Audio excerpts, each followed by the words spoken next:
Come on in, one and all. Come on in. What ho, welcome. What ho. Vegetable. How is it already Tuesday? The linear passage of time is terrifying. Utterly terrifying.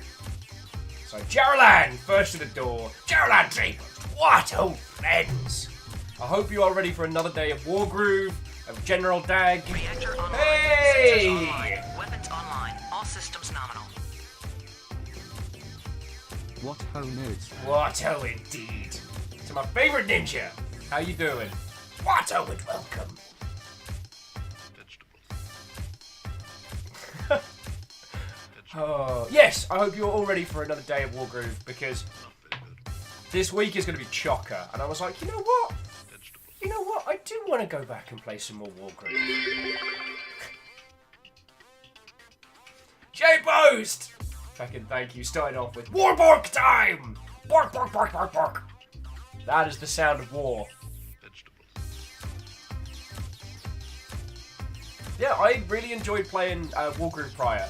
And I'm like, you know what? Why not? Let's jam on this some more. Steele says, yo, since my Wi-Fi shuts down at 9 PM now, I'm at McDonald's watching the stream and working on my game. That's pretty feckin' indie, my friend. Steele, there will come a time where you're like in the feckin' lobby of a Marriott waiting for a talk, just doing some tweaks on stuff, and you'll look back on these times. You'll look back on them. So we got you for 2 hours, alright. Let's see if I can cook up anyone interesting to come join us. Vegetable. Oh wow, Meatbot's on point today. Not Very good. looking like it knows what it's doing, but it sort of. Vegetable. I did the link, that's the important part. Aspects, what ho, friend. Numbers, what ho. What ho, indeed. Oh, you filthy urchins. You low-down, dirty scallywags. You filthy sea cucumbers. Step back and watch a professional at work. Bear with me all just a second. I get around, circumnavigate. I see clown activate, better badger bait. They want it now, but they've had to wait. Prof stands on stage, they're a tad afraid. They're right to be, there's none like me. Prof L take a loss, unlikely. I take umbrage, I'm disgusted. Sorry, dear boy, you don't cut the mustard. Before you think about rhyming, you need Excuse me.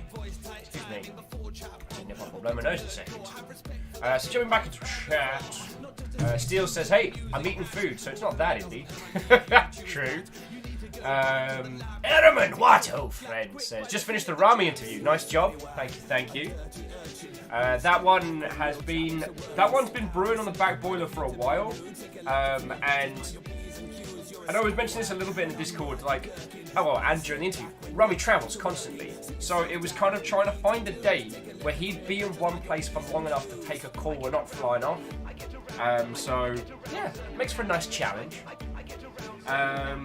This week's going to be off the fecking chain. If you all haven't seen the events list for this week, yo. Fecking yo.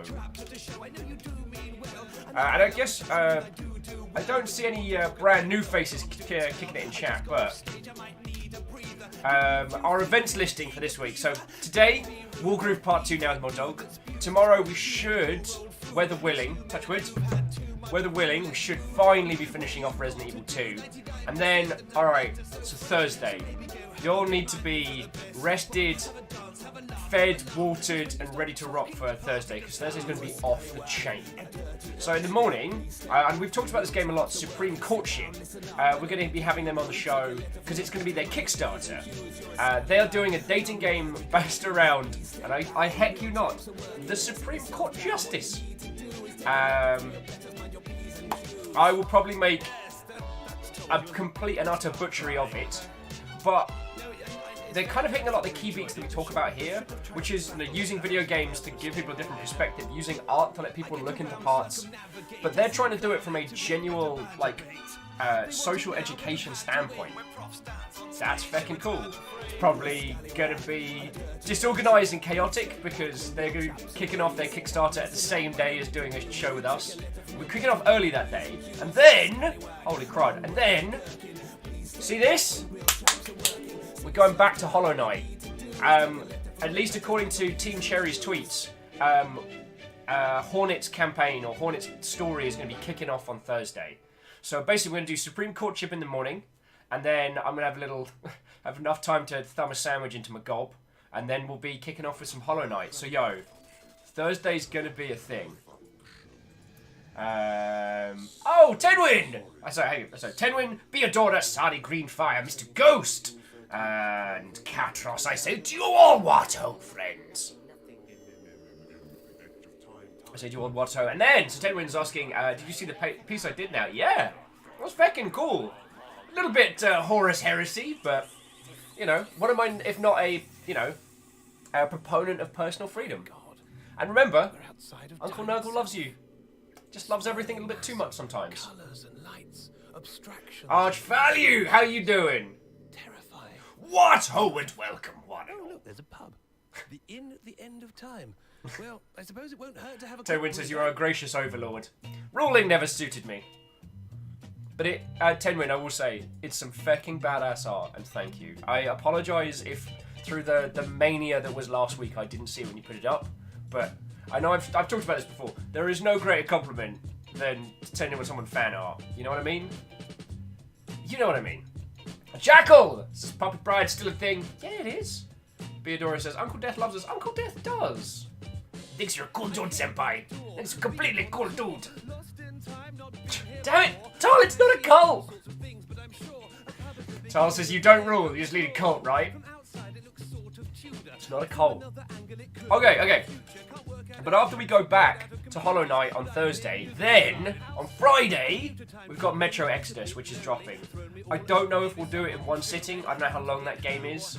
The previous Metro games have been usually between like 8 and 14 hours.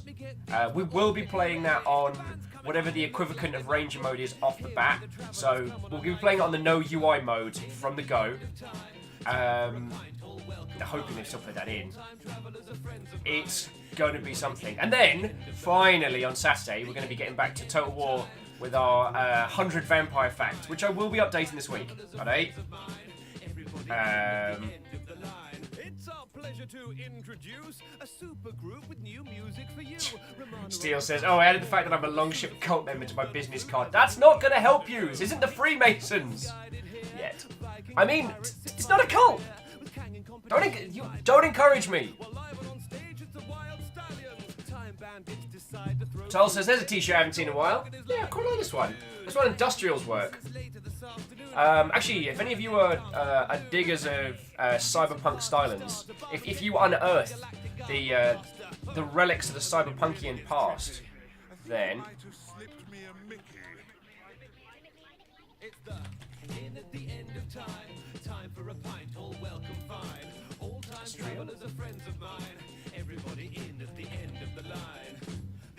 Industrial.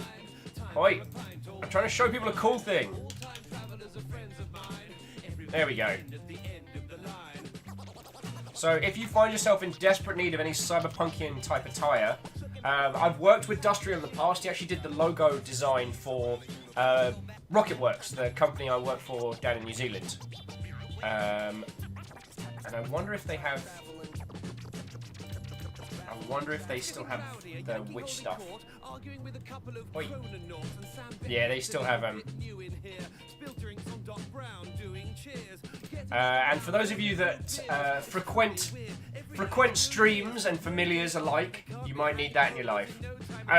Duster doesn't know I'm plugging him. I don't get any points or loyalties or anything from now on. But yeah, I worked with him in the past and he does really good stuff. So, yo. Hey, Albu! Watto, friends! I also need to say hi to Meowki Sakura and... Greenfire, did I say hi? Did I say hi? Well, Shackle Draconis, you're getting two. Watto and welcome. It's two for you. Now, Geraldine says, I'm amused by the Bahamut Chicago Bulls shirt. Yeah. The Cybercrime line's pretty cool as well. Dude's just a super, super good graphic designer and really good when it comes to, like, merch and kicking it, so, yo. He sent me a couple of free shirts that he was doing as part of his line after we did the design for Rocketworks. and it was really fucking good. So, blep. Yeah, I finished that sentence on a blep. I'm allowed to. It's my show. I forgot to cook a tweet. So let's do that while everyone filters in. Be a daughter. Oh no. Signal. I did not know that was a universal thing. Oh dear Lord. Curses! If the signal has undermined us! I will deliver swift, hot, flaming vengeance.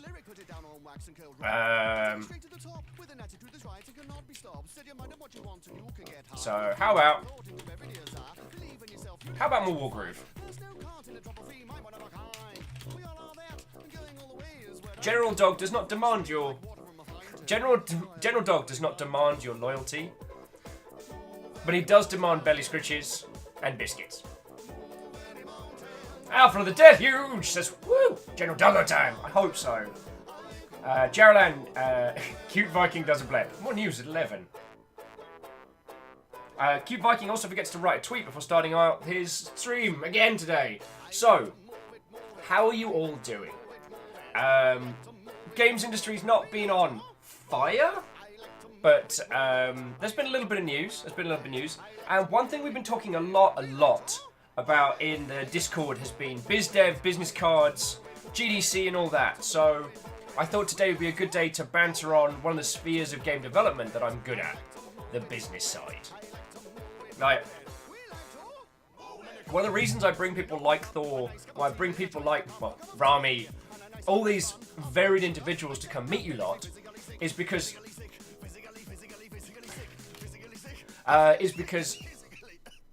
I am not a good designer. I've done some GDD, like, high-level work, but I've never designed a product and taken it to market. I've pitched a bunch. I've had a couple green light and then have that green light taken away. But these are spheres that I understand enough to find the people to introduce to you all as to how to make your game, how to bring your game forward, or just how to have good banters with cool people. But BizDev I'm good at. Like, I have box after box after box of business cards just kicking about. And it keeps reminding me, it's annoying, I can't show you them. I think I can show some of them, but I can't show you a whole bunch of them. And I'm just showing you this one completely out of context because I love referencing it. Oh yeah, this one's cool because this one's only public available information. So do you all remember the Rabble Rouser? Sorry, the Rabble Wrangler. What do I call it, the Rabble Rouser? He is a fellow Twitch streamer on this very platform, and he specialises in cowboy games. Really dug Hunt Showdown. And when we were doing some Hunt Showdown streams, we kind of raided each other back and forth. This is his business card. Now, what you can't tell from this is this is made of wood. This is stained wood. Yep. It's styling. It's like stuff burnt into the side of a whiskey barrel. It's fucking rad. Yeah. Steel Fox like BRB burning all my cards. You gotta get them before you can burn them. I know some peeps in here who their top tier business cards are plastic, but I can't. Oh, there's so many I can't show you. I'm basically trying not to fucking dox anyone. We'll start showing off business cards. Oh yeah, and this is the thing. This is just the stack of cards I have to hand. This is one of, like, I think 8 stashes of business cards. Hey! What ho, friends? Welcome, come on in. Tiny friend raid.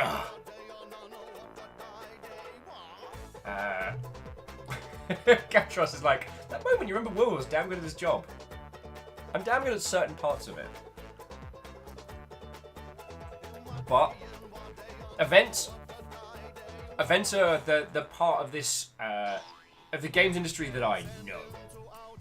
So I'd like to talk a little bit about those today. Like, we got some peeps who are going to be doing their first show demoing. We got some people who are going to be doing their first GDC this year. Also, for GDC, we are going to do like a teeny tiny gathering of some description. It will probably be horribly misorganized because I'll have a lot of things going on. But yeah, GDC peeps, we will get together for a kind of a steal yourself pint. Steel Fox saying, speaking of events, are you going to develop Brighton? Probably unlikely. Possibly, but unlikely. How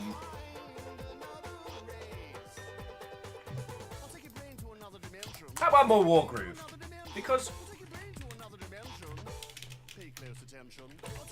General Doggo does not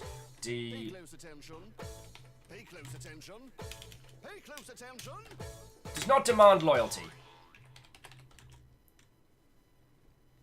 but he will accept leftovers and belly rubs.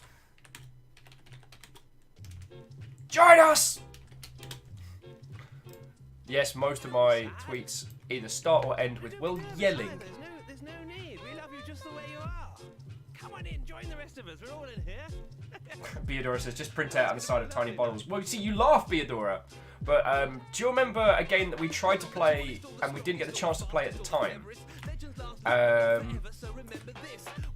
Which was Bulletstorm. Alright, I'm just going to reuse the Wargroove GIF because it's so good.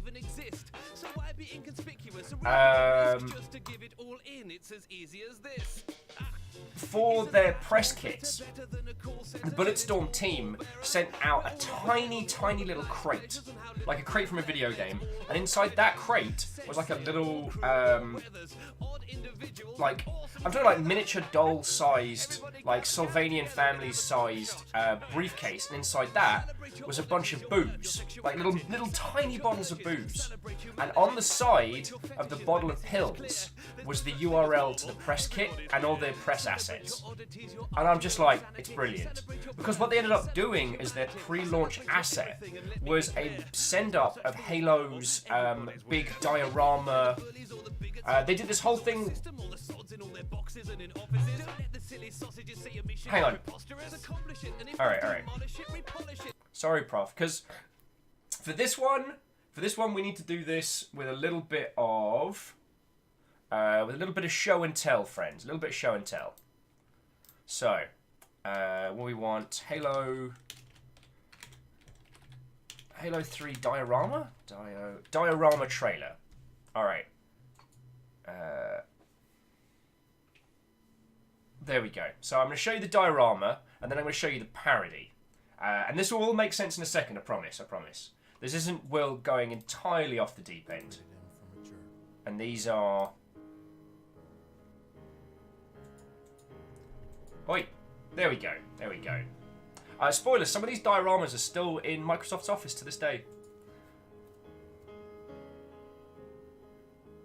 So the idea for the Halo Believe campaign was to create this retelling of the events happening throughout the Halo series, as if they were, moments of history in a museum. So they did these crazy, OTT diorama miniature setups. And I believe the full trailer has this old boy talking about what it was like to be part of this experience.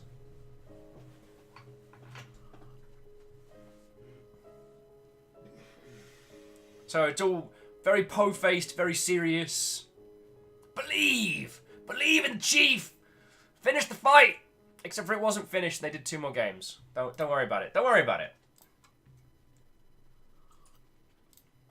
So the idea with that campaign was to, I guess, ground Halo in this sense of reality.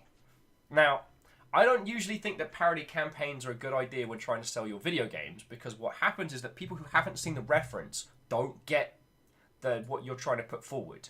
Essentially, you're saying to your viewership, hey, you need this pre-reading material before you can get into the meat of it. So, now, we're going to do the same thing with Bulletstorm.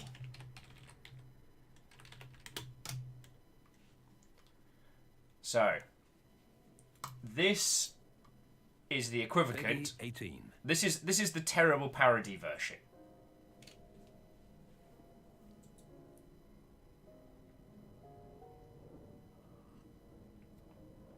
Also, so Baal, who else has just shown up?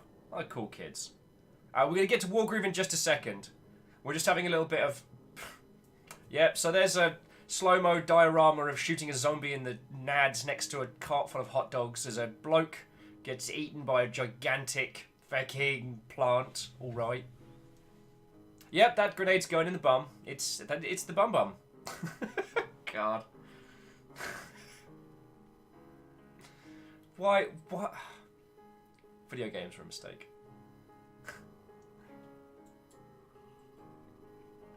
Catros was saying Bulletstorm had the intentionally bad COD parody demo as well. Yes, it did.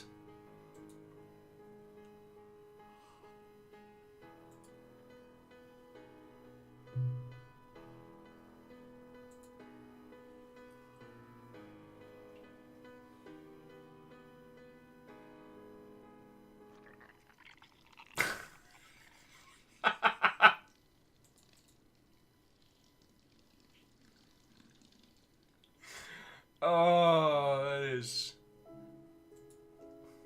that is a thing that a team of people made.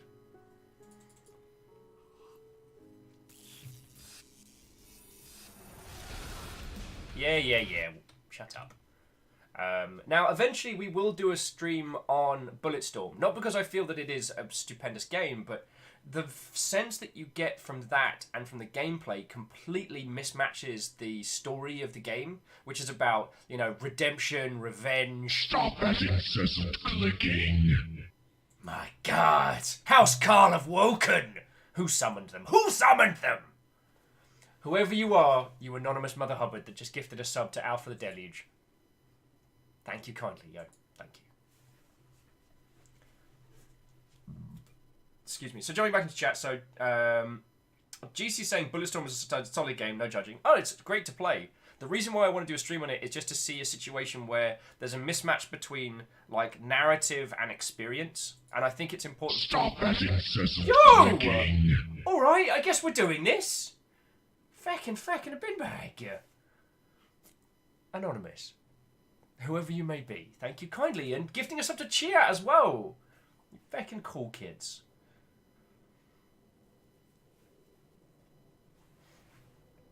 So Shaq was pointing out, see, I kind of like that, but if the Halo bit hadn't come out right before, I would have thought it's the dumbest thing ever. Yes. And then, so dancing back into it, them sending out the tiny bottles of booze from the diorama to the press is inspired. But then you need your press team to be 2 bits removed. So sometimes it is possible to be overly clever. And I wanted to bring that up because in terms of bizdevery, like little unique items like that can be incredibly valuable. I've still got, and I kid you not, a 3D laser carving of my own face, which from an Intel stand when they were showing off their facial scanning technique stuff.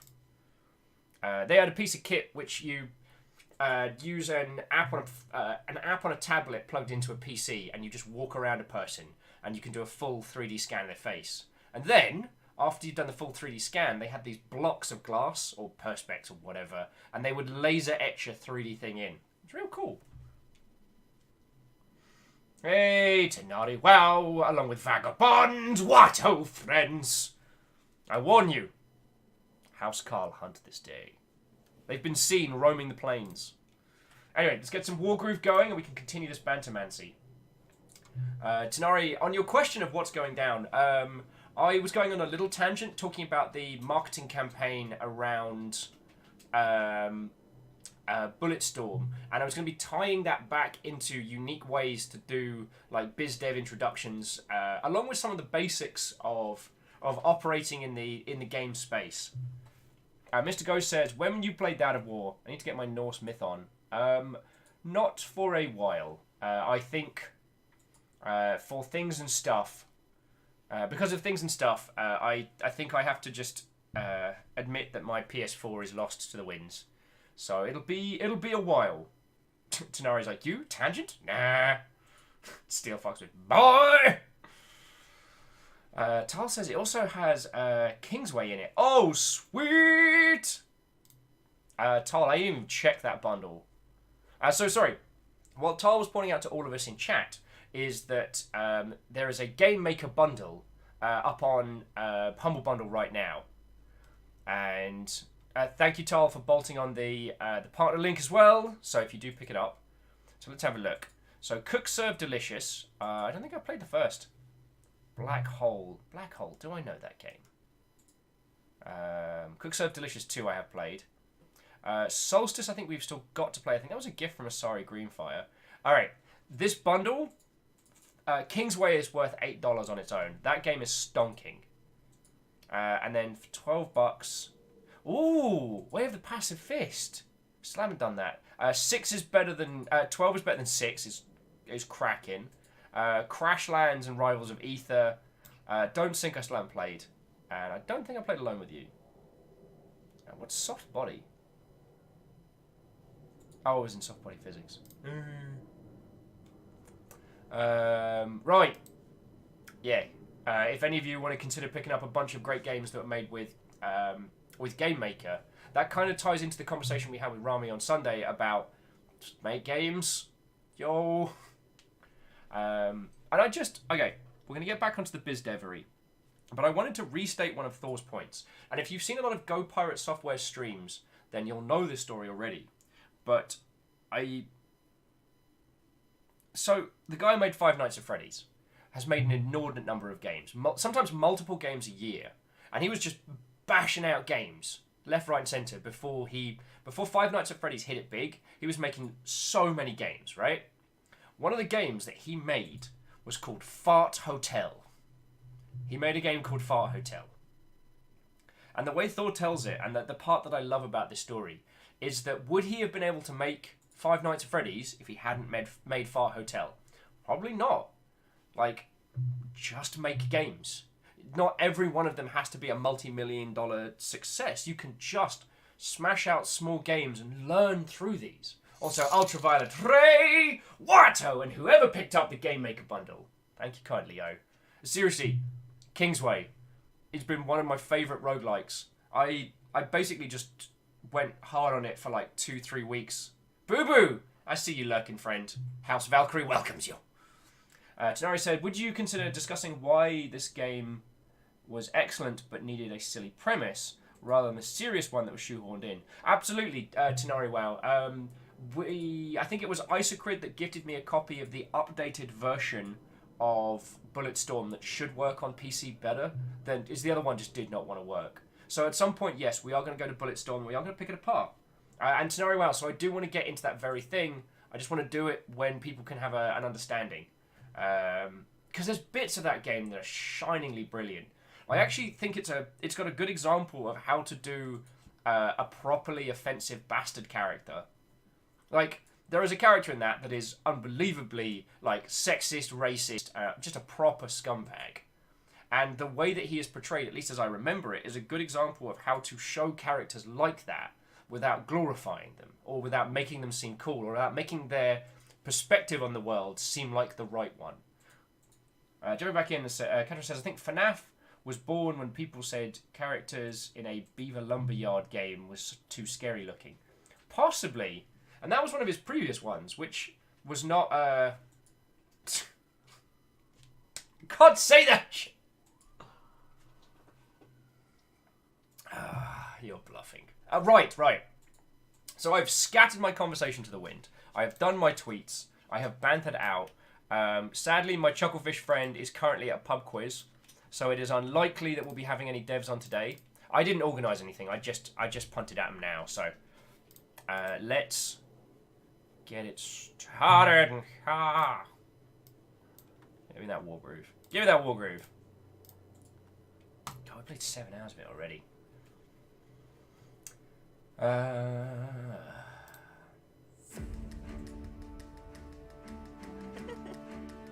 Well, so Tenwood. Oh, you'll get to watch the intro again because it's fucking cool.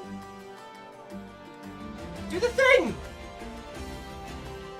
There we go. If it missed the bit of Doggo, I would have been grumpy. Aww.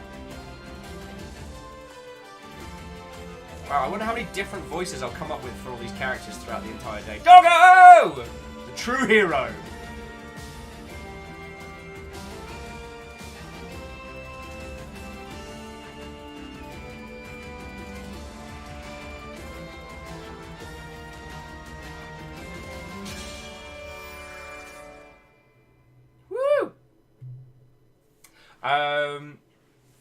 So, jumping back into chat. Ghost saying, talk about small indie games. Do you have any itch games that you love to play and nobody knows?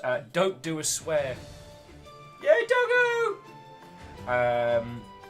Tenrin saying, well, have you seen The Great Battle? Fortnite versus Apex fans.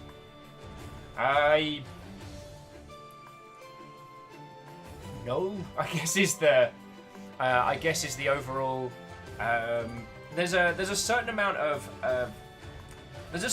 irrelevance to that banter. The thing that we should take away from it is that currently Apex is doing good.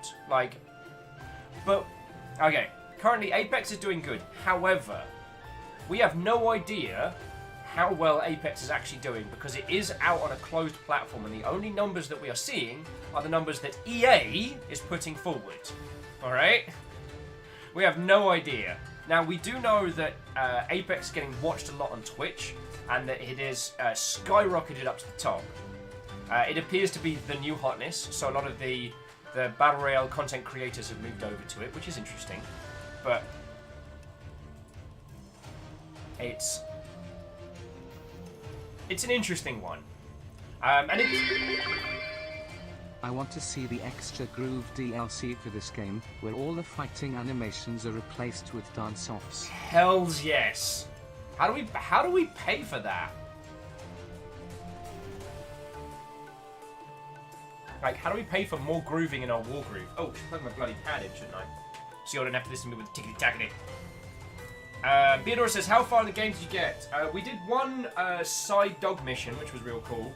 But we have not gotten too far in. We have just crossed the spooky woods of spookiness, which is totally what they're called, and not because I've forgotten what they're called. It's absolutely their true name. And I believe we are passing through that area to go and get help from one of the other fighting nations. Wow, this is... Tenari Wow says, FNAF sounds a lot like Maflan for Flanf. Is there some collaboration there? It's never been proven, but a lot of people did say that, you know, FNAF was a Maflan for Flanf kind of originally a fan project that kind of spun off onto its own. So there's lots of threads going on here. If I don't answer your question right away, bring it back. We've got hours to talk, and I love chatting about this stuff with you all. So if I do miss your question, just chuck it back at me later, alright? So Cryostic saying something about the Thor talk left me puzzled. When he said that linear story games suffer from Let's Plays, I was confused because I tend to buy Ethan casts and such when I see them all the way through. But also, should we feel bad that we do damage to games to stream them when they are bad? Well, there are different ways of looking at the data. There are some titles which do not benefit very much from direct coverage. For the most part... Oh, pick a commander and hunt a mysterious weapon. Cool. But we're going to continue the campaign, because I should show you all. This one is playing as the plant people, so not too much care. So I can't get into the specifics because, unfortunately, if I do, I'm going to be straying into NDA territory. But let's say, hypothetically, I was parallel to a single-player experience game. And that single-player experience game got coverage from a very, very specifically large YouTuber. Like, a specific YouTuber got the exclusive. And when this YouTuber played it, it was seen by millions and millions of people. Millions. The bump in sales, comparable to the amount of people that watched that video, was redonkulous. Like, it should have been like a wah, but it was like a wah. And we know that games that have an emergent narrative element or a multiplayer element or an experienced, a personal experienced element do much, much better in these spaces. So, it's a hard one. I mean, and Cryostic's like, Thor's looking at the numbers, and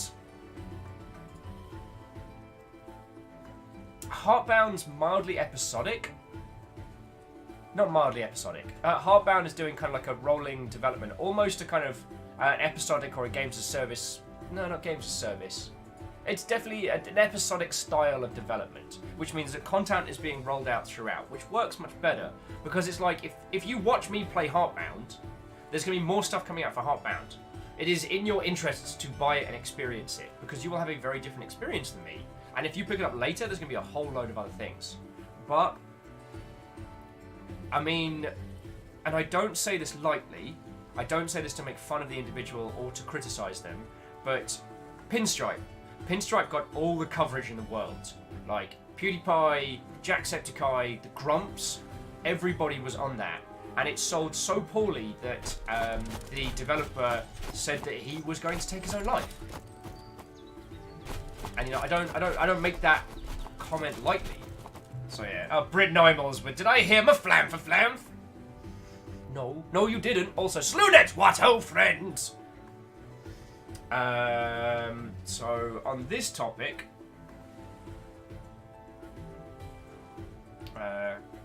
Comp saying, before I shut off my brain entirely, ironically, I have a day off tomorrow, but I have to get up at 8 AM.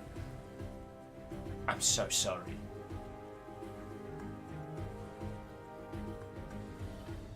Well, so, Meow Cryosticks, this is something we call about, like, what was the cool term for it? This is where data outside of your set can be very, very important, because we essentially, it's very easy for us to create biases, and especially if we keep up with, if our group of individuals are very similar minded to ourselves, then you can end up with a lot of false positives. This happens in concept and design, where if you have a lot of developers from a very similar background or similar ethnicity or similar sexual orientation, then assumptions are made about what the user experience should be, what the user wants from this experience. With sales data, if you hang out with a group of people that all buy and purchase games in a similar manner, you end up with like a false positive on how you should operate. Now, one of the ones that I've been getting really grumpy about is how, especially amongst the mainstream games journalism, there's a real push towards short games, single-player games. Can I finish it in an hour? Can I finish it in 2 hours? This is what games should be. Now, that false positive comes from the fact that a lot of these people have kids and mortgages, and on top of that, a full-time job and all of that. They don't have the same time that we do. They can't sink 6 hours into a game on a Friday night, or, you know, start playing Friday and just crash into bed Sunday evening, you know what I'm saying? But that doesn't mean that they represent all of the purchasing. We can talk about opinions until the cows come home. When it comes to sales, there is data. There is people spending money. One of the strongest acts you can do to support or not a video game. So yeah, it's not to say that Cryosticks, Miyaki Security, individuals like that you are wrong, but it's more to say that, you know, you are individuals that look at purchasing games and experiencing games different from the vast majority of individuals. You know, we've all heard someone we know say, I didn't have time to play this game, but I watched a Let's Play of it. Because especially a lot of my artist friends, you know, they're in front of a tablet for 8 hours a day. So they'll put a Let's Play on over here. And that keeps them up to date with video games and allows them to work at the same time. It's part of the experience. And it is not the fault of the content creator. It is not the fault of the viewer. I am not saying, how very dare you watch a game and not purchase it, you shitlarks! No. What I'm saying is that this is real sales data. We can see it, we can observe it, and we can plan for it. The thing is, it's like I was saying, making and selling video games is like charting the oceans. If you know how the currents work, if you know how to navigate, you can at least prepare. Storms come, shit gets wrecked, sometimes stuff goes sideways. That just happens. You never know that, you know, your grand unveiling that you've planned for like 2 years might suddenly fall on when, I don't know, Rockstar decide to do a snarky offhand tweet about releasing a PC port of one of their previous titles, and your entire campaign plan just goes out the window. Hello, Wayward. Wayward's like, oh dang, this man's a proper Viking. All right. I mean, with Viking-like tendencies, I tend to say. Wayward, it's a pleasure to meet you. We're talking games industry stuff and playing Wargroove. So come on in, grab a bevy. Or I should probably... What am I doing? I'm not even saying hello properly. God, so you'll get me all flustered talking about video gamey stuff. So to Wayward Finn, firstly, I would like to say, what Howard, welcome. Secondly, my name is Will. I was in the games industry for about 10 years, and now I do this, and I fucking love it. Errolman says the time has come.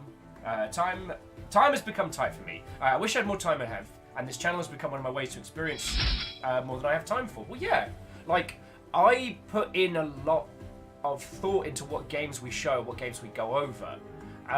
Like, let's talk about Near Death. That was a realistic survival game where you crash land in an Antarctic base that's been abandoned. No monsters, no yetis, no jump scares. It's just you and the elements. You have to keep yourself from getting hypothermia, go get kit, lay trails so you don't get lost in the snow, all sorts. It's really fucking cool. Now, that is a game that would have passed a lot of us by. And I'm very happy that I got to show it to you all, because now you know about it. And whether or not you then choose to purchase it from there is entirely up to you. But you know it exists now. I don't want to do story stuff. So we'll jump into that in just a second. So Beardo says, this reminds me of the Persona 5 and their ban of videos after X in-game days. Yeah, I thought that was a very ham-fisted... way of attempting to slow the tide on that one. One of the interesting things was Kingdom Hearts didn't ship with its final cutscene on disc. Because one of the things that happens for a lot of those people is that someone goes in, tears out all the videos, FMVs, tears them all out, uploads them to YouTube, and then someone's like, oh, I haven't really got time to play Persona 5, I'll just watch it all on YouTube. Or, I don't know if I want to pick up Kingdom Hearts 3, so I'm just going to watch all the cutscenes. It does happen. So going back to the original point, is that yes, depending on the kind of game, sometimes coverage is not Let's Play and streaming coverage is not to the benefit of. If you think that it's always a percentage of the viewership that may pick up a game of themselves, so if 100 people show up, maybe 10 will pick it up. 10% conversion rate, that's actually really good in sales and marketing terms. But what if it's only 2%? BORK more doggo. BORK more doggo! Theodora, fucking thank you. Kicking it up to a tier 2 like it's no big deal. BORK. Oh yeah, Hindle saying you get game name the movie videos on YouTube all the time.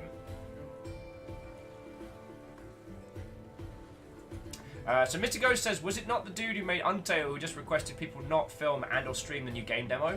Most people complied. Yeah, but Mr. Ghost, what's worth saying is he politely asked, hey, I'm putting this thing out. Don't tell anyone about it for a day. One day, just one day. Go for it. And I respect that because he didn't put any embargoes on, he didn't strike anybody with copyright or otherwise, as opposed to, say, like the Persona stuff where they would have been well within their rights to tell him, oi, knock it off. Alright, in the Lost Leagues, I've never... Aha! Oh, Ranga. I just want to give Ragnar a hug. She's got cool back-end singers now. Can we just adopt Ragnar? I mean, Wayward Fit, I know you mean it in a humorous manner, but from how it was perceived by content creators, it's a good point. As Wayward's saying, Toby Fox was like, please don't show the game, and thank you for showing Deltarune. Atlas is like, spoil this, and we will send the lawyers. Oh no. Oh yes.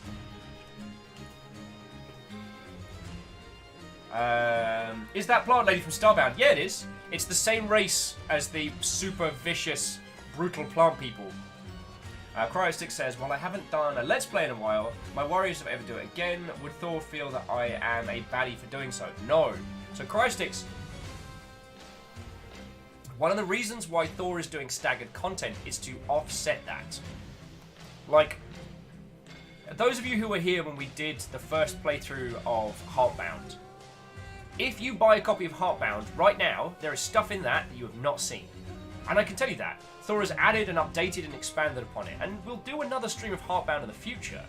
But there's still more to come. If you pick it up right now, Heartbound is... There is going to be more onwards from there. Alright? Oh, excuse me. Cheeky T-burps. Whereas... Let's use... God, I keep picking on Pinstripe today. I feel really bad. Like, we talk about Pinstripe. If you've seen me play through Pinstripe, you've seen literally everything in that game. It's me! Ragnar, just... Ragnar, yes. Ragnar, yes. It's me! And this time I have vampires! Alright, it doesn't matter what it is. Birthday, wedding, house party, dental work. If someone busts in, it's like, yes, that's right, it's me and I have vampires. You know it's about to get off the chain. I can't lose! Can we just let Ragnar win? I don't actually want to fight him. If Ragnar and the dog teamed up for adventures, that would be my perfect game. Who is this clown? Shut up, weed! I will annihilate you! And Alnus, narrator's voiced, but she lost. This won't be like last time. My vampires rule the skies. Vampires are aeronauts, strong, fast, and airborne. Exactly! You've got no hope. Luckily, alchemists and ballistas both excel as anti-air units. What? Oh, now I feel bad. Now I feel really bad. Hey, Vagabond, if you want to write a Ragnar Caesar Doggo adventure, then I am down. Mr. Ghost says, do we know why Ragnar opposes us? No.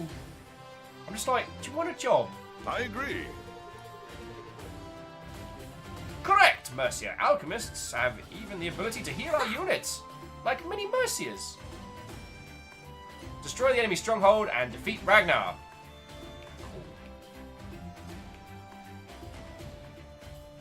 Alright, so we're pretty sound on what we can do. And we don't have to worry about Fog of War on this one.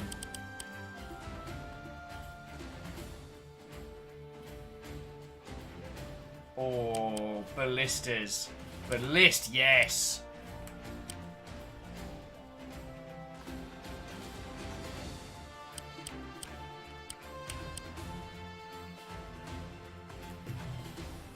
Oh, and Trinity Cap. What? Owen's welcome. Anyway, so I think we've nailed the topic on Let's Plays and coverage. It is worth saying that coverage is still golden. The worst thing you can have right now is silence around your game, and there are lots of ways to move forward from that. The other thing that Thor said is absolutely release a game. It's alright if your first game flops. The things that you learn and the community you build around that first game, you can carry forward. You know, I am wholeheartedly a proponent of put your community first. Every game you make, so long as you are talking to your community and not ignoring those lovely mother hubbards, you're having a very good time.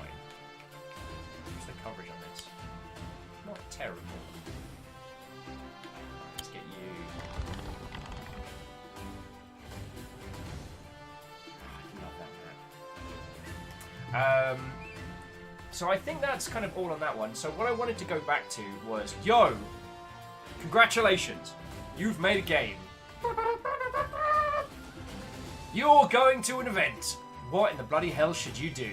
Now, there were a couple of things that came up from some discussion from an individual who was going to be taking their game to a show, and I realised that going over the basics as well as going over some more like high-end biz dev stuff isn't a bad idea.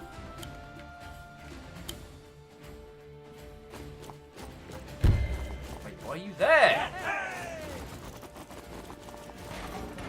Yeah, good point, Hindle. What's Dan Floyd? Failure is good. Helps you learn faster. Well, I think it's It's considering that a game that is not a commercial success is not a failure by any means. How many flyers have we got? Alright, so we've got a turn before they start throwing flyers at us. And they've got one horse who will be personally coming to wreck my heck. Alright, so give me a couple pikemen this turn, and then we'll start stocking up.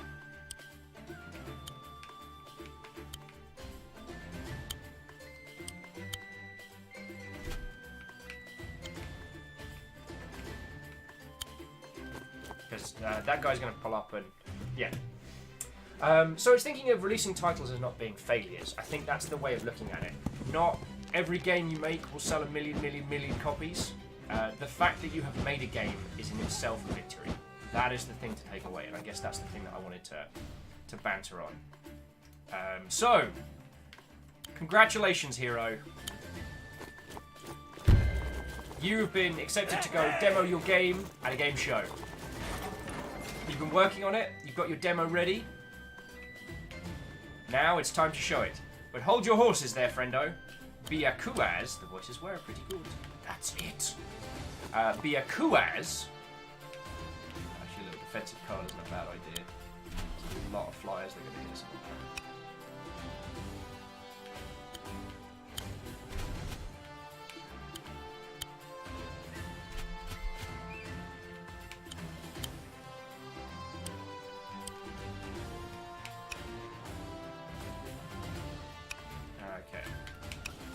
Hold your horses there, good friend, because there's a lot of tips that are worth going over, and I want to get stuck into those kind of now. So first things first, lock down your branch. It is going to be really tempting to make as many quirks, tweaks, changes as possible on the run-up to your event. No. You lock it off. So, depending on how quick your development cycle is, that is to say, how long it takes you to go from making a change to outputting a build, I say you give yourself maybe a week. Now, if you need to continue working on your main game, you do what's called branches. And again, if I'm saying anything that's super, I want to say patronizing. How do you do against flyers? Not amazing. Give me another alchemist. And you give me another pikeman, because you're expendable.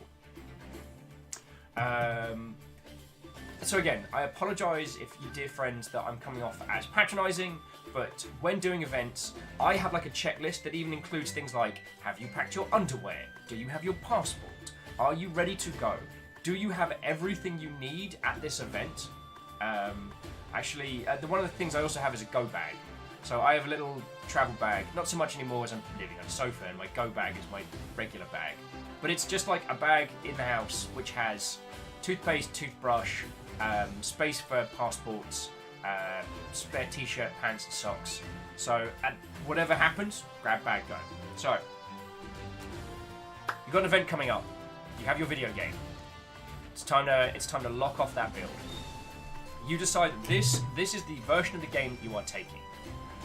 So you get yourself as content complete as you can for the elements you need to show off.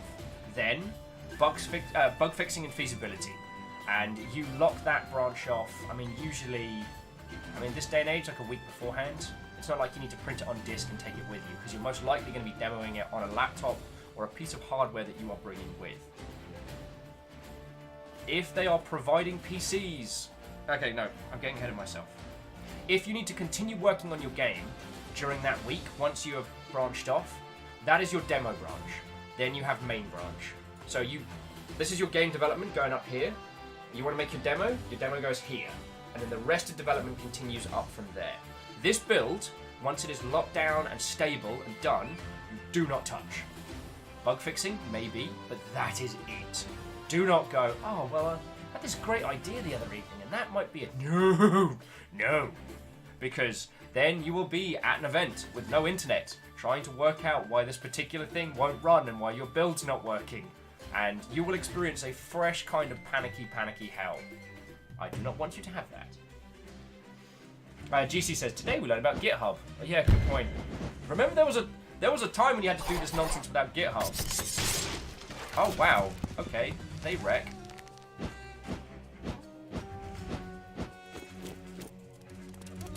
Today on Vampire Ladies Mess Up My Day.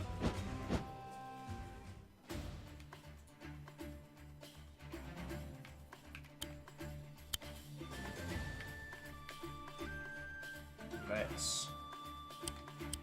Alright, so we'll see... Oh yeah, you're gonna have a bad time. Mages! Ho! I strike vampires with lightning!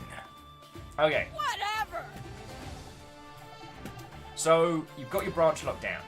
Next thing to do is do the basic checks, and it is entirely fine. Oh, alleged! I apologise, I didn't see the feed the cuppa message there. I do apologise. Prolo's adding, my first time exhibiting a game at a con, I enforced a week-long commit lock to the project GitHub, where only absolutely necessary bug fixes were allowed. Hells to the hells, yes.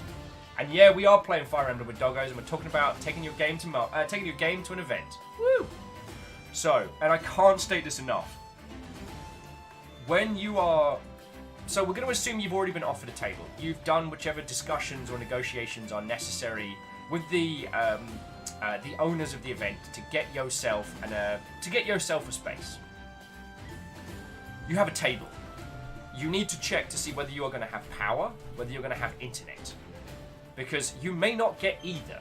Like for a lot of events, they would just be like, "Here's your table," and you're like, "Brilliant. Where do I plug my laptop in?" And I'd be like, "You don't.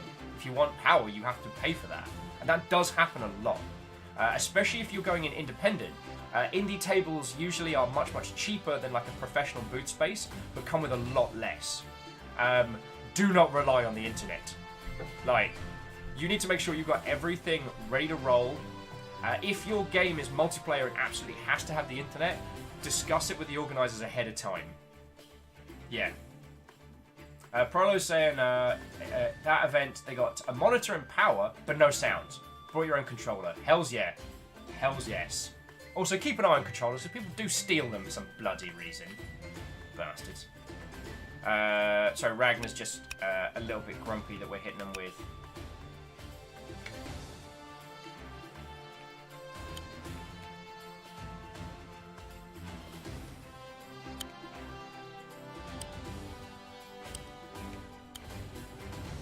I think this one can probably wreck more face than this one.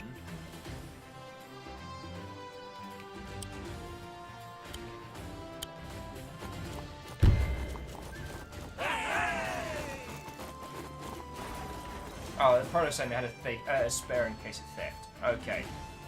So these are really important, and I can't state these enough. And I know it seems like I'm just being like, oh, well, make sure you've tied your shoes properly. Ho, ho, ho, ho. But seriously, and even at the top tier. So here's a fun little side tangent for you. For E3, there is a union that does all the on-site work for all the booths. You are not allowed to do anything without a union rep doing it. There's a limit to what you as an individual are allowed to do, even if you're paid for a boot space. This includes plugging in internet cables, anything involving power or a ladder. And underestimating your requirements and overestimating what you as an individual will be able to do and have access to, you're gonna have a bad time.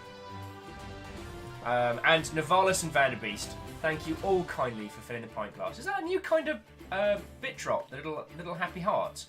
That's adorable. Hey, Fiona! What ho and welcome. We're going over taking your very first video game to a convention or a trade show. I'm gonna kill this one. Ballista says, no! Whoa! Oh! Oh, I feel a little bit guilty about that one. Oh. My eyes were bigger than my stomach there.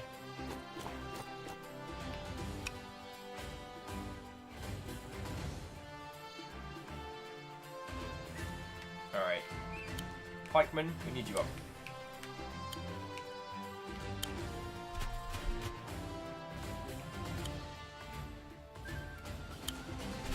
There's no point having our hero get picked apart by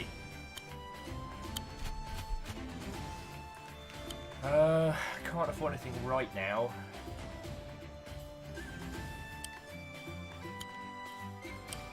Dear expendable swordsman, how are you? Oh, Tanari, wow, thank you for topping up the pint glass as well.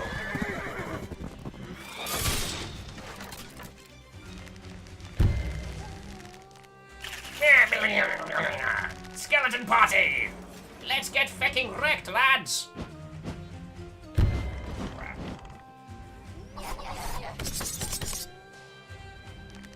Artillery can't shoot back, so they're basically going for kind of like the...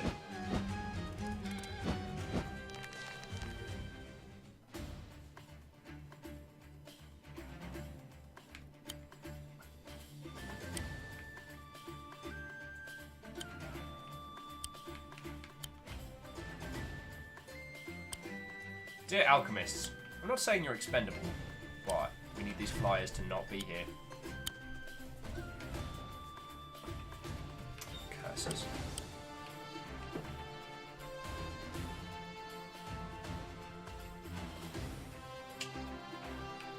Alright, it's down to you, alchemists. The Alchemists Guild. They get shit done.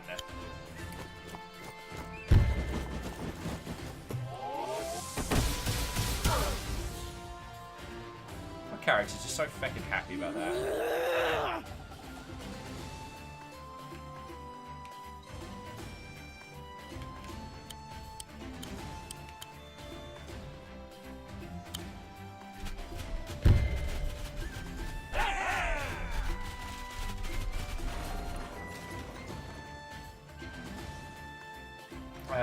Johnny says, Will, you were talking about the dev of the game, the demo being its own branch. What if your dev work is an upside down tree? So lots of things coming together to make the final build, also incorporating a demo build info to that. So I'm not talking necessarily about your development structure. Branching is more... God. So... Hands up confession, I've never used GitHub for this.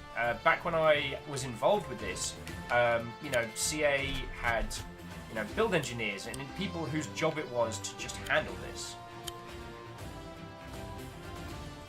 I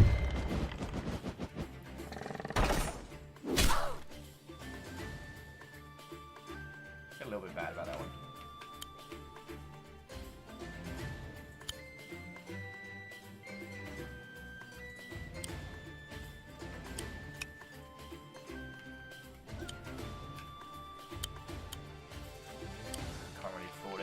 Let's just get rid of these. Expendable units are expendable! So, I've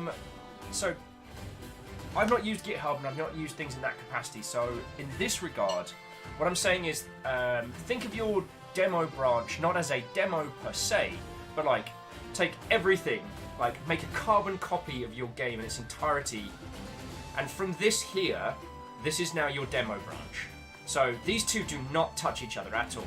You lock this off, you fix any issues that are coming up from here, and then this is what you take to market. And Raving Penguin, I just saw what you did there. What you did there, I just saw it. For this 69 bits for the heart. Nice. Thank you kindly. And again, Tanari Wow, Vanderbeest, Navalis, Alleged, thank you all for the bits, yo. I'm sorry that I've been mid-banter flow and I've not been acknowledging your lovely, lovely contributions.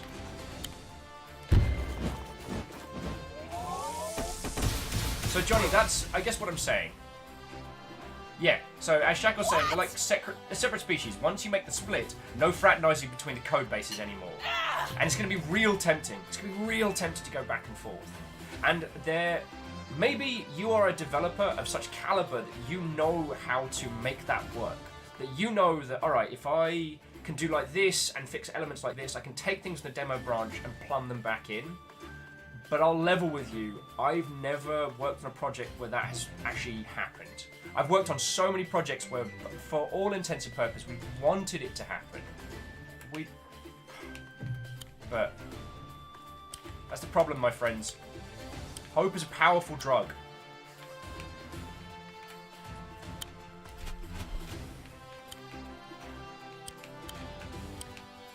Hope is a powerful drug.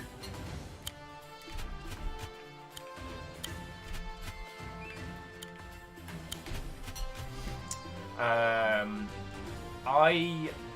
have been in so many meetings where the PR guy's been like, hey, don't worry about it, we'll make our demo branch, we'll do all these cool things in the demo, and they'll absolutely be in the final game. Narrator's voice. No, they weren't. Going into chat, GC says, any programmer who is not using some kind of version of Git is being close to negligent in their job. I can't comment on that regard, but I will... there are so many excellent programmers we have in chat, so yeah. I can't imagine any developer indie does not have access to some kind of control like that. Awesome. You know, you don't need to build engineer anymore. Fearless says, sometimes bugs will be discovered in the demo branch that don't get fixed in the demo branch, but do get fixed in release candidate. That's true. Like, this is a problem, but not a big enough problem to risk destabilizing the demo branch. We'll address it before late release. Well, yeah, so like, if your demo build has a problem where if you leave it running for 2 hours it crashes, why fix that in the demo? You can just Alt F4, start it back up again. Like, you don't need to worry about soak testing to that extent, but that might be a large problem for your game later on. There might be some issue that is stemming from that you need to handle. So Prolo says, story time! I'll imagine in that voice. Come on, grab your friends. I have had to fight against we don't need version control before, and the project became irrevocably corrupted before I could convince them otherwise.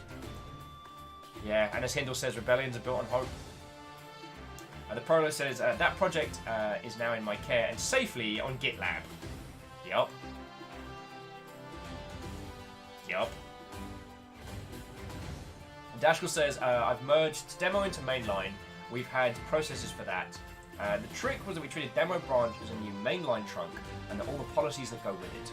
So any work that the demo ends up being in feature branches, once the demo is passed, those feature branches are merged with main. Well, this is one of those things where I would absolutely say, like, listen to a developer. I am being overly cautious. As someone who does more events than anything else in this space, having a locked off build is the absolute godsend. You can test it, you can make sure it's working. One of the events I worked at, the developer in question, who sadly outranked me, he was making changes in his hotel room and then deploying them and then wondering why shit was broken the next day. Like, don't even. But we survived. Actually, that event went really well. Geraldine says, why is the narrator the medic from TF2? What do you mean in the story of game dev? What's his noise? It's a sound of progress. Ribs grow back? No, they don't. Honestly, the medic in TF2 should be everyone's build engineer advisor. You know what I'm saying? Archimedes, get away from that code base. It's filthy in there. Or the demo man. Right. And Prolo's saying they may have to drop out as they're into being horrific. Well, the Prolo, thank you kindly. And yeah, if there's any other words of wisdom you can drop in the game dev part on Discord, then we'll go from it. Okay. Dashkell says, totally agree to caution. This is why we're so strict about merge demo. Those processes exist for good reason. Hells yes. But what that means is that your demo build is ready to roll. If there are any problems that crop up, you can be as sure as you can that it's with your environment or with your hardware, but not with your code base. And sometimes, I hope none of you ever experience this, but there is a cold fear, and it's a very unique flavor of fear, when you're at a show and you're demoing and something stops working and you don't know why. Don't make no mistakes, things will break, code's gonna go sideways, it always does. It's like it's almost fucking designed to do that. Let's get some pikes on top. Yeah. Pikes on top, party in the back. I can't tell you the reasoning why. You fell into my trap! Stupid horses! I knew you could do that. I knew you'd say that. Yeah! Just throwing cutlery at me. Oh, they built a siege engine. That's not cool. Doofmaster is, you triggered my trap card! Oh, There we go. You triggered my trap card! Sir, that's a Black Desert Online card. Shut up! I know what it is! And I will become the greatest at a children's card game. Oh, I just threw that card down. Hang on, hang on. Stop the show! Stop the show! Stop the show! Ah! That's where the splitter went. Huh. Ugh. Shh. Stop the show! No one say anything interesting. There we go. There we go.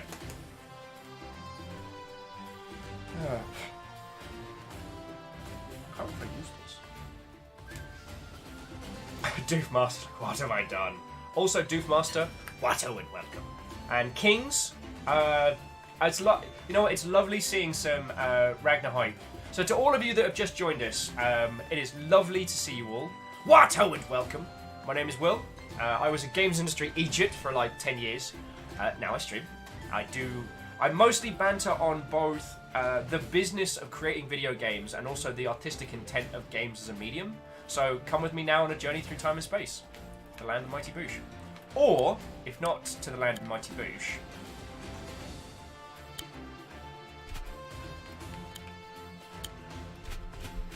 get stuffed.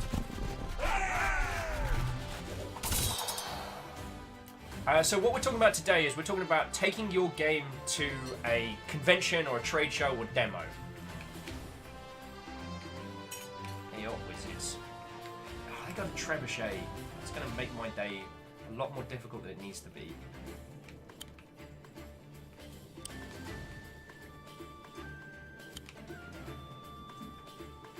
Alright, well let's just get rid of that for a second.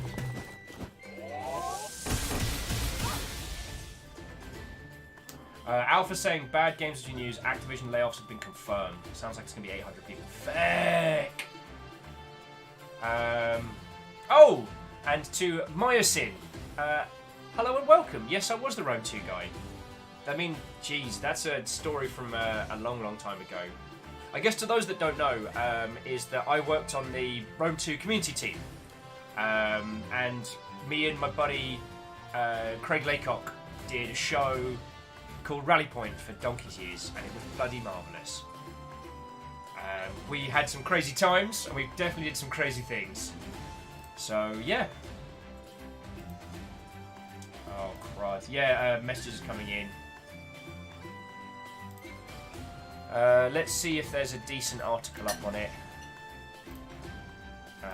Bear with me all just a second. The first thing I want to say... there's nothing there. PC Games N, maybe? Yeah, a minute ago. Oh, crud in a bin bag. So the first thing that I want to say is just to everyone from ActiBliz, I'm so sorry. None of the people who will be laid off in this are responsible for the reasons of why they're being laid off, and that's the hot heckin' BS of this situation.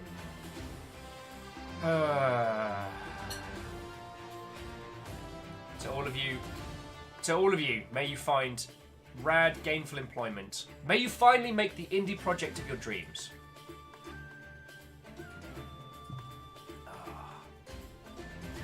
Yeah, Gerald's too busy setting up the guillotine.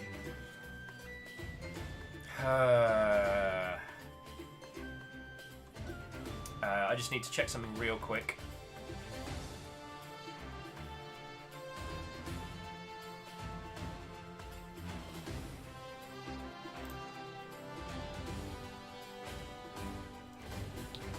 I do apologise for interrupting our usual scheduled programme for Will to just waffle on sideways.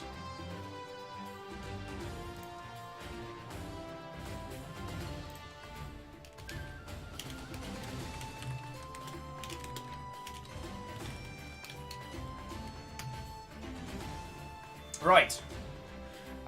Jumping back into chat.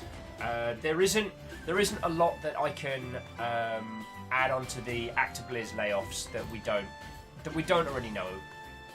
For the most part, this is probably a direct response to their stock drops and their bad times, and it's a heck of a jerk move. I don't have anything to add at this moment, but I'll do a little bit of digging on the quiet, see if I can find out just a little bit of what's going on. Anyway, so let's talk about the cheerful stuff. You know, what we've been talking about today is that we've been talking about a wonderful situation, and a wonderful situation that I hope that those of you who wish to make games yourselves find yourselves in, which is you've made a thing, now it's time to show people. And there is something that I want to focus on, because it would be so easy to spend the rest of the afternoon just throwing rocks at Activision. Well, I mean, actually, I'm pretty noodly, so it might take me a lot more effort than it might take one of you, but yes. Which is, when you go to events, it is the best, my dear friends. When you see someone's face light up while they're playing your game, or someone really just engages with it, when someone sits around for like 40 minutes asking you question after question about the thing that you're making and how you want to do and where you're taking it, how much it's going to cost, where it's going, honestly, like, it restores your faith in the industry, in the space. Wayward's like, I tell you what, we handle a rock throwing in chat. You took positivity. We got you. We got you, cousin. Sounds like a plan. Or at very least, considering the great minds and industrious individuals we have in chat, we could probably just make a trebuchet. Like, why hurl rocks when you can have a machine do it for you, am I right?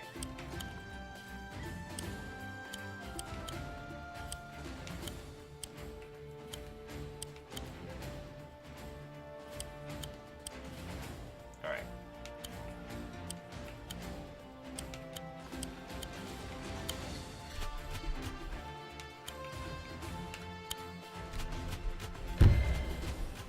Caroline says Ballista is more fun, easier to aim. Isaac wants to build a Trojan rabbit.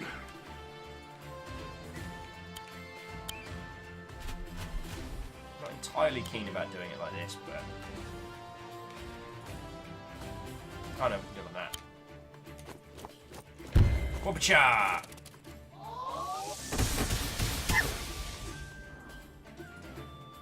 I'm sorry, doggos!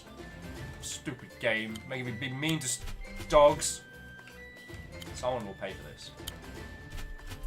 Alright, so they're out of flyers now, so this guy's pretty useless. Oh! Except for hitting you. Get stuffed me! Feck that one guy in particular. Oh, she felt a little bit guilty about that. But yes, I didn't kill the doggos, and that's very important. So, what were we nattering on about? We were talking about bringing your game to market. So, as I was saying, it's one of the things that I hope that you will get to experience, because honestly, no matter how brutal... J-Post! Thank you for the 100 bits! I'm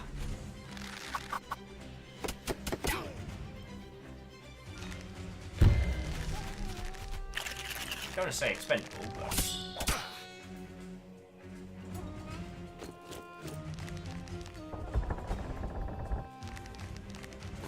Gotta handle that siege engine, otherwise we'll have a very bad time. Get him, lads!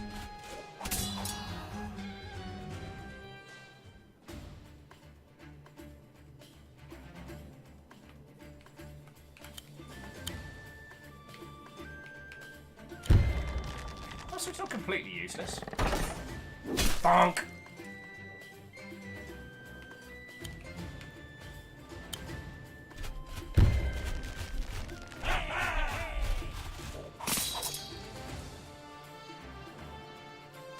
Eudora saying that clatter sounds somehow rather satisfying. Yeah. Okay, so the thing that I want to talk about, and J-Post, again, thank you for the bits, yo, is that how to phrase this? Game development is stressful. Big team game development is especially stressful. And you go into it knowing this. Like, I've worked on projects, and I knew that we didn't have enough people to do the things we wanted to do, but we did them anyway, because it was fucking rad, you know? That should be enough to take the edge off. Go Alchemists.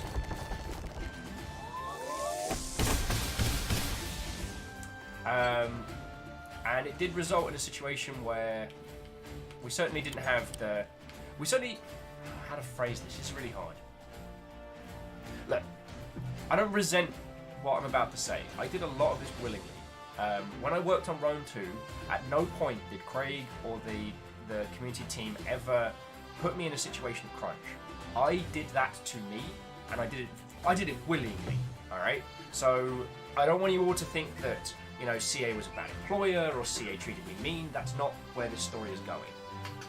What I did was a lot of late nights making videos, a lot of time, just direct chatting with people, and on top of that, we were doing a lot of events. We were doing, on average, like 2 events a month.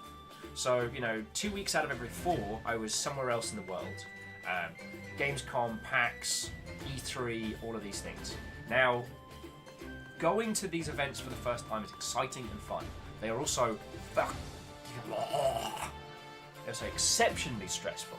And oh boy, I have seen things. Gamescom, holy crap. Gamescom is the biggest games event on the planet.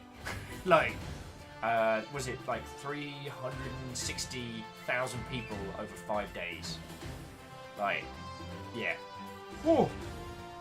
Something brutal. And throughout that, I pushed myself. I pushed myself very hard. I pushed myself beyond the point of what is healthy and what was safe. But I did it, because I wanted to. No one made me do that. That was my choice. And so in the evenings, I would go out and I would party and hang out with people and network. And during the day, I would be my general will-like self. As I said, I went above and beyond. Thing is, that takes a toll. No matter how passionate you are, no matter how much you love what you're working on,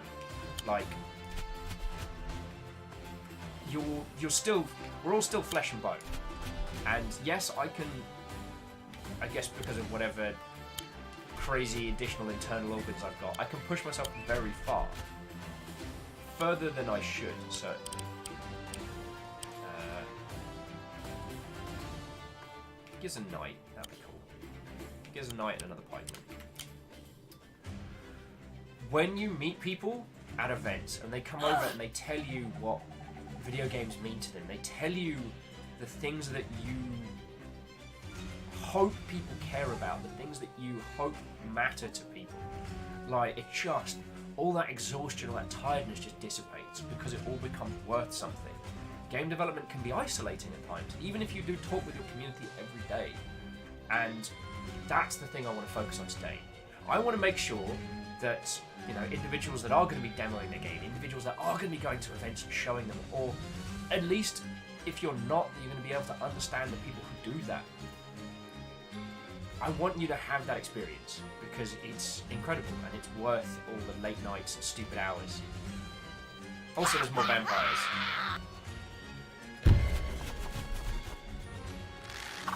So yeah. So jumping back into chat, Alleged saying, and chat, we say this, we create our own studio, aptly called Longship Studios. We hire everyone here in chat and help people practically get jobs. What do you say? I mean, if I ever find the funding, friendos.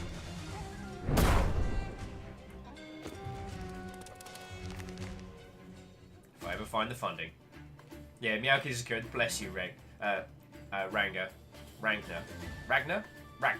Took me 3 tries to say the same thing I've said.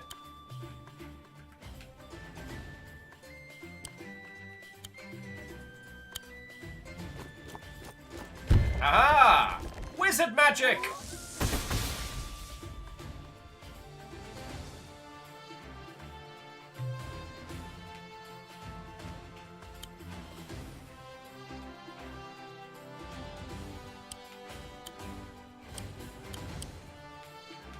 Don't worry, friends. Reinforcements have arrived. Delicious, expendable reinforcements.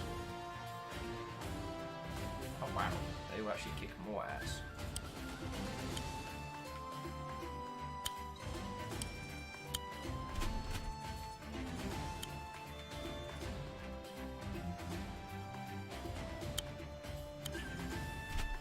Dear expendable troops, thank you kindly for gumming up the wheels of the skeleton machine.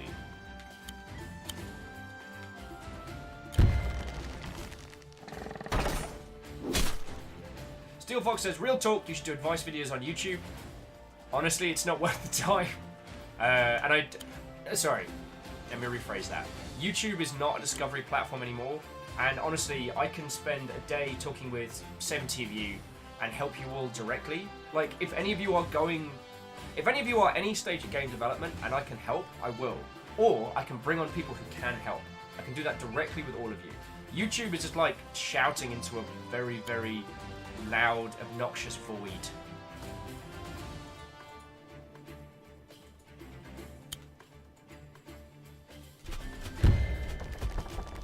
I won't fail!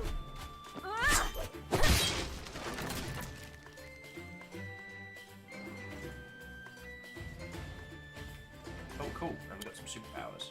Nice. Not today, Skelebones.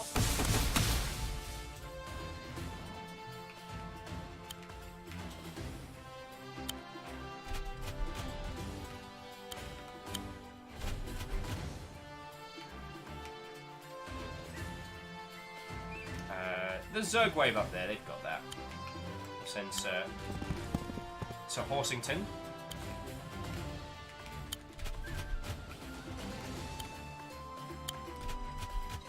I'm not saying that my strategy in these games is what's the term? Ethical, but it gets results.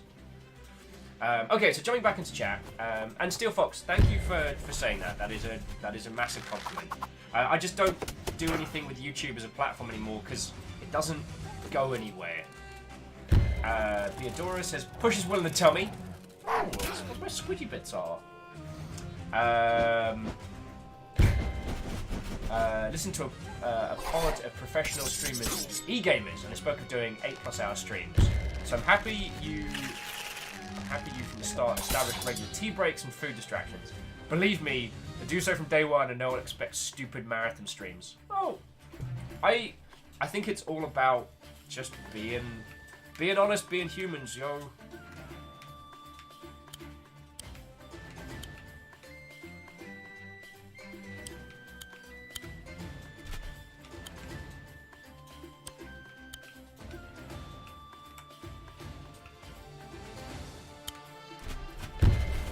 Like, I tell you lot everything that's going down, you know, when I'm taking breaks, why I'm taking breaks, I keep a strict schedule.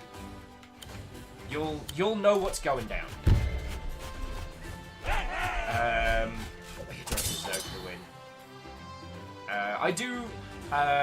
haven't had a chance to hang out with him for a while, but the gentleman from Man vs. Game.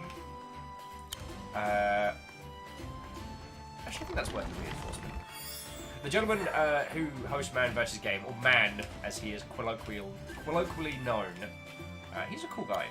I got to hang out with him a lot at varying PAXs. Usually just by...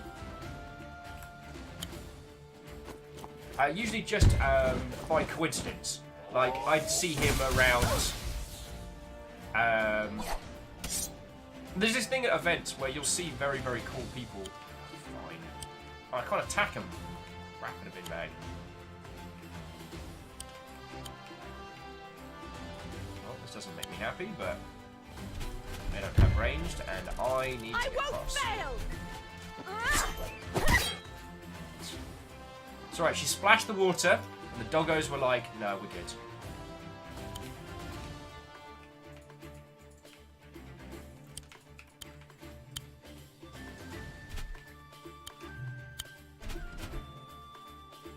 Sir Cloppington, we have need of you.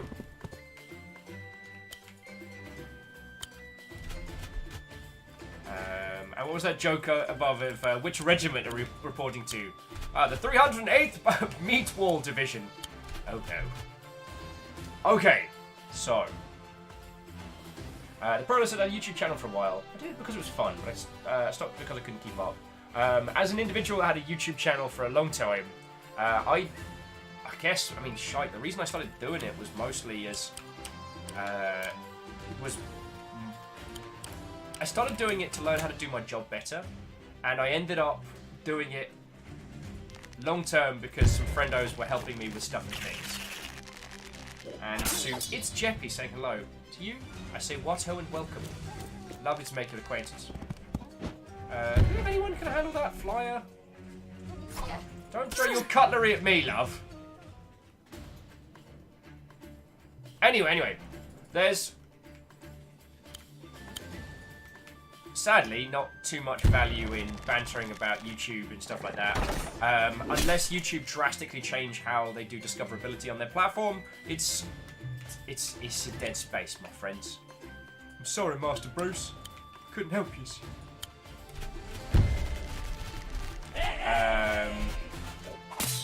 So let's get back to the fun stuff.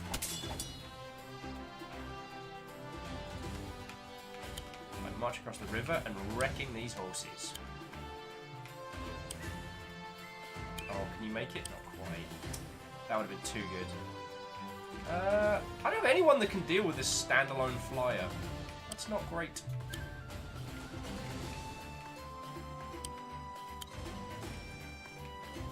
I don't wanna...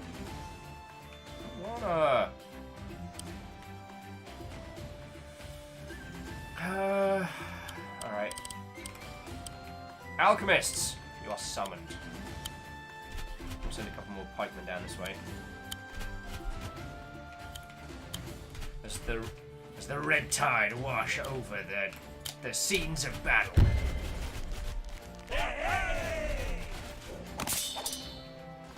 Almas, the advice for YouTube is keep an eye out for whoever's going to eat YouTube's lunch. True. They still have the best encoding algorithms. And hey! Whoever that was that picked up the Game Maker bundle, you feckin' legends. And I think that's what got us on this topic today, was that the Game Maker bundle is a bunch of feckin' cool games, all made with Game Maker. If you want to make a video game today, pick up a copy of Game Maker and start mashing around on it. Like, there is nothing... I'm not saying that you have to, or that if you choose not to, you are doing it bad, but I'm saying that right now, if you want to make a game, you can do it today, which is awesome. And I want to say hello to Camille! What, oh friend! How are you doing? You're saying day 3 of no meat. I attempted to leave the house, and now my car is stuck in the cul-de-sac until the weather shifts more. Or I risk hitting someone's car.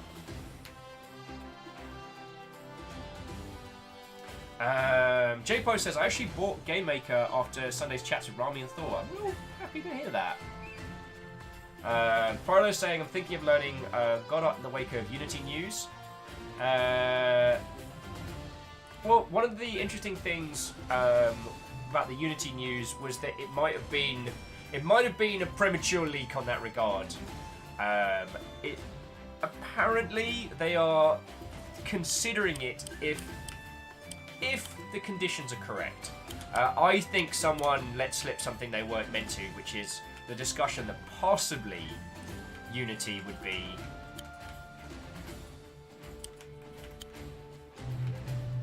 possibly Unity would be... oh, wow. I don't like these odds. Oh, cool.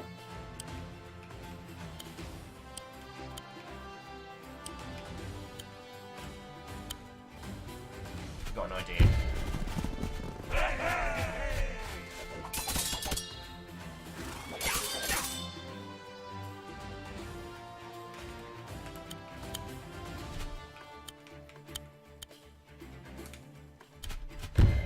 None shall fall while I still stand. The power of Grayskull! Oh, that was not a full heal. I was hoping for a full heal. Mistakes were made. It appears that I have won its Twister.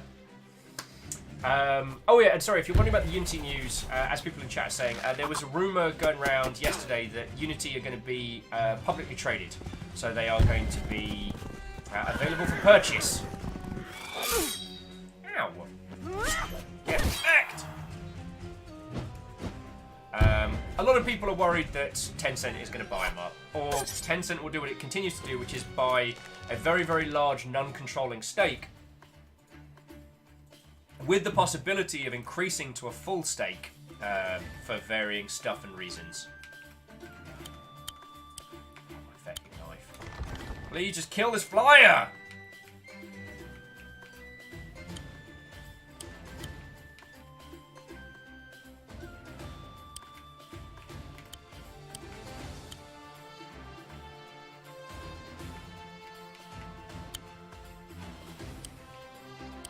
Alright.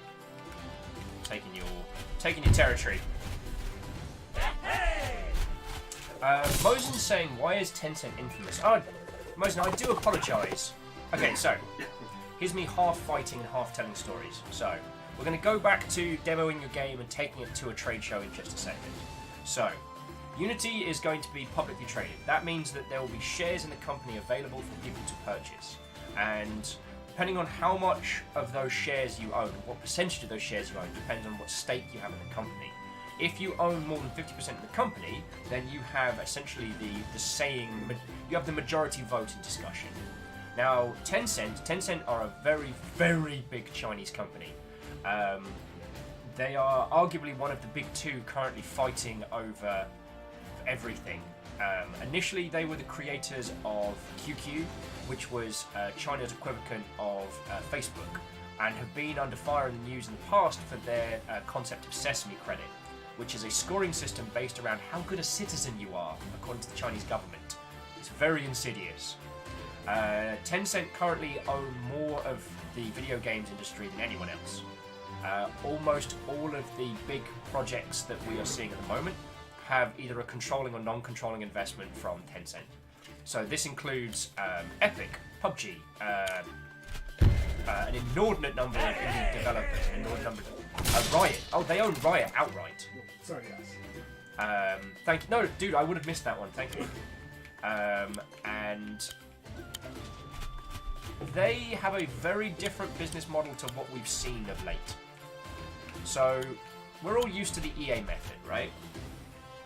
Big publisher buys company, initially says lots of lovely fluffy things, guts said company. Oh, we don't have enough troops to handle this shit down here. Alright, we're gonna pull back.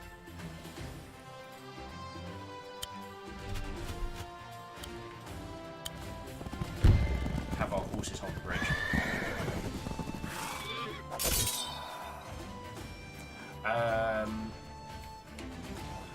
Oh yes, Tencent.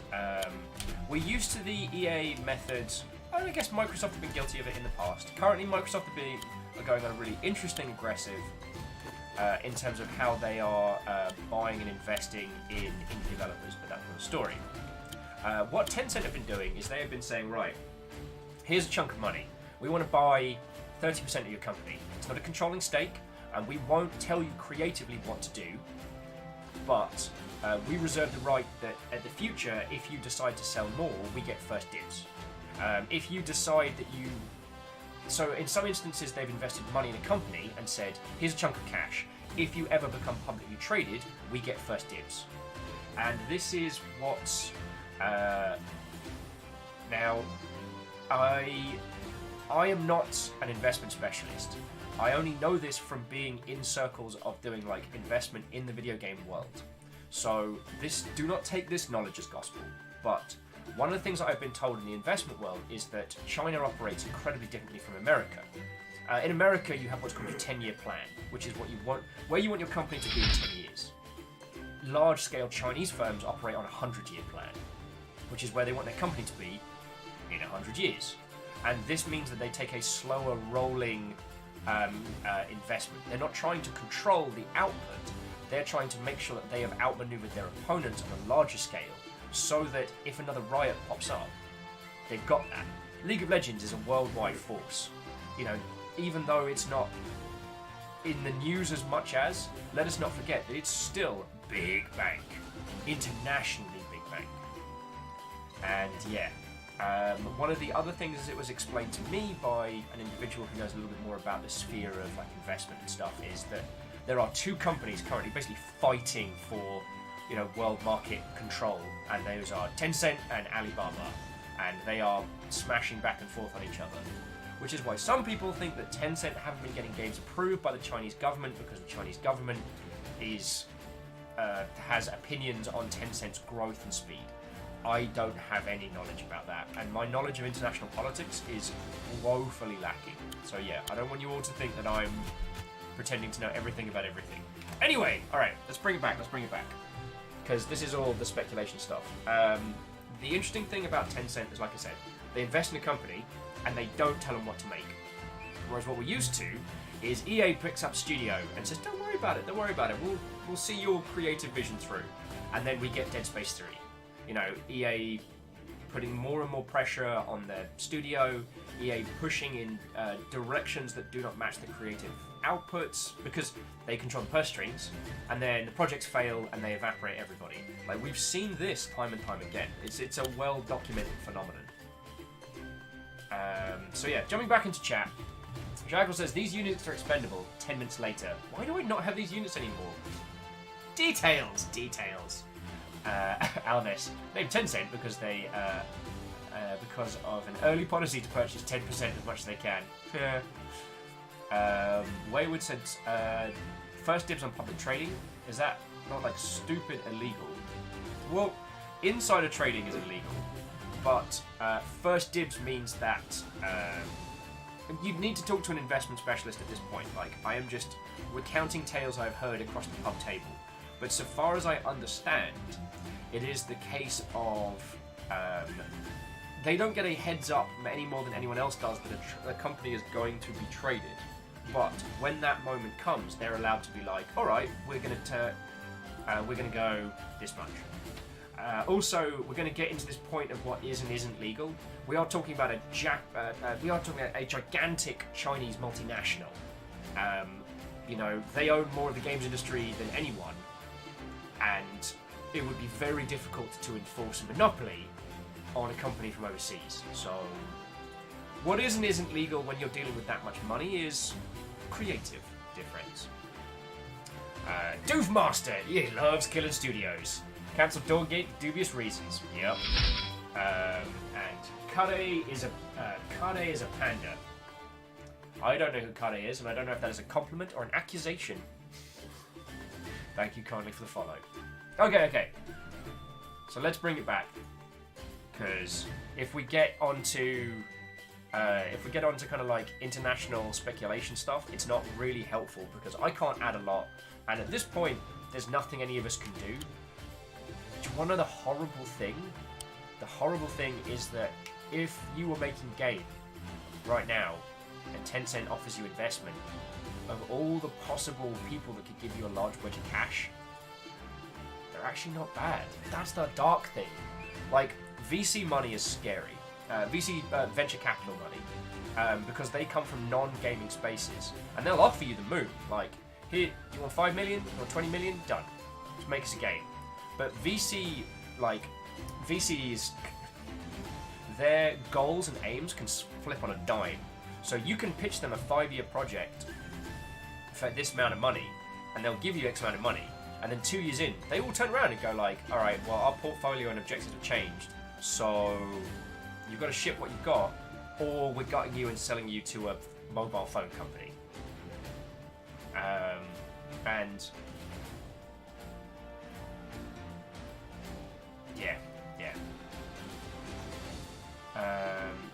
oh, and Legend says, alright, I'm gonna go, Viking Run, have fun, take care, and I hope the package gets to you Friday.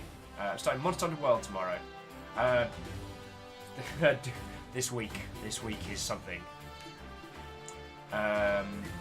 So, bringing it back. The thing that I wanted to talk to you all about today is not the big money cash, is not extrapolating, and that's a real word and not a word that I made up. Extrapolating cash from an inordinate multinational. No. What I wanted to talk to you lovely folks about today is you've made your game and you're going on an adventure. Oh, Steel's going in 10 minutes. Well, Steel, I'll keep bantering, and the VOD will be available in a myriad of different places. Ah, yes. Focus on the troops on the bridge. They are the distraction.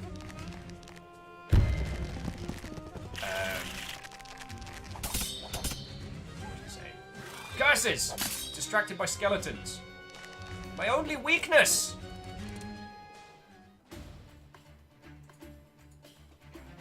Doof saying the game audio is a little bit loud. I'm very sorry. Doof, thank you kindly. I'll bring the banterificness up, and I'll bring the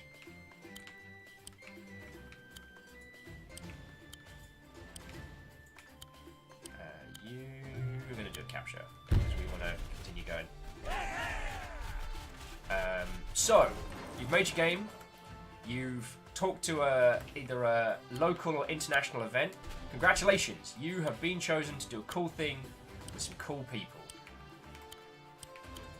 What next? That's what we're here to talk about today.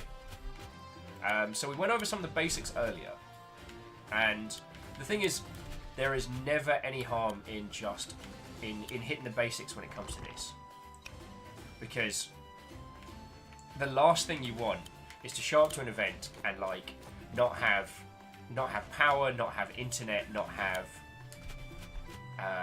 any other elements that you control.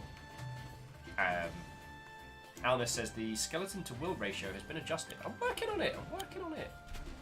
Just remember, inside every adventurer, there is a dungeon skeleton just itching to get out. Got some archers as well. Kind of do with some fast deploy, but we'll just have to settle for wave after wave with my own men.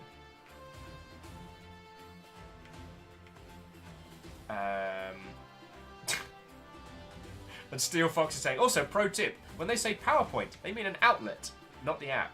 Well, we joke about that, but, you know, that's not ridiculous. If they're asking you to demo and exhibit your game, and they say, you know, you get one PowerPoint, what does that mean? Well, what it means is that you get one plug socket. So, bring a fecking, not an adapter,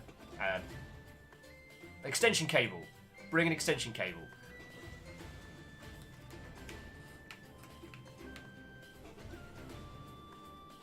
Oh, I really don't want to put my hero on that. Alright, Ragnar. I'll give you another turn.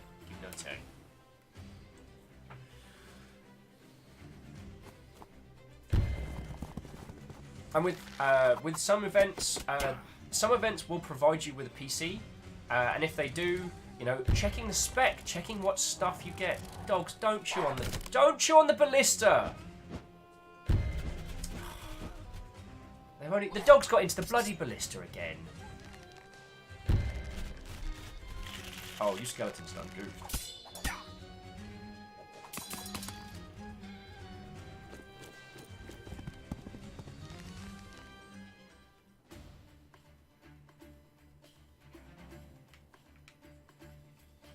Alright, so just get rid of this fucking flyer.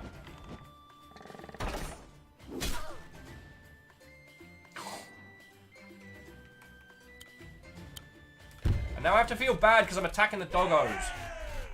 Okay. So, checklist of all the basics you need. If an event is providing PCs, get the spec. And even if the spec is good, and it has everything that you feel that you're going to need for the event, make sure that you have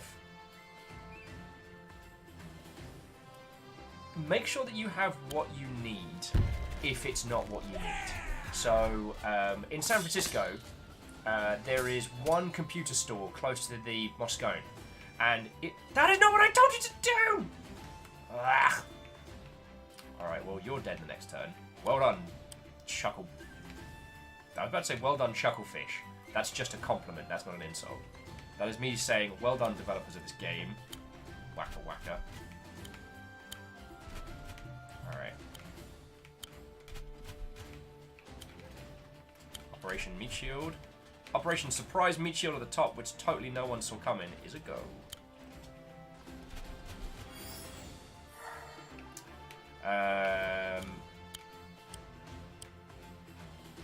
There is one computer store within walking distance of the Moscone.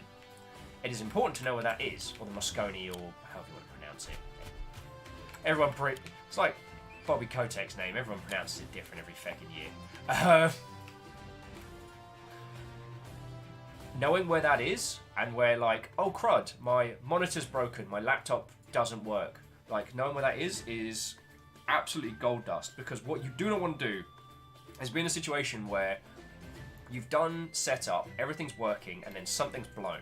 Something on your kit just does not work, and you're desperately trying to Google where the nearest computer shop is, and you can't get signal because the convention center is completely swamped with other people using their devices, and you've got nothing. Doof said, I heard an earlier build had a death doggo out of the battle, but the decision was too sad. I know that a lot of the devs on this game are dog lovers wholeheartedly. Oh, I can heal up everyone! Everyone is cheater. Hey! J-Post. Thank you kindly. Mixing up the pint glass there for House Chaos with a bit of doggo bits. So knowing where that you can acquire supplies should you need it. Now naming no names, but we once did an event in Italy, and the events company did not provide air conditioning, and we had a bunch of PCs in the height of summer in an outdoor tent event, and they didn't provide aircon. And so the events team were like, we gave you everything you asked for, like. So basically a group of friendos had to bundle into the back of an Italian cab and bomb it around the city of Rome, trying to find monitors, an aircon unit that would work with a big old marquee tent. Like, yo.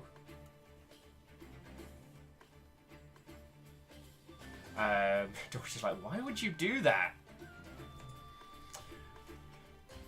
These things happen. Sometimes sometimes it's a lack of information. Sometimes people don't care.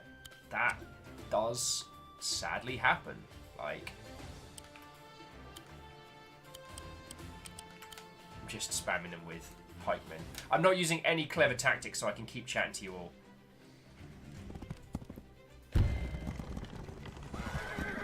Wait, how did you bad boys get up there? I like that ballista. It was a good ballista.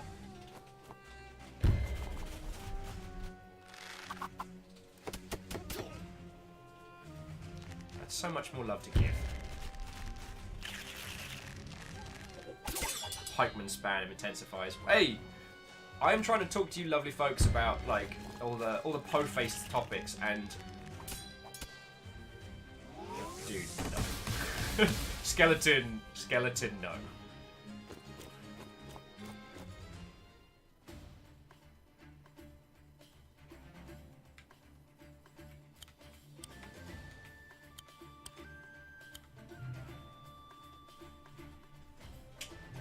Curses.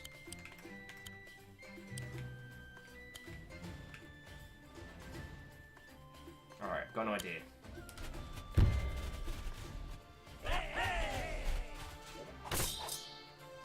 Alpha with skeleton, yes! Skeleton always! Not feeling sorry for the skeletons. God. Feel for the doggos, not for the skellies. Alright, so.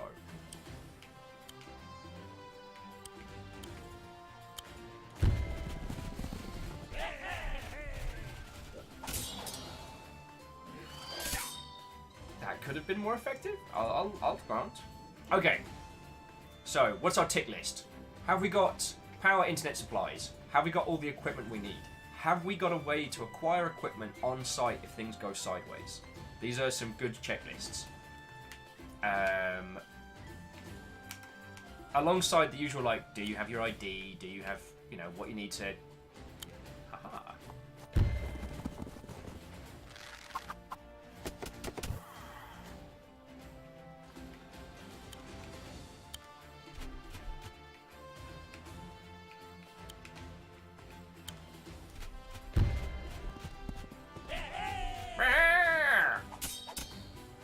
Shackle says, do those shields apply when you're attacking or just defending? Both. They affect how much damage that unit takes dependent on where it's at. And where it is where it's at. And you can't beat that with bat, my friends.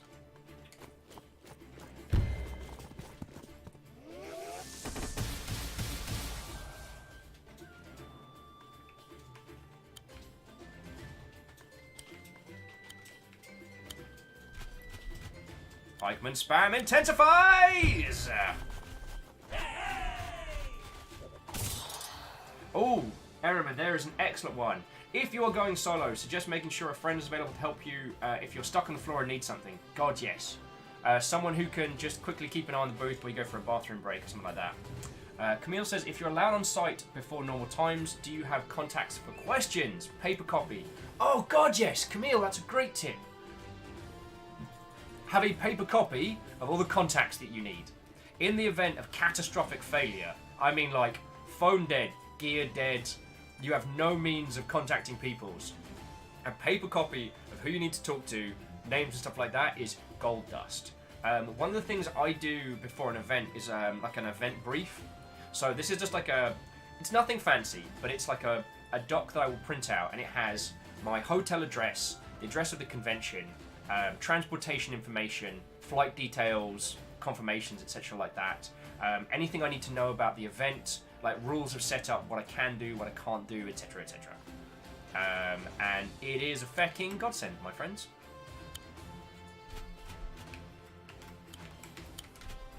It has saved my ass more times than I care to count.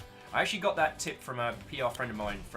That one comes from Becky, and I've been doing it of my own volition since, and it is, yeah, utter gold dust.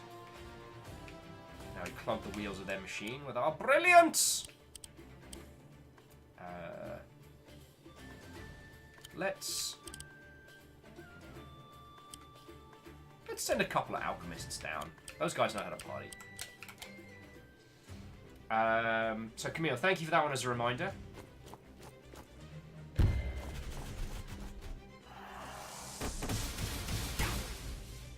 Yankee Screw said, did we mention having some backup cash in ATMs in case ATMs run out? That's something that I would put forward just as a really good travel tip. The Parlor says, why are you not just spamming an army of battle pops? Because I hate seeing them go. Plus, pikemen do more when they are side by side, as opposed to dogs would do more when they're flanking a person. So lots and lots of battle pups can do quite well, but... Ragnar. You made a mistake. You made a grave error.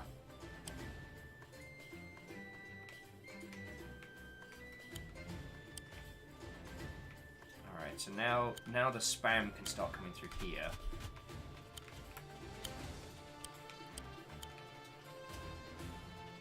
It's alright. This is all going to plan.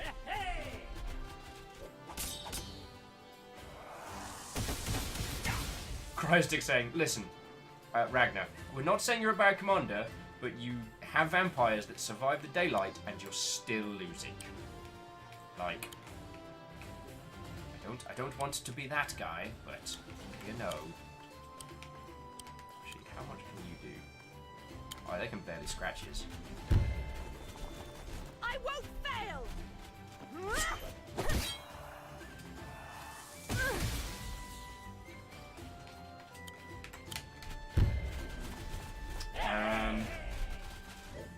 Yes, so the having a bit of cash in case of stuff runs out, that's always a good one. If you're selling anything like merch or badges or pins, make sure you've got a lovely denomination of bills and change, because you'll feckin' need them. If you have one of those little swipey things for taking card payments, do check with your event organisers, one, that it's a thing that you're okay doing, but two, check with them that there will be internet provided for that. Again, do not count on there being working, functioning internet. There is a magical world out there where we all get the internet we deserve, but it is not this world, my friends. It is not this world.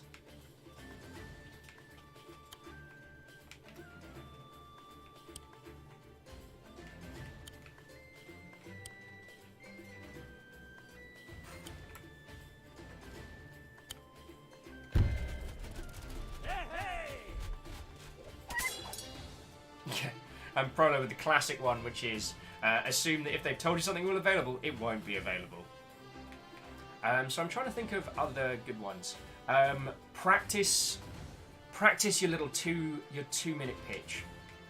What is your game? Your game is a romantic dating comedy where you and your partner construct pizzas for dogs, and the more the dogs like your pizza, the more your partner will fall in love with you. Go. It is an RTS strategy game which takes place entirely within the human kidneys. It's an action platforming rom-com entirely starring the cast of Friends but not Friends. It is a first-person shooter about what happens to memes when they die. I don't know. Yeah. It's really, really embarrassing to do it first. I know. And it takes a long time to get to that point of being able to just... being able to just say, like, on a hesitation, this is what I do. But you need to be able to be that. For every person you meet, you are your salesman.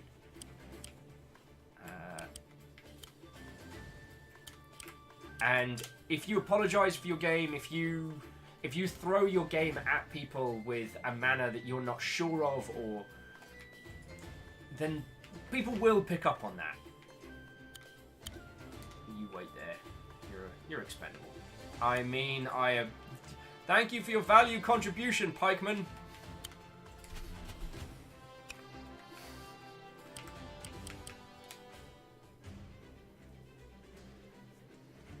Cryostick says, my 2-minute pitch is a story of brothers who annoy each other, called Brono Trigger.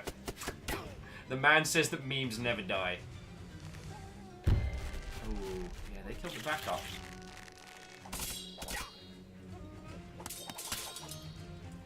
Oh!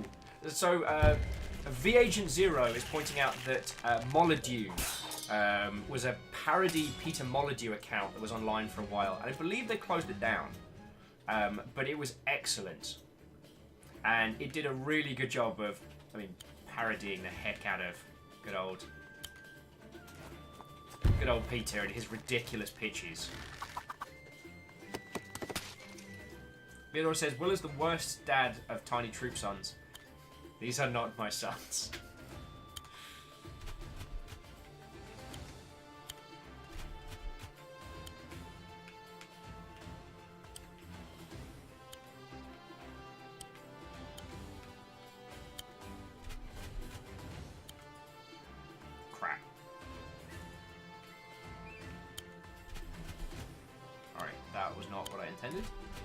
It's fine. Everything is fine. We're fine here. How are you? Also, these little alchemists are quick on their feet. Probably because they've been huffing mad chemicals out of a jar.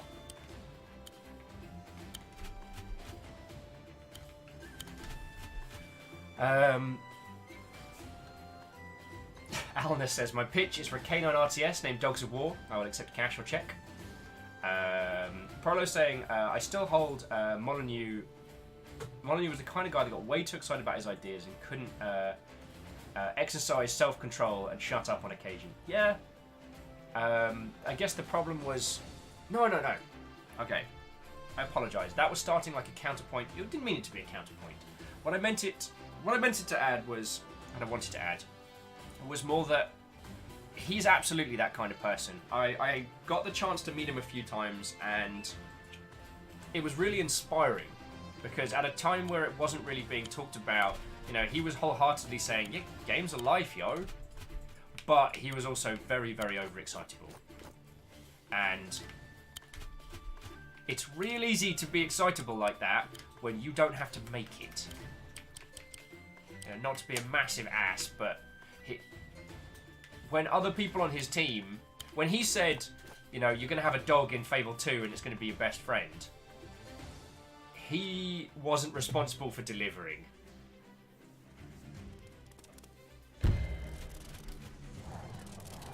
Oh, and Daughter's got to go for dinner. Alrighty.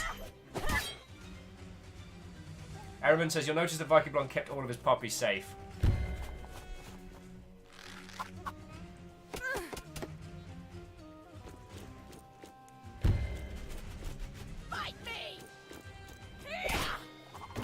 Salen's saying, does Molyneux Jam still happen? I don't know. I saw the, as I said, I saw that the account maybe wasn't closed down, but was definitely coming to an end of sorts. I can't remember what Ragnar's power is. That'll be fun. It'll be a fun experiment.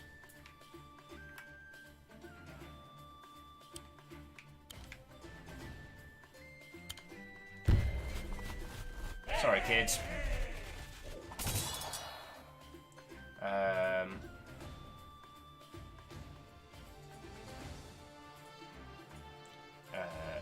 So the agent saying Peter Molyneux posted on 31st Jan. Cool. So that isn't him done.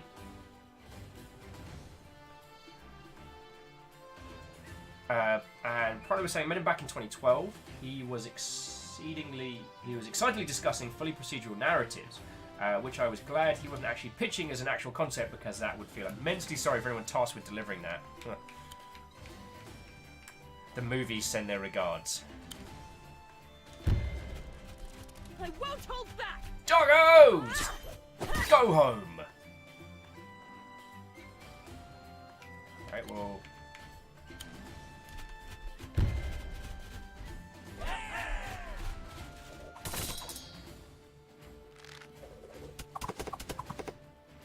We're soon going to reach the point of this game where tactically spamming out...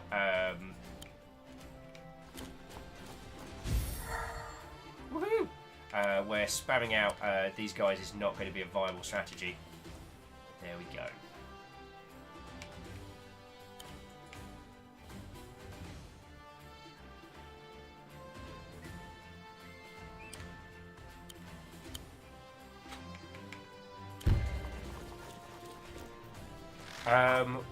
I mean, I think I've spoken about this before. I cut my teeth in the games industry working for Lionhead back when it just split from EA. That's actually not too bad. I'll take that trade. If we can keep Ragnar bogged down up here and just take all our stuff.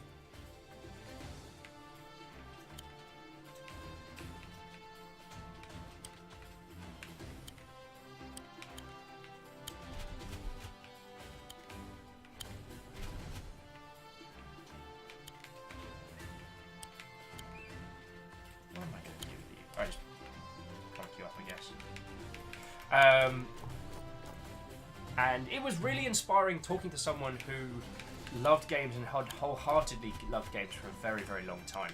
But there was never a question in your mind chatting with Peter of whether or not games are important to him. And that's super rare. At least it was. It's better now, but you know, there was a time when most of the execs that people would encounter were just... You know what I'm saying? Yes, that is a real word term. I know what I can do. Feel like those mother hubbards. Yeah, enjoy that.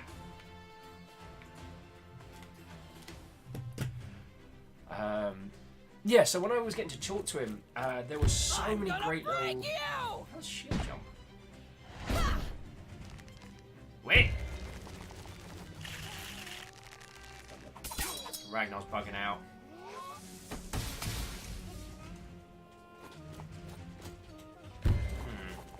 And Prolo's agreed, saying that was the important thing for undergrad me to be exposed to, was this feeling of, oh heck, games are actually important.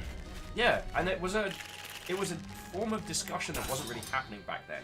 I still remember him telling me the story of how, that's one of my favourite stories, his parents gave him the sit down when he was in his mid to late teens, being like, look, Peter, we're worried about you. You've been locking yourself in your room a lot, and honestly, I think we need to have the talk. So they gave him the incredibly awkward discussion about, oh wow, when did you get wrecked? About bashing one out in Povit. And he tried to explain to them that what he was doing was playing with Lego. And what he was actually doing was creating a lot of really interesting concepts out out of Lego style. So a lot of the early games that he created were prototyped in Lego. Which, if you know anything about Kojima and his processes, that's how we got Metal Gear Bloody Solid, which is like Metal Gear Solid but with a heck in.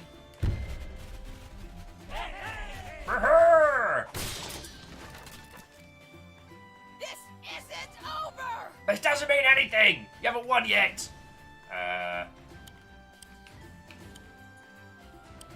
Right. Love you, Ragnar, but I think it does. I think it does mean it's over. Shot these guys.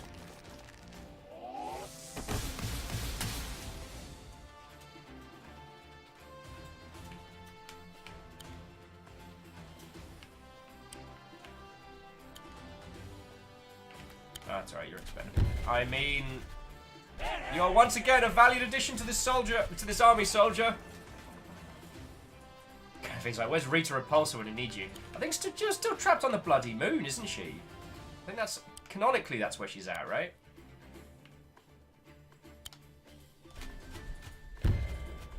Knock knock. I won't fail!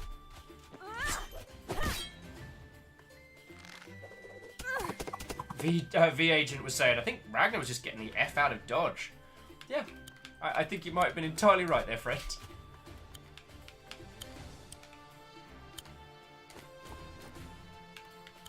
Let's hear it for Pike Spam!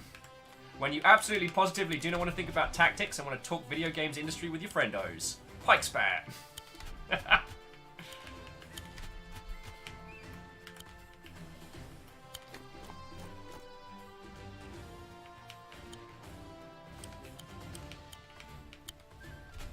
Give Ragnar a few things to play with up in the north.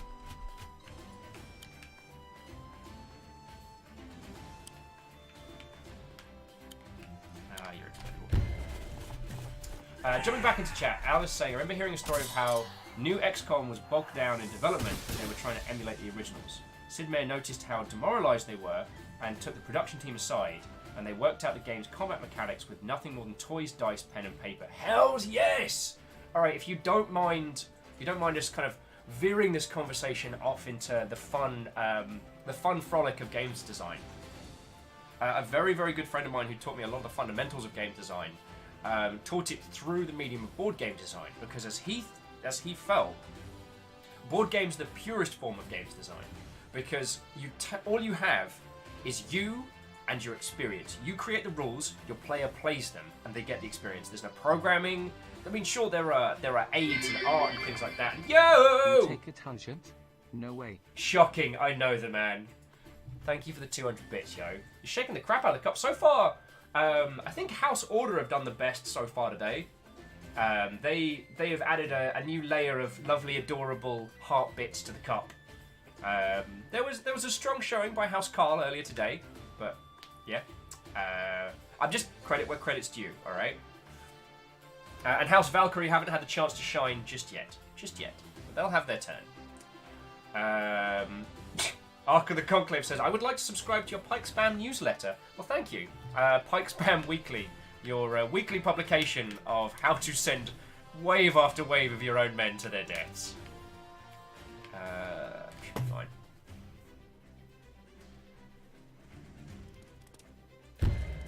Oh no, don't make me hit the doggos! She makes me feel bad.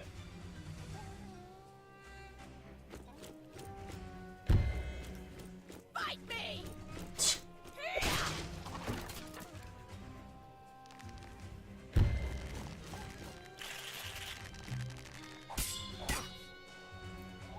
Jumping back to chat, so Shackle says, canonically Rita Repulsa has been kicked off the moon and then hit with the Destroy All Evil wave, which turned her good, and she now exists as the guardian of all good magic in the universe. So like an average Tuesday then, right? Ah, they appear to have used my spam powers against me. Brace yourself!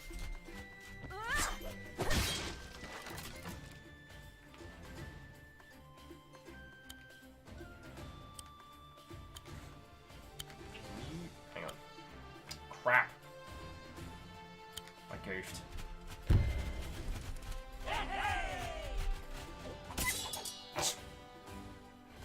4 blokes like, hey, let's go wail on some nearly defenceless dogs. That'll make us heroes. Bastards. Doof saying Ragnar is being a bigger doof than me. That is true. I mean, you embraced the doof. Ragnar, unfortunately, fights against it. But I don't know why, but I just want to give Ragnar a hug, a little pat on the head. It's alright.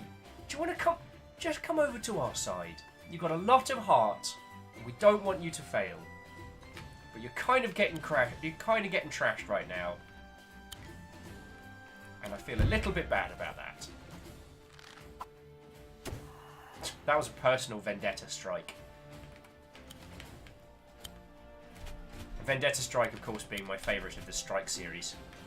That's you. That's Ragnar.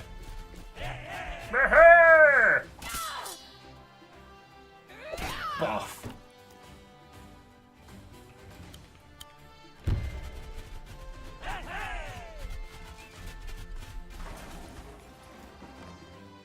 Ark of the Conclave is asking, is Pike spam Zerg Rush? Well, actually, Ark of the Conclave, if you really subscribed to my Pike Spam weekly newsletter, you'd know the answer to that question. So, personally, I'm hurt and offended. I think you just said you wanted. Ooh. Yeah, why not? I think you just said that you wanted to read my newsletter to make me feel better.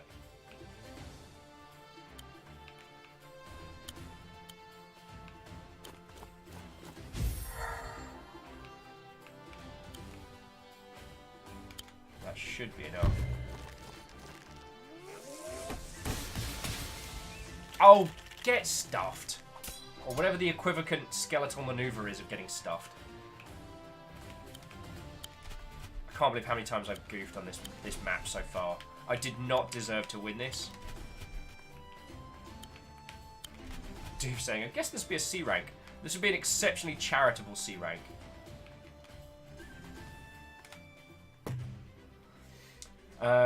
So what are we waffling on about? Oh yeah, so I do want to celebrate a lot of what Molyneux did in terms of his creativity of being the right person at the right time. Syndicate Wars, Populous, Theme Park, Theme Hospital, Black and White. I mean, Fable was probably not the game that I think the Lionhead crew wanted to become synonymous with, and certainly not be their entire legacy, but the Fable series, there's still a whole bunch of elements of that game that are utterly brilliant. Alright, so, you handle the dog. And I'm really happy that franchise survived. But Alice says, I still want to see Black and White come back somehow. That would be lovely. I Caught Fire says, Will gets an E for effort. I think you mean an F for effort. God, it's like you guys didn't even know how to spell. I'm so sorry. I'm so sorry, I'm just being an ass now.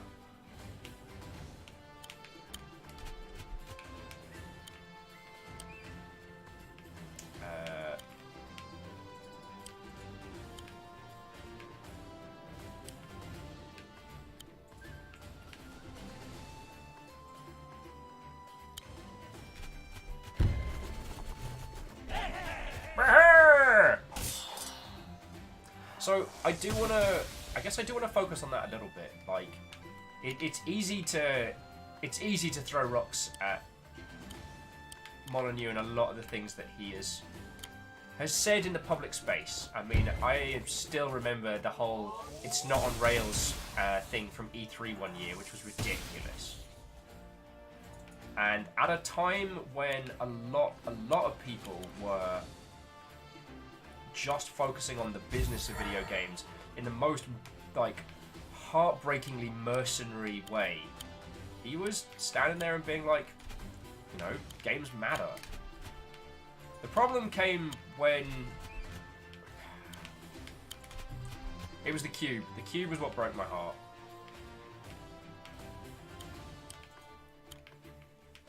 Because oh, that's death. the cube should have been like an exercise in brilliance. It should have been his chance to get back to those roots of like creativity and unbridled creation. Like, yo, you make what you want. And it wasn't. It was an advert for his next game, which is something he had said in interviews it wasn't going to be. Still not going to forget that, Peter, mate. Just want to let you know. And in a regard, what he said was true. You know, the person who got to the center of the cube, it did change their life. Just not in the way anyone expected.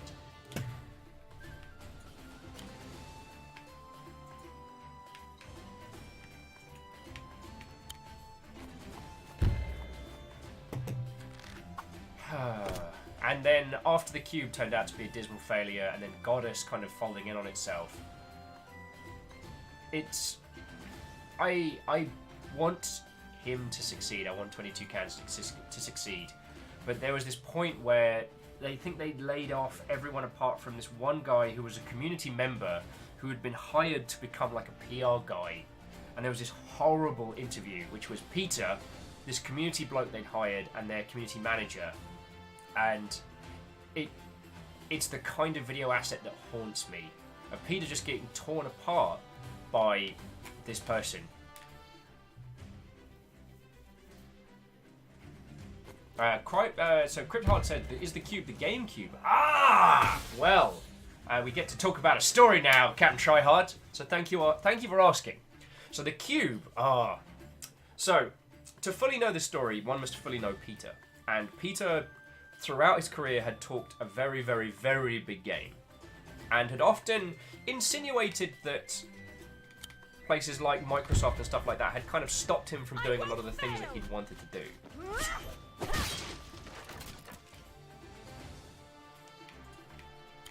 Dear Pike Spam, could you just capture that for me? Thank you. And his reputation for being an individual who made very, very lofty promises and didn't always deliver was lamentably well known. Roses are red, violets are blue. I bought a trebuchet to lob rocks at you. Let's feck it do this. Oh, don't make me get rid of the doggos. Why not? What if I just didn't?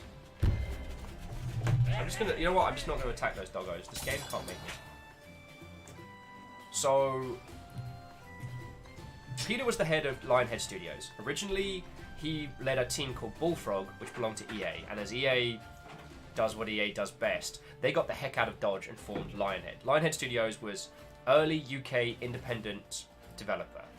They made Black and White, Creature Isles. They developed Black and White, Creature Isles, the movies, a bunch of other titles, some of which would sadly never see the light of day. One of them was a project called Fable, initially made by the satellite team Big Blue Box, that was then absorbed into. Originally, that was meant to be an Xbox launch title. It did not launch and launch for the Xbox, but that's another story. So, Microsoft acquires Fable, I think sometime either before or after Fable 2. And Peter moves from being the head of Lionhead to being an Xbox executive. Now, he was still in studio and still doing things around Lionhead Studios, but he was an Xbox exec. I think he was like European creative lead or something for Xbox. And so he kept talking a very, very good game and kept kind of delivering some weird stuff. One of which was a title called Fable the Journey, which was an on-rails magic shooter. And famously, at E3 that year, everyone accused it of being an on-rails game, so in every press interview, he got the journalists to sign on the wall around a big thing that says it's not on rails. It turned out the game was entirely on rails. Anyway, so there was a lot of discussion around Peter, and the general industry opinion was kind of split in the middle. One side was like, this is a guy that will promise you the Earth and deliver you some Earth. The rest was that this is a creative who has been hamstrung by a very, very large corporation. They've been hamstrung by Microsoft. And you could see both sides of that argument. Then he left and set up 22 Cans, and everyone was like, whoop whoop! He's going independent again! We're going to see some cool stuff! And one side was like, alright, Peter's done cool stuff when he was indie before. Let's see what he does again. And their first big announcement was the cube. What's in the cube? It is a gigantic, simultaneous multiplayer tapping thing. A huge, like, layer upon layer upon layer cube. The cube is made up of millions and millions of cubes. And the way it worked is that, like a Russian doll, each layer was atop another. As every person in the world is tapping away and chipping away at cubes, once one layer is gone, cube shrinks. Next layer, tear through that. And a lot of people got excited because this was a multi-platform experience. There's only one cube.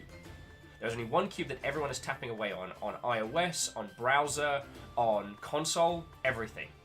And the only thing that Peter told us was there is one thing in the center of the cube that only one person will ever see. Whoever taps that last block, whoever cracks through, will see that message, and it will change their life.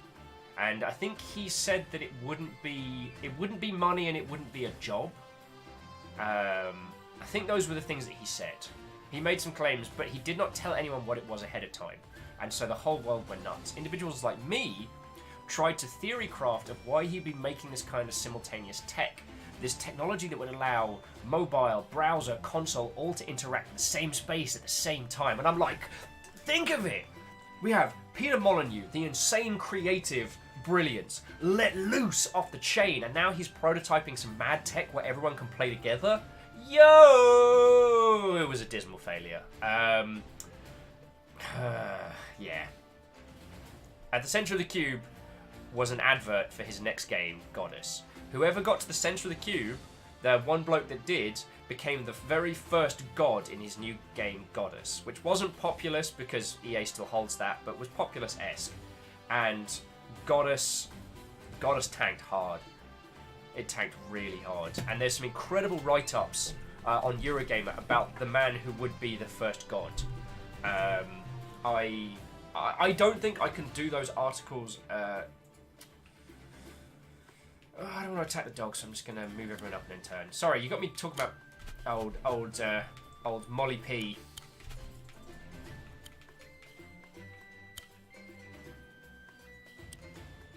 We're just going to have you attack that. It'll be fine. It'll be fine. So Isocrid's just some short thoughts. So Aldo says, one thing to note is the cube took months to break. What could have been a wonderful week-long performance piece outstayed its welcome. That's very true. I mean, if what had been at the centre had warranted that amount of height and that amount of weight, it would have been great.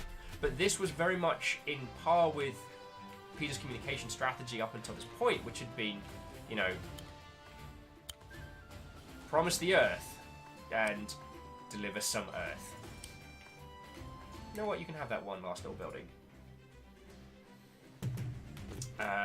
And yet, as Isocrid's adding, the guy was supposed to get a percentage of sales when the game was released, but he didn't get a cent because the game was technically never released.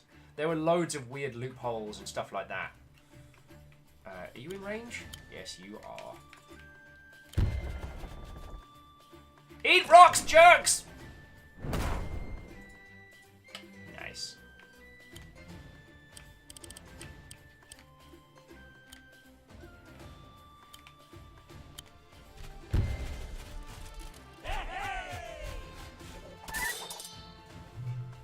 Go home, doggos. Go home. And I'm just gonna end turn. I'm not even gonna attack Ragnar. I'm just gonna block her in. Wait.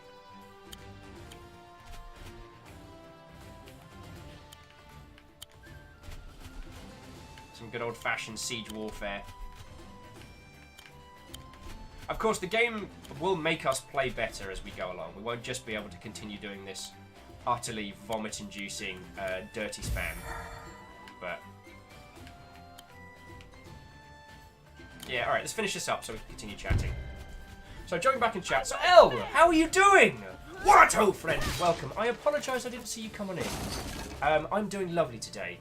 I'm still a little bit wiped out from last week, and this week's going to be off the chain. But today we've been talking a whole bunch of... Damn it, Isocrid!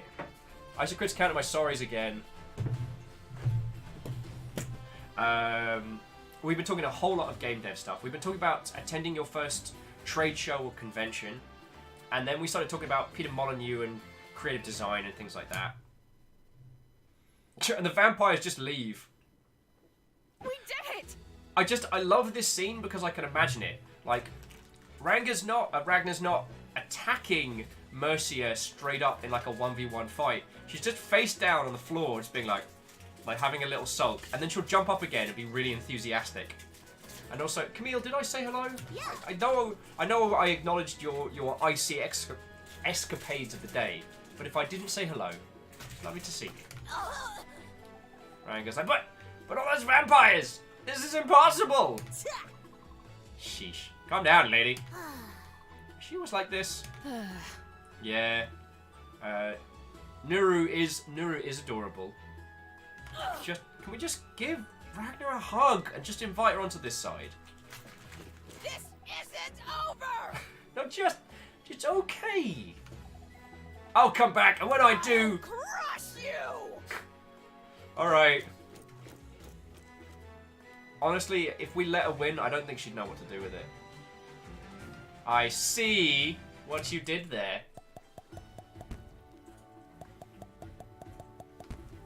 And for the record, the only side missions I'm doing are the ones that let me play as the doggos. Doggo! It's only taken us 2.5... Oh, wow, we've been playing for 2.5 hours. Wait, we can play as... Oh, we might have to do that. Alright, friendos, so we're going to do a doggo mission in just a second. If it's alright with you lovely, lovely folks, I'm just going to take a quick little break and grab myself a cup of tea, because I've been talking at you for like 2.5 hours. NBD, NBD.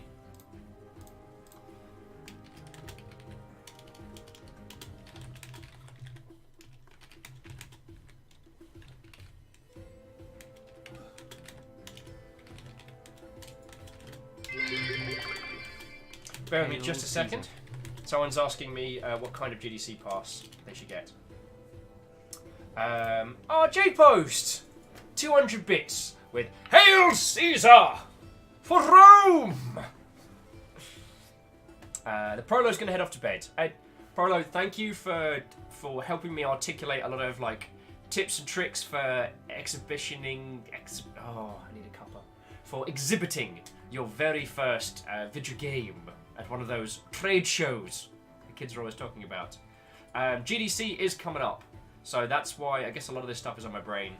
And I still need to sort my travel. That is the only thing I haven't worked out yet. But, you know, details. It's fine. Everything's fine. It's fine.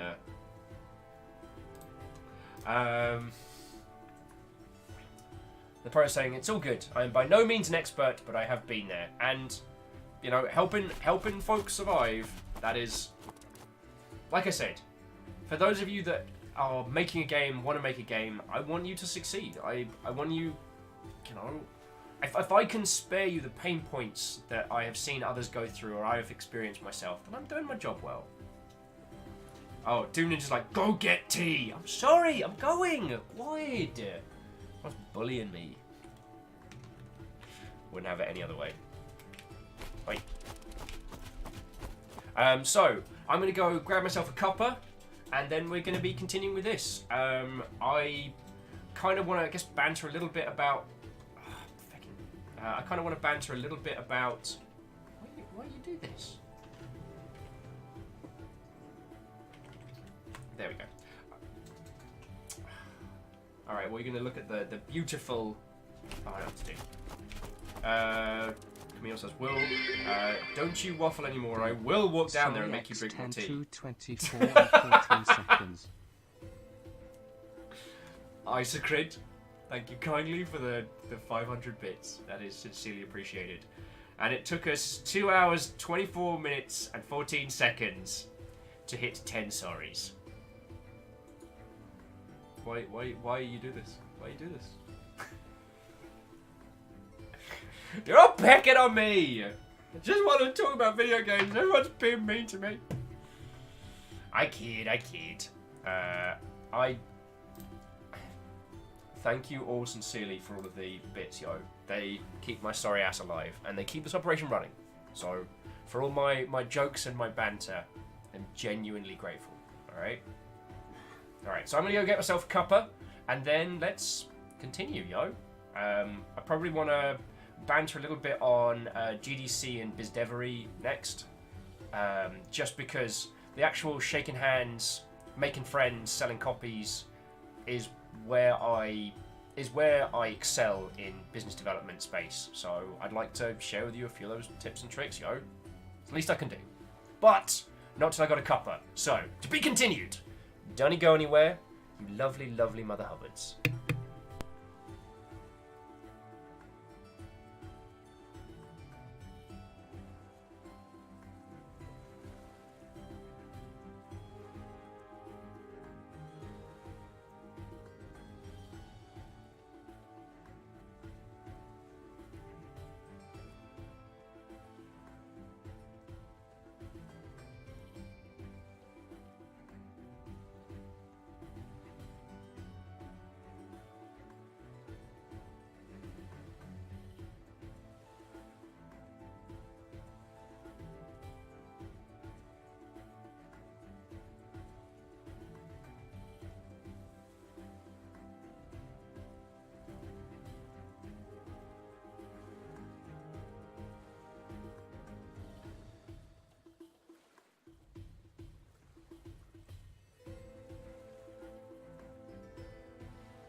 And we're back. Hello, hello.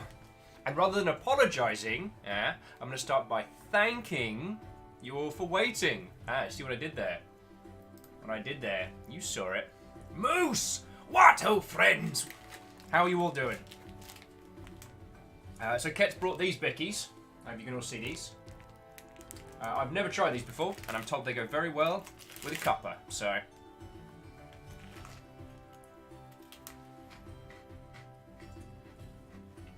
Well, those are really good. They're like, kind of like citrus cream, rich tea biscuits. Let's dunk these mother hubbers. Yeah, that's right. That's right. Oh God. Dunked. Wow, they change form very quickly when dunked.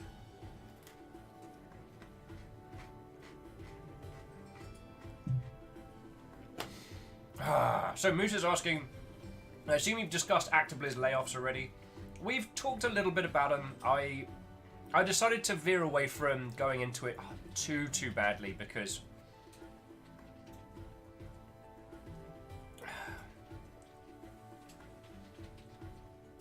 it's a tragic thing, and it is a problem whereby all the individuals who are going to suffer the repercussions of it had little to no input in its... The people who are getting laid off are not the people who made the decisions that led to that situation, you know what I'm saying? That's what I'm saying. So, alright, let's give this a go. Doof's saying this mission is a newbie killer. I look forward to seeing how you handle it. Well, I'll tell you this much, Doof. If it's a choice between having a wonderful chat with yourselves and being good at this game, I'm going to choose the banter. So, I may completely feck this up 7 ways from Sunday, but I get to chat with you all. And that is one of the things I like about doing this full time. So, yeah.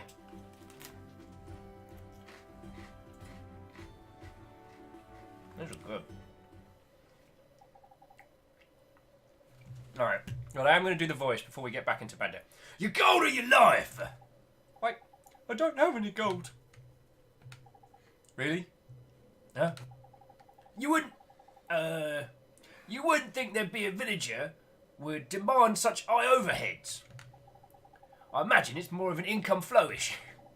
Well, of course, in these rural communities, income is inevitably dictated by an unreliable agrarian yields. Lads, we're becoming sidetracked here. Look here, villager. If you've got no gold, then your life's forfeit. BORK! Grrr! Keep your snout out of this, doggy. It's none of your business. BORK, bark, bark, bark, bark. Alright, Fleabag. That was the last of my patience. Call for reinforcements.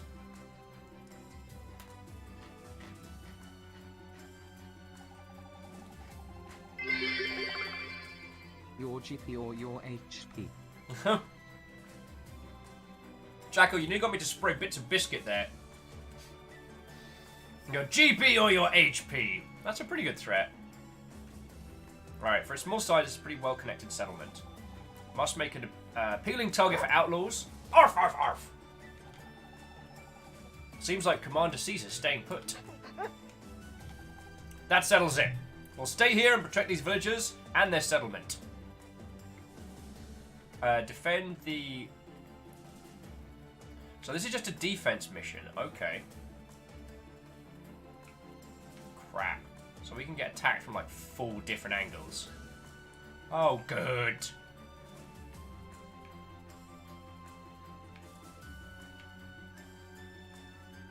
Probably won't be able to build enough units.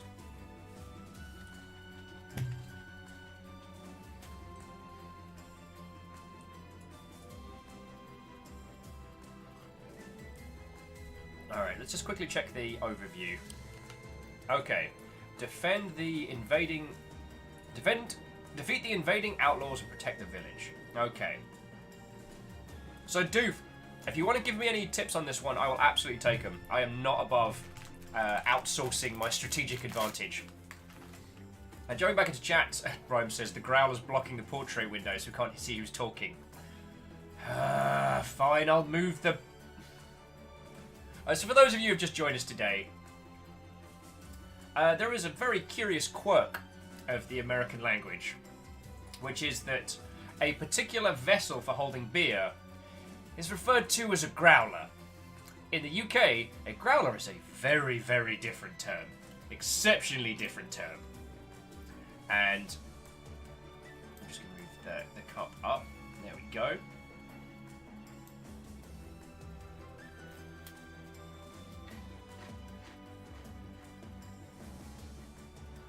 Duve saying, pikes are good. Take as many villages as you can. Pikes, mages, knights, trebs. Alright, they can make that work.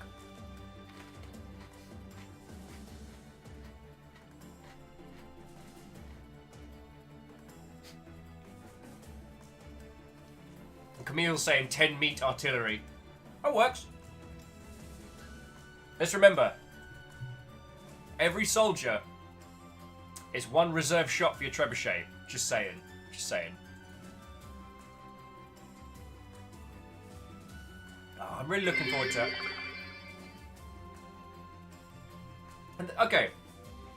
Vanderbeest, thank you for a few moments carefully layering the bit cup with hearts and flags. For a brief moment it was beautiful, but the man saw fit to shell it, which is capture the outlying resource points with single units and move the bulk of your force to the north, defending the bridges.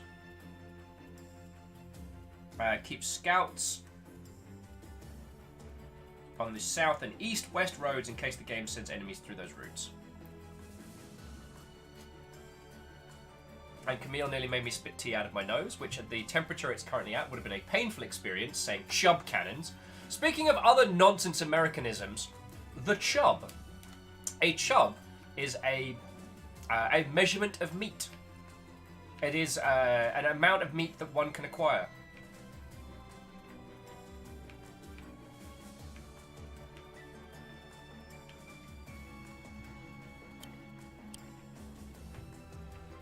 Alright, so we can send the alchemists and that lot up this way. Can villagers capture? I doubt they can.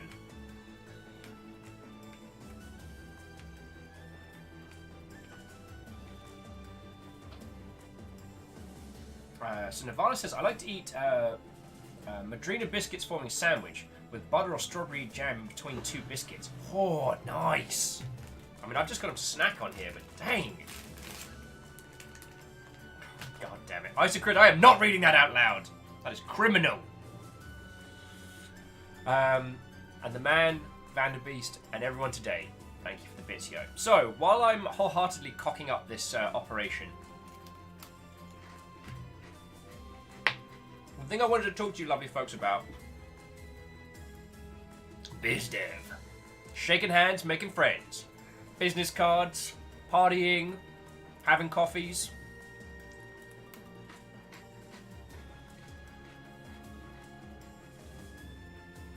Now, I will say, I guess before we get bantering on this topic, I have a very specific style. A very specific style of interaction. I tend to talk to everybody. I know, shocking, I know. Will does a banter.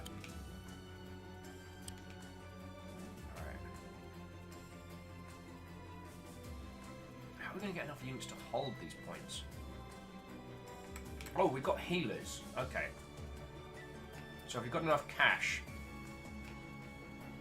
What do we want? I guess for turn one, some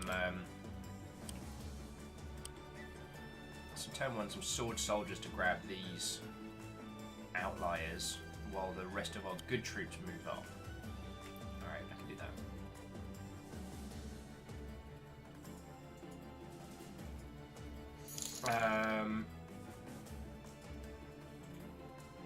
What was I bantering about? Ah, yes. Oh!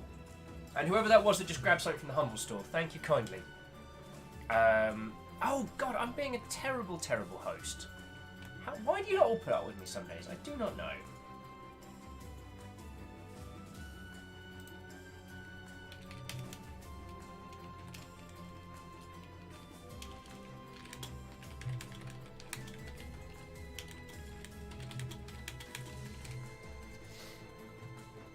God, I am discombobulated today. As I say again, I do not know why you lovely mother hubbers put up with my nonsense.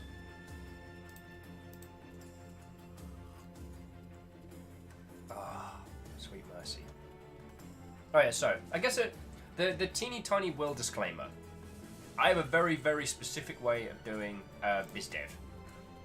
It is not something that everyone can do because I lean into a few skills that I have personally. Like, I have an exceptionally high alcohol tolerance, and so I do go drinking with a lot of people. I do party with a lot of people in a very specific way. That works with certain people, it doesn't work with others. It is not the golden bullet. I'm not saying you have to go and get riggedy wrecked sun every evening of GDC to do well. Also, if any of you haven't picked this game up, please get a copy. Now, if you have been watching this and you haven't bought one, if you own a Nintendo Switch, buy the Switch version. Otherwise, grab that version there. But let's bring it back. The other thing is, I kind of go into overdrive during events. So I basically run hot for like 5 days and then crash like a mother hubbard. Bal says, it's nice to see all the dev tweets for positions available for activist folks. It really is. It really is. I wish... Oh, Kronos says, what hell would I hate this mission? Oh, yay. I'm only playing this because it's got the Dog Commander. Oh, Nevada says, it's also a kind of cold cake made with crumbled marina biscuits soaked in milk, then covered in molten chocolate. You repeat those layers as many times as you want. It's absolutely glorious death by sugar. Damn. I say again, hot damn. Yeah, so the will abilities of BizDev. I lean into my near hyperactivity. I lean into my alcohol tolerance and the fact that I can do 3 parties in an evening, sleep for 4 hours, pop back up again, and do it again for 5 days. I do also describe this as what I call credit card debt, which is that I will pay for this exhaustion at the end of the event, but not during. That's my thing. If the Prolo was here, they would back me up because they know I can do it. Oh, this cuppa is amazing. And also it gives me an excuse to sip on it whilst planning our next move and strategy. So yeah, Doofmaster's given some cheeky tips. Chrono and other peeps who have played this level, I will take any and all tips. So, you're going to an event. First thing, what do you want to take away from this event? Now, GDC is an incredible social experience. If you are a student, if you haven't launched a project, if you're just looking for knowledge and knowledge share, just going to meet people is a goal. But write that down. Reach out to people you would like to talk to ahead of time as early as possible. Because you're going to be making a calendar. It doesn't matter if you don't have a thing to show. It doesn't matter if you're just there, like looking for a gig or whatever. You're going to be making a calendar. Once you know what your goals and objectives are, plan your movements accordingly. So I have done GDC in 3 flavors. I've done it as BizDev sales. I've done it as interactions for a developer. So making friends with other devs, making friends with platform holders, making nice to people who either want to pay us a large amount of money or we are already paying a larger amount of money to. And I've done it as PR and press, which is what I'm going to be doing this time. I'm going to be running around, talking to developers, looking at demos of games and seeing what they can show me and where we can go from there.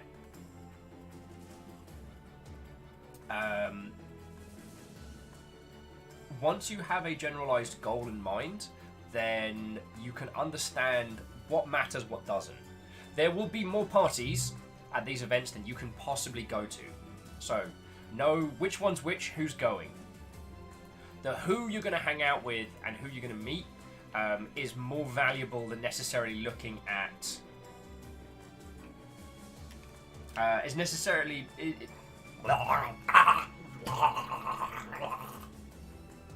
Sorry, a little interlude of Murloc there.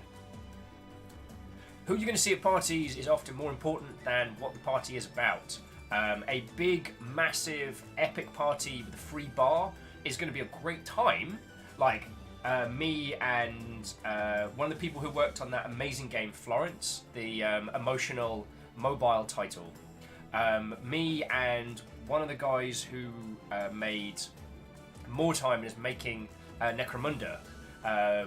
We went there from an Epic meet to this place and just rinsed a free bar of vodka Red Bulls just back to back. It was great. Was it a good party to meet people and network? God, no. The music was cracking. It was Grimecraft and a few of his crew doing like an incredible set. The bar was free. The place was jumping. Like, it was one of those like club parties, but everyone in the crowd is either a game dev or, you know, game industry centric. So good. And yes, that was the party where I told Jeff Keighley to go fuck himself to his face, and I'm still very proud of that. Where was I going with this tangential thing? But that epic party is not a good place to meet peeps. I did not strike up a conversation with anyone I had not met previously because of the sheer noise, the loud, and, you know, partying there and then as people want to go on to other places afterwards. How can I fucking do this? Oh, Maya Sin saying, Jeff who? If you don't know who he is, don't worry about it. If the words Doritos Pope don't mean anything to you, don't worry about it. Geraldine says, sounds like a loud place I don't want to be. I mean, sometimes you can, if you're not a kind of person who enjoys those kind of environments, you can find your space in there. Just don't think of it as going to have fun. That is work. It's one of the things that people do not talk about enough, and I couldn't really talk about it when I was doing them because people who don't go to these events think that you just go to party to have fun and have a great time and it's like a holiday. It is the absolute opposite of a holiday.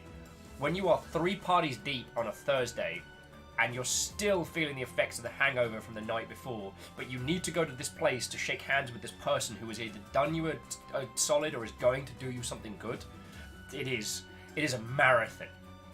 When you start thinking of it as work, it becomes easier to bear the loud So anyway, what I'm saying is that picking parties that suit your tastes do help. Picking parties where you can converse with people is always better. So if people are doing a meet at a bar rather than doing a meet at an event, the bar is much better because you'll be able to have a drink, have a conversation with people and go from there. There are quiet meets where people play board games and chat and hang out. If you don't know they're happening, they're probably happening above your pay grade. I'm sorry. Like, with the there's a group on Facebook called the Fellowship of GDC Parties, and every year I see post after post saying, oh, why aren't there more board game meets? Oh, why aren't there more quiet meets of people coming up? Why is it always all these loud parties? And the only thing that tells me is that that person doesn't know anyone, doesn't know GDC. There are loads of quiet times. Flexibility is important, especially in your evenings. If someone says, hey, we're going to go do a thing, and the people are cool, the place is cool, and you're more likely to have conversations and interactions in that space, feckin' do it. I got to help Terrence write a bunch of puppet puns last year. I'm going to get wrecked here. Kathleen says, I wish I had affiliate and cards at TwitchCon. Met so many cool people at the pickup parties. Just following the megaphone around. Wait, is that... Am I the megaphone now? We did meet some exceptionally cool people. And we blagged our way into that party so well. I mean, we were totally meant to be in that party. I'm going to try and get as much... because if it's a few turns before they can start challenging our infrastructure... How quickly can you get there? You can get there in the quickest amount of time. If it's a few turns before they start challenging our infrastructure, then get yourselves some sword blokies and go from there. Caesar.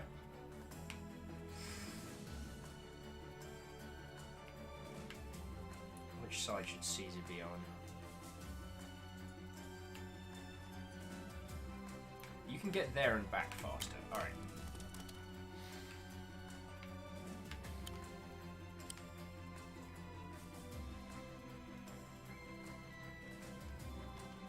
Dear villagers, what are you? Simple peasants. They're not equipped to fight, and they're vulnerable to just about everything.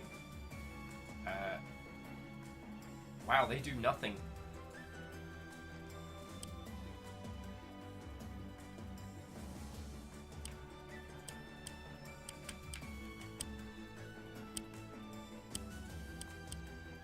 Congrats, villagers. You're useless!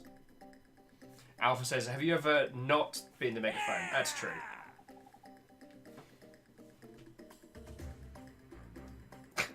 A Jaralan with death affects a generation.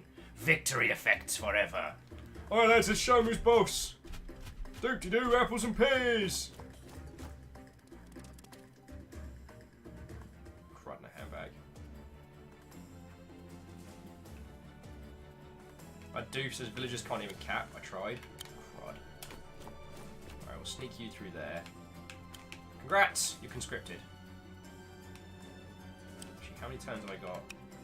Got a few before these lot are a problem I need to worry about. So I'm going to get attacked on this side first.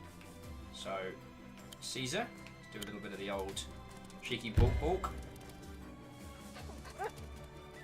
Jaralan says, so are all these outlaws from the south end of London? Yes. Where do you think outlaws come from? God. Can't believe I have to explain this. We need speed.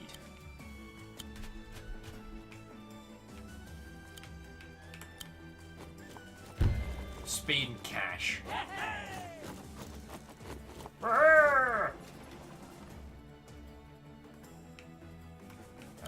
And more swordsmen.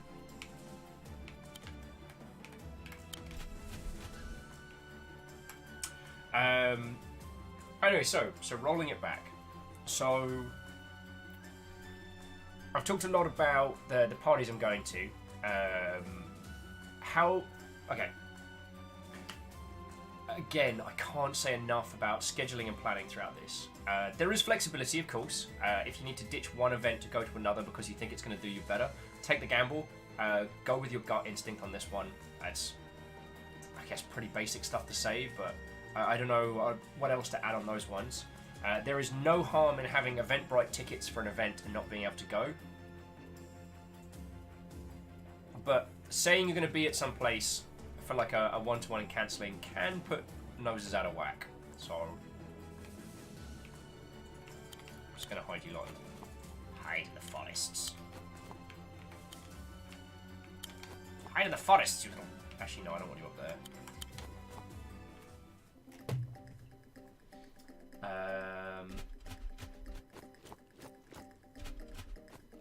A man says, yeah, have a tank unit stand on the bridge blocking the path. Lots of range backup. That would be great. Except for the path is already... Oh, affect my life. The way is already lost. More outlaws who arrive to the south. Caesar seems confident we can take them.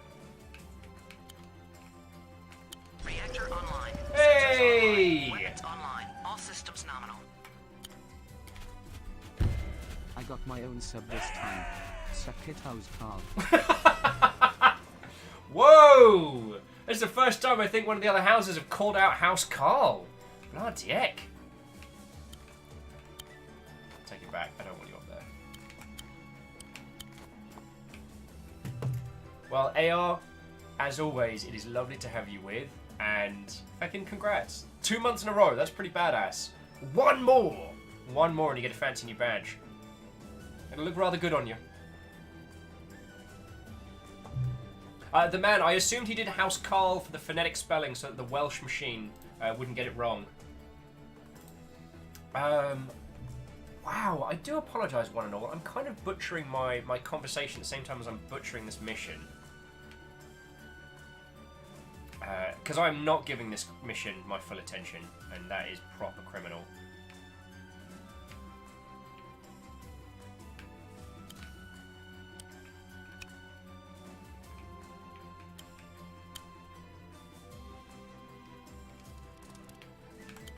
Don't worry, everybody. I have an idea. Now then. Right, so you can do that far, that far. So you two are actually pretty useless.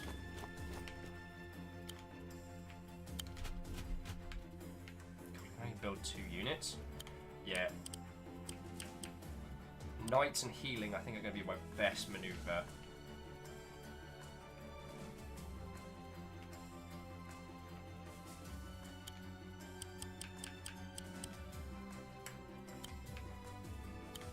I do need someone to capture that thing down there. Myers is asking, is this supposed to be a survive for X amount of turns? I think so. And we'll try and push them back up, and hopefully we can start building some RT, so at least as they start coming down, we can shell the crud out of them before they can come near our units. That would be lovely. So, the Will School of Bizdevery. Coffee in hand. I will plan out all my meetings. Make sure that you give yourself 15 minutes between meetings to travel from one place to another. Getting around GDC is a challenge, and you will see a bunch of people between meetings that you will know. Even if this is your first GDC, I promise you, you'll see someone you know. You'll be surprised by this.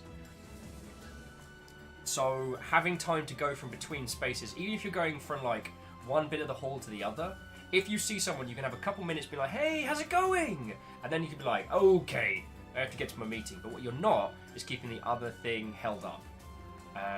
What are the other pro tips? Business cards. I can't say enough about have good business cards. And have more of them than you need.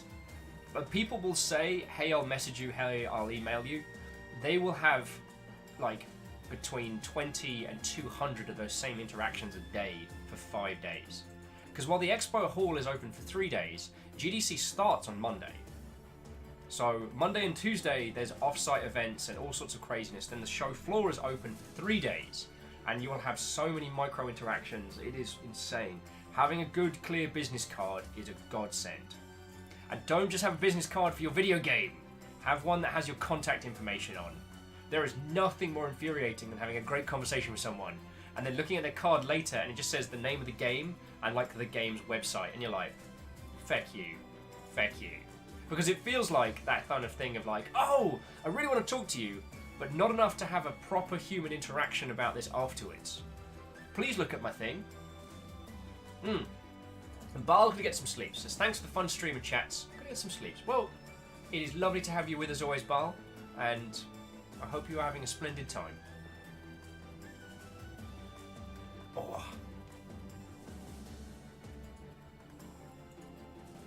Oh, and Doof's saying I have to kill all enemy units, and they stop showing up after a while. Okay. This is going to be tricky. The words of Run DMC. Baron Sheep says A. What-ho? Baron Sheep. What-ho and welcome. B. I would like to make a formal declaration. Oh my. What is this formal declaration? Moose says, tactics question, is this an artillery situation or a cavalry situation? I mean, in an ideal situation, this would be a... Baron Sheep, you fecking ledge. Baron Sheep declaring, wholeheartedly, House Chaos! Baron ain't messing around, my friends. Baron ain't messing around.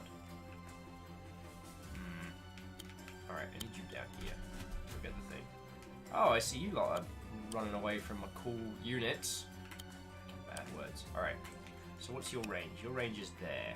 So, horse, you're going to wait there. Ready to wreck some faces.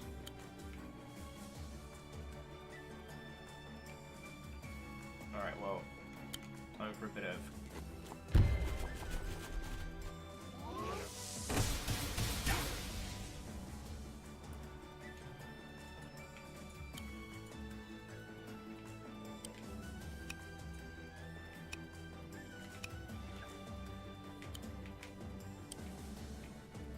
Congratulations, Beatty Baitington. You are now the Bait Lord of the Manor Bait. You'll be showing others how to be a good expendable troop.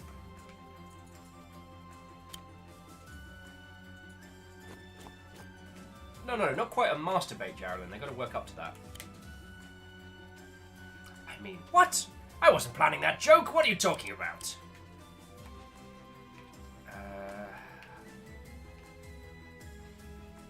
We've got 3 units. They've got 3 units. We can feckin' handle this. What do we need to the north? Definitely some ranged units. And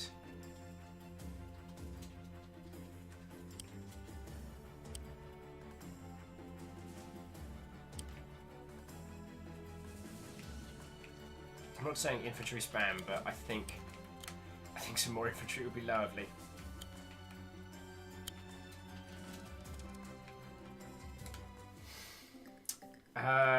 What was it saying? Sorry, as I dance between varying things. My doggo is not impressed with that. Oh, cool, ranged units! When did outlaws afford vampires? Calling a hot load of BS on that one.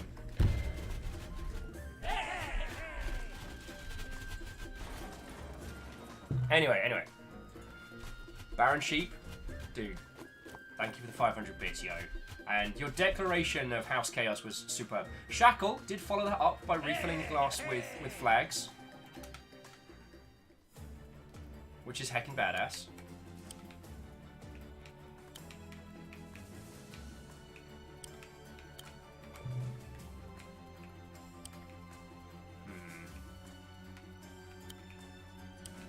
Oh, very clever, very clever. Is there any way to turn on or to observe movement grids of enemies?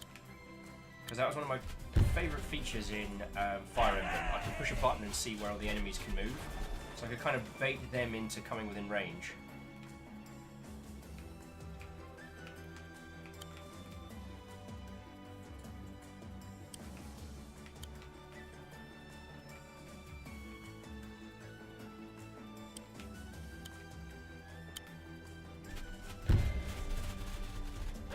It says, be sensitive, those are wounded vampires. Now how to work after their last defeat.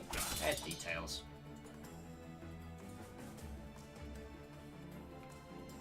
So Doof, I know how to do it on a unit by unit basis. I just don't know how to do it on a... Can we wipe them out? No. Maybe. No.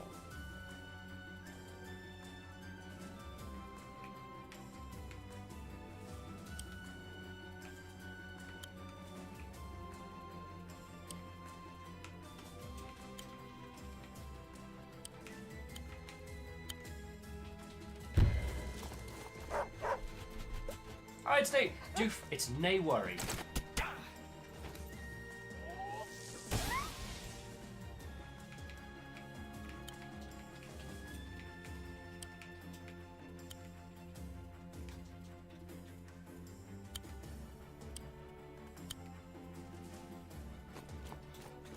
There's nae worry at all.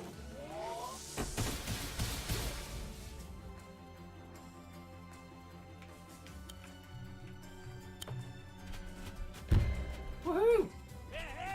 Still finish out a turn with some goodies. Or at least make it so that they have to handle it. Dear Chief Replacement. Oh, you two want to come party, do you? Well, fine.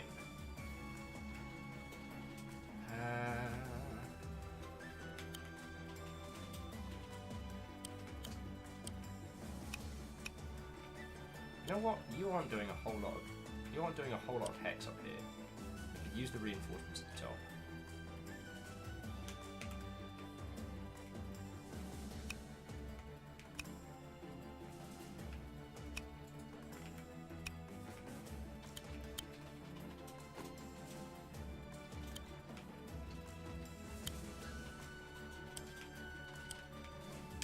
Decisions. So, I apologise that I'm kind of dancing between multiple stories.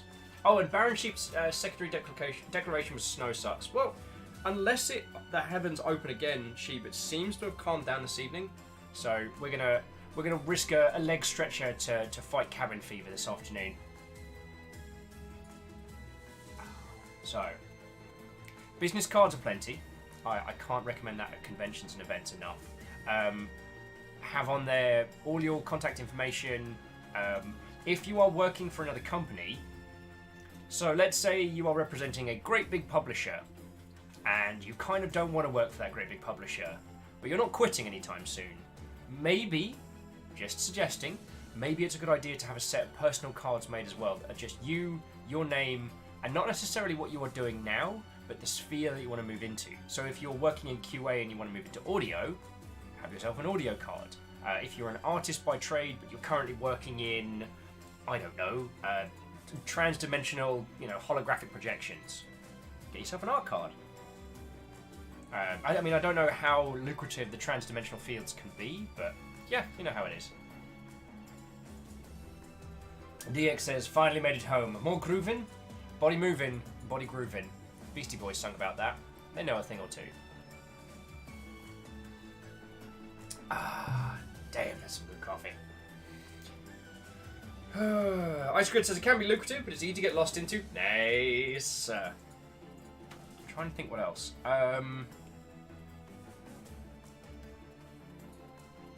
Talks are always a mixed bag. Do not be afraid to leave a talk. If you start going into a talk and it ends up being just a self-congratulatory, we know more than you, lol lol lol, fest, give up on it, bail. Like, you don't owe them an hour of your life. And I've been to so many talks that have ended up being weird or broken or feck knows. Yes, the north and south is where the fight's going to be. So we want you up here, mate. Along with you. That's this guy's range, so you're just going to take one step back. He wants to fight us, you ruddy can.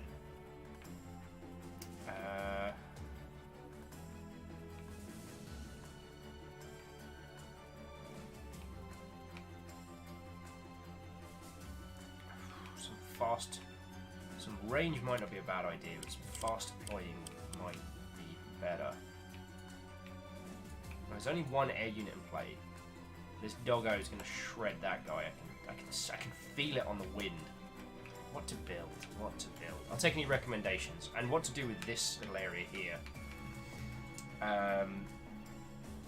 So again, much like planning meetings, much like planning your movement, any talks that you want to go into, plan 15 minutes ahead, 15 minutes after. If it's terrible, bail on it.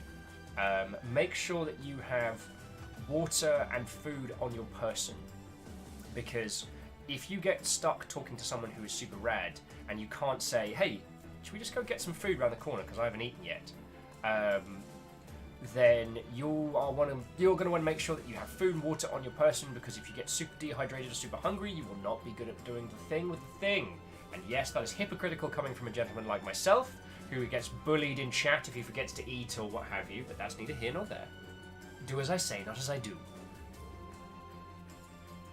What I used to do was go to like one of the coffee shops nearby and buy an emergency donut and a bottle of water alongside my morning coffee. So I've always got that stash with me as I'm rolling. And there's also like the standard convention kit, hand sanitizer, like gum or breath mints. I prefer breath mints if you can find them, but gum tastes better, and people don't say. Caffeine says, "Don't be afraid to say, let's grab a coffee." I mean, Reactor online. Hey! Weapons online. All systems nominal. You know who it is? Do you know who it is? It's DX, man. What, oh friend? I like seeing that little dancing gif. I need to get like a little jingle to go with it, but... Ray says, now that you mentioned it today, have you eaten? And no, the biscuits don't count. Are you asking me if I have just eaten biscuits today? I have not just eaten biscuits today. That is a true fact. Fearless says, some energy bars and water bottles stuffed into a messenger bag or a purse is a good idea. Oh, hells yeah. Those feckin' like super duper trail mix bars. Those can be a lifesaver. I mean, plan dinners as well. Because lunchtime is freeform. You grab lunch where you can, how you can. Either it's you like thumbing a sandwich into your gob when you get 5 minutes free, or it might be a sit down with someone. Dinners are more important. If you don't get invited to a dinner, have a place in mind. Now, again, this goes back to what are you planning to do? If your job is to get people to give you money for a thing, plan events. And I don't mean events like book a space. Like, we're going to use GDC as an example. Here's the Moscone. Here are all the restaurants and bars within walking distance, and you are going to pick 4 or 5 within close succession that you know will do food that you like and that are within your price range. So when potential person who might give you cash, you're like, hey, I'm going to go to a dinner thing. Do you want to come along? And you have a set time and you have a set place. Booking a table ahead of time, really, really smart idea. Rhyme says, related, how unusual is it to carry a messenger bag or something with your GDC? Not at all. Though, again, this is one of those, the more bags you're carrying... Now, this is metagame strat. So, having water, business cards, booking, reaching out for meetings in advance of the event, those are like core strats. Metagame is presentation. The old dress for the role you want does work, and a nice messenger bag or something that fits a smart attire is great if you're doing biz dev direct interactions or if you're moving in kind of like the PR publisher space. If you are representing yourself as a creative, be creative. Like, dress the part. Do not dress modest. There is nothing wrong with dressing like a complete loon and being memorable. Having a backpack and going around says, hi, I'm a student. Unless you are smartly dressed, in which case it says, I am a pro-professional, but I have a lot to do, so don't bother me. As Caffeine says, can't go wrong with khakis and polo. No. It says a very specific thing. And there's some really styling ones. I don't know if Penny Arcade still do the nerd polo shirts, but those were cool. So to, I'm going to try not to butcher your name, to Amatsugala. Amatsurugala? No. Firstly, let me say, what ho and welcome, is asking, do you play Wargroove a lot? Not nearly as much as I would like to, dear friend. Allow me to introduce myself. My name is Will. I was in the games industry for just shy of 10 years. And now I stream on Twitch. This is the method by which I pay my bills, thanks to the indomitably brilliant individuals in chat who keep me alive. And we talk about video games. Shocking, I know. But we talk about both the business side of video games, the realities of making them, alongside the kind of the artistic intent of them. Today we're talking about events. We're talking about taking your video game to your first event. We're talking about going and networking at places like GDC, because GDC's coming up, yo. And we're talking a lot about just the general mechanics of. So yeah. Stooge says PA now has a clothing line. Stop that incessant clicking. Yo! Okay! House Carl's been taking a lot of flack today, but Isocrit is representing the flag by gifting a sub to our brand new person. So, Isocrit, that's exceptionally kind of you, thank you. So, Ehrman, I didn't want to get onto those ones just yet. We'll come back to those.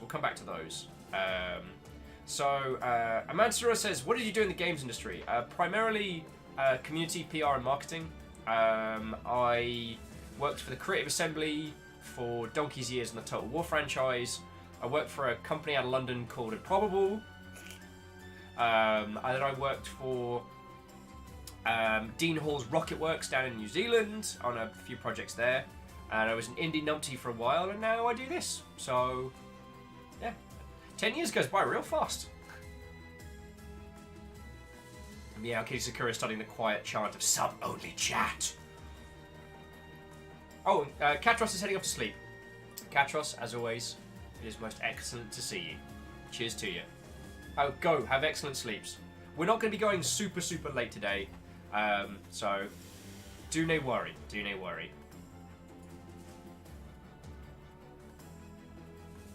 And Stooge was just posting the link to the Wasad collection. So what I will say is that while I'm enjoying Wargroove a whole bunch, trying to be vaguely entertaining and banterific at the same time is a tricky proposition at the best of times. And I'm pretty sure that Doof was offering some really, really good advice, which I wholeheartedly missed. I mean, a trebuchet in the center could help if we have to fall back. that means we have to forgo the outliers. And a trebuchet is a very expensive proposition at this stage. But it could be working. Hey, Conlesh! What ho, friend? Conlesh, I am doing splendid today. We are talking about events with a little Will's survival guides to GDC kind of thrown in there. Castrol! Oh hell, now everyone's showing up. What ho, friends? Oh, and I Caught Fire is just fecking plugging the Will memes. I should have known that Will memes would eventually happen. But I was not ready, friends. I was not ready. It's Amatsugala. I'm butchering this, I'm so sorry. But it was saying, Wargroove is fun, but so hard. Yeah. I have been in love with the Advance Wars series for as long as I've known about it. And the people over at Chucklefish are a phenomenal group of incredibly lovely people. So, yeah. Yeah! Jalan says, I still like us shopping Will into Heartbound. You're on Monsters. Monsters, and I love you. And Kestrel's super keen because they're going to get some snow! I'm hoping we're done with snow because we had a bunch yesterday.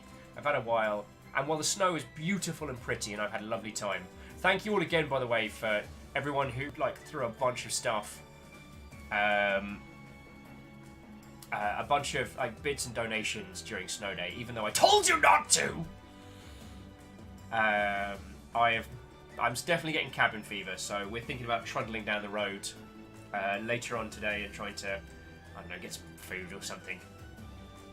So I'm probably only going to go for a casual 5 hours today. I know, I'm slacking.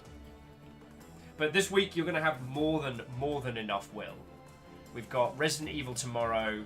We've got Supreme Courtship and new Hollow Knight content on Thursday. And then Friday... what's Friday? Friday's something cool. Oh, Friday is Metro Exodus, followed by Vampire Coast on Saturday. Oh! Amatsugala says I played almost all the Fire Emblem games. I'm so excited for the Three Houses info tomorrow. I have to admit, Wargroove has got me more interested at the moment. Yeah. I found the last Fire Emblem didn't grip me as much as the previous ones, but I wonder if that's just because I have been playing them so much and my expectations have become higher and higher and higher of each game. Hey, Mr. Ag! What ho, friend? Instead of doing the thinking face today, I'm just talking absolute nonsense about the video games industry. And for some reason, people seem to let me just talk. Alright, let's get some more range Mother Hubbards in. Let's make their life more difficult than it needs to be. Except for I can't afford them. Maybe I should have just done dog spam. Maybe I should have just built nothing but dog units. Oh, because Battle Pops can't capture.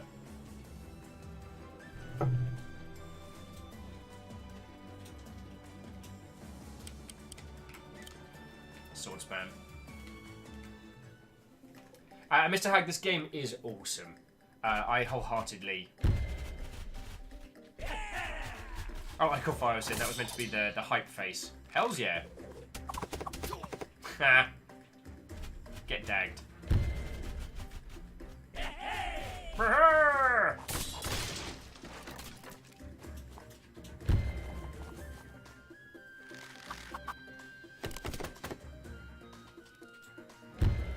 Oh, interesting. They're going after our infrastructure first.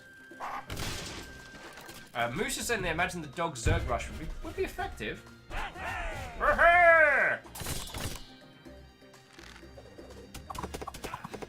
And Amatsugala is saying I had somehow had a crap ton of gold points. I managed to get this game for $5. Hey, I'm super happy for you, yo. This game is something special, and the peeps behind it are some of my favourite industry friendos. So, if you manage to pick up a copy of this, I'm very happy.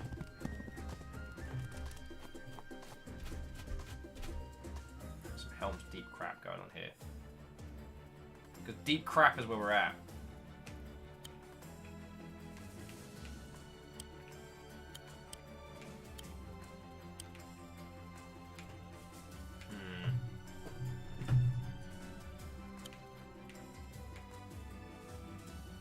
Who is more dangerous, the healer or the medic? Let's go for the archer. Some fries, Mother Hubbard! Kestrel says, is there just campaign mode or is there more? Can you play as other races? You can play as other races. There's an arcade mode. There's also a...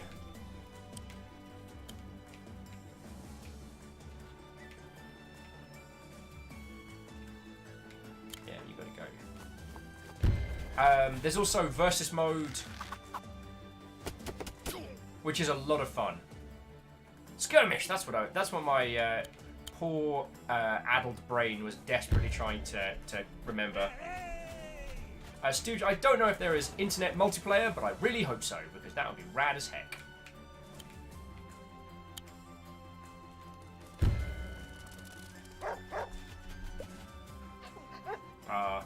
And I'm going to just go with Amatsu for short, because that'll help me with my pronunciations. But Amatsu is adding that Chucklefish are a god-tier dev team. Stardew sucks me in, and I ended up becoming a multi-millionaire and sinking hundreds of hours into it. I know I wasn't here for long, but I'm gonna head to bed. I just finished a 40-hour shift and I am very done. Thanks for keeping me awake while I cook dinner. AR, it's my pleasure. Thank you for the just shy of 500 bits. House Chaos will be very pleased with your contribution. And AR, it is lovely to have you with me. You know what? If you only get to hang out for a little bit, that means we still get to hang out with you for a whole lot, which makes me very happy. Crowbeak! What, old friend? Oh, Crowbeak. So you might want to jump in on this one. I've been chatting GDC Survival.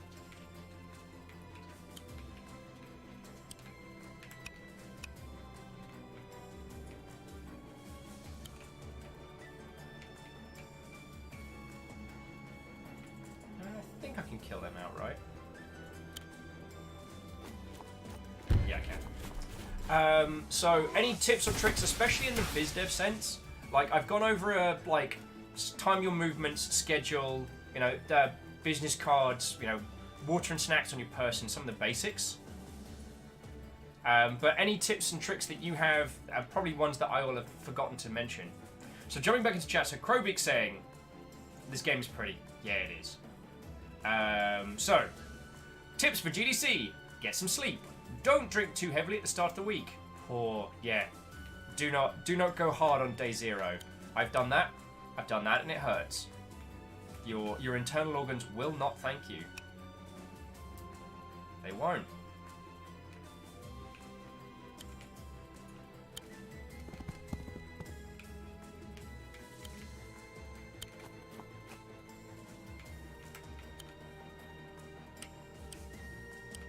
Yeah, Battle Pup's going to wreck those archers, and we're just going to stem the tide here.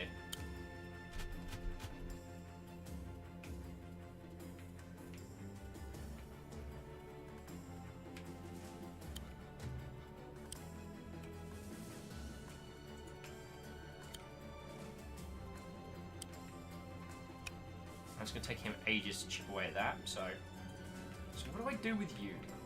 What do I do with you? Just pop you here and wait for the coming end times. Could throw you against you, but you're going to end up a little dead. Ah, feck it. What are foot soldiers for, right? So Crowbeak's other tips: take every opportunity to sit down. You are going to be on your feet for 5 days. Comfortable shoes, my friends. Very comfortable shoes. Oh, and Crowbeak's got an interesting one. Put your Twitter avatar on your business cards. If you are a Twitter user, having a way for people to associate you with your card, gold dust. Some people put their picture on their business cards. If it's a personal card, I see nothing wrong with that. So Amatsu is asking, what are you most excited for at GDC? I am most excited for Marioki. I don't know when it's going to be yet, but Marioke are going to be there. And it's nerd karaoke, but as a really fun event.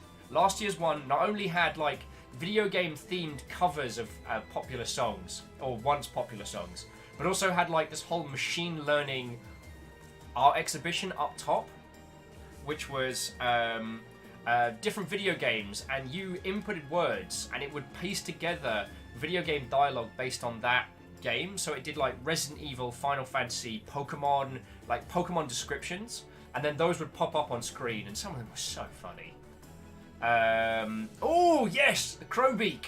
The Marriott Marquis is next door and is a great place for meetings. If you need to meet someone at GDC, meet them at the Marriott lobby. Everyone does it. It's like speed dating every half an hour. It's hilarious. Because everyone comes in and then everyone meets everybody and handshakes and then moves off. Sometimes the people who've been stood up, you'll make some really good friends there. Which always feels a little bit mean to reference it like that, but you know what I mean. Oh, guess you forgot to build something that last turn. It was me! Ah!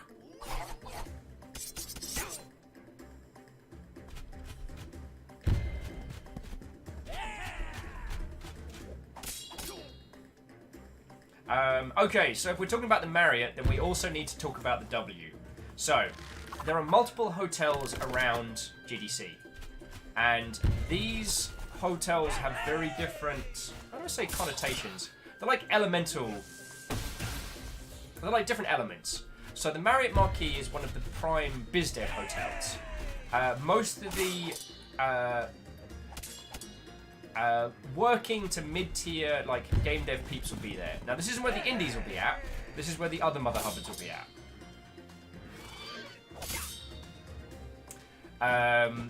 So the Marriott is a good place to kind of kill time, get a cup of coffee, meet people and have conversations. Because you'll find some cool badass mother hubbards there, and they will all be kinda heckin' rad. Now... Oh, Crowbeak, you skipped the dancing tip. Oh yes, dance as you walk around and chat with people who meet your eye and dance back. Funny things aside, like anything that helps you strike up a conversation in that manner is feckin' gold dust again.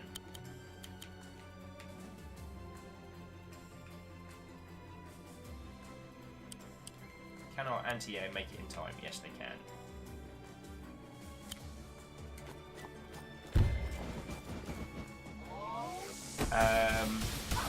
Being memorable in a non-obnoxious way is very viable. It is a very strong method of biz dev, and I can't recommend it enough. I know one gentleman who wears an incredibly fancy smoking jacket every year at GDC, and every time I see him, I'm so happy because he's such a charming person, and he's so memorable. I'm gonna say. I say this with love. If you are a white dude with brown hair and glasses, there are going to be a lot of people who look exactly like you.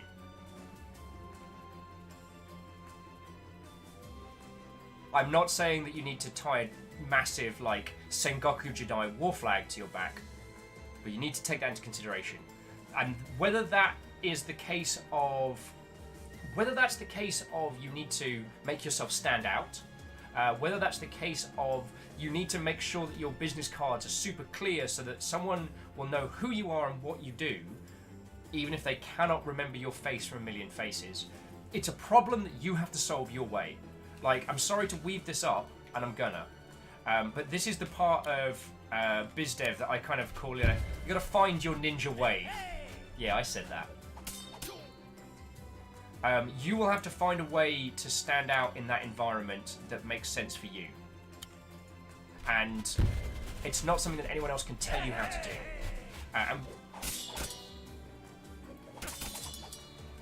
Yeah, I wish I had some cool, super duper rad tips to tell you, like, here is how you will win at all things forever, but...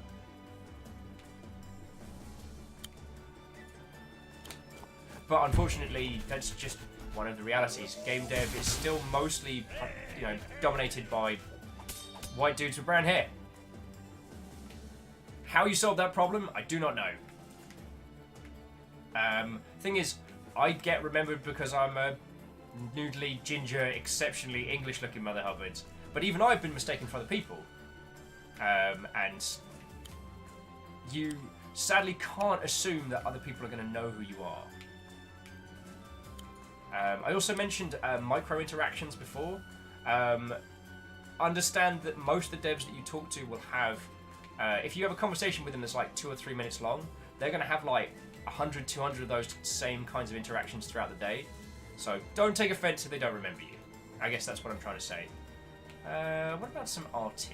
Some RT would be lovely. Mr. Hag says, my ninja way might be include being able to eat 2 pizzas in one sitting. Mr. Hag, you joke. If you invited a bunch of indie devs out for like one of those like all-you-can-eat pizza places, or went to the California Pizza Kitchen nearby, if you scoffed 2 pizzas to yourself, people will remember that. How you use the things that make you you in a business development environment, that's the feckin' key. And I can't tell you how to do that directly. So jumping back in, Fearless says, being a blonde white guy with a button-down shirt, glasses, I often feel demoralised at industry events because I just feel redundant. And do what you need to. Let us all remember that one of the things that gave Richard Garriott his career was being Lord British. I don't know if this has been talked about here or if this has been talked about wholeheartedly, but he dressed in full Renaissance garb as the character Lord British. That's fucking badass. He went to E3 and a place like that, did game interviews in character. I'm a file that under being a heckin' badass. Gonna need some anti-air down here, aren't we?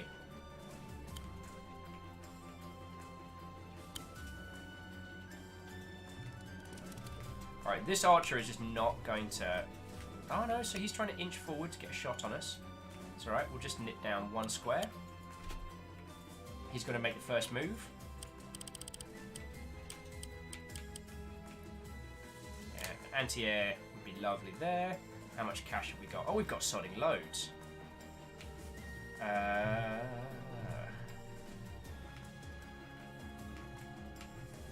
What I'm going to do is I'm going to start bulking up pike forces here, and just plug the holes as we're like taking more units, and then we'll put some trebuchets up for the final rounds.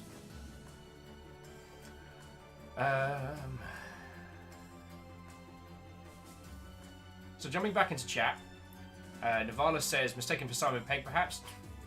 Reset the clock! Time since someone has compared Will's face to Simon Pegg's. Although Ben from Port Centre still wins best joke for that one. Amatsu's saying, are you saying that... what you're saying is that if I shave my head, take my glasses, and dye my skin green, I'd be successful. I'm saying that if you dyed yourself green at GDC and weren't obnoxious about it and just handled it, I think that you would be remembered, dude. Like, I know it's a ridiculous thing to say. Also, don't cosplay for GDC. Don't cosplay as a character from game. It makes people uncomfortable. Not because dressing up makes people uncomfortable, but because most of the time people either won't know who you are or won't know the series you're from, and they don't get the reference, which means they're not in on the joke. That's my other little tip. Crowbeak says, is it safe to assume I missed the discussion of the sad news of the day? Well, Crowbeak, we've touched on it a little. I've kind of steered away from it just because I don't think there's anything we can add. You know, the fact that they've laid off so many people from Actiblizz is upsetting, and for a company with as much money as they have, with such a monstrous war chest, either they are in dire straits or they're being utter assholes. And I don't know which it is. I don't know which it is, my friends.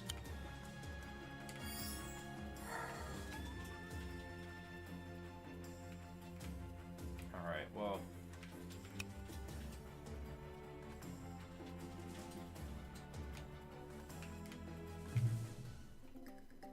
Oh, and Kestrel says, good alert for a bit. I want to play ESO now, just in case we lose internet tomorrow. Oh, fair dues. Interesting. The other thing that's, I guess, been upsetting me a little bit, Crowbeak, is just that none of the people affected by these layoffs are people who are responsible for the situation that caused these layoffs. You know what I mean? And I know you know that. It's just infuriating.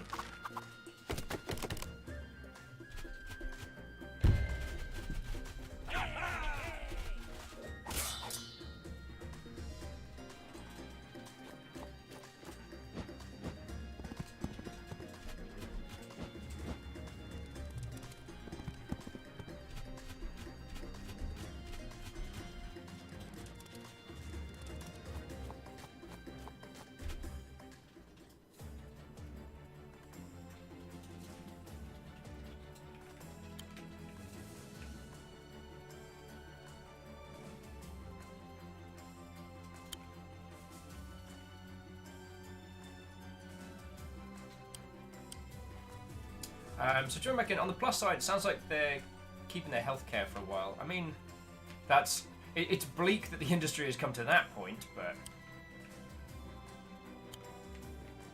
actually,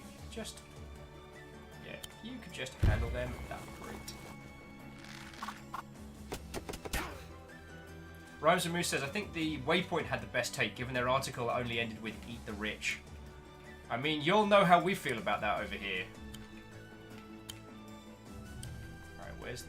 Where are the aerial units coming from? Over this way. Alright, so we can get you, reposition you here.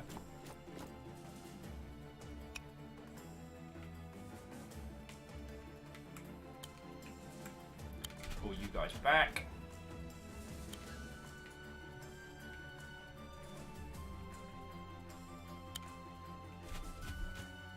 Harass that person a little bit more.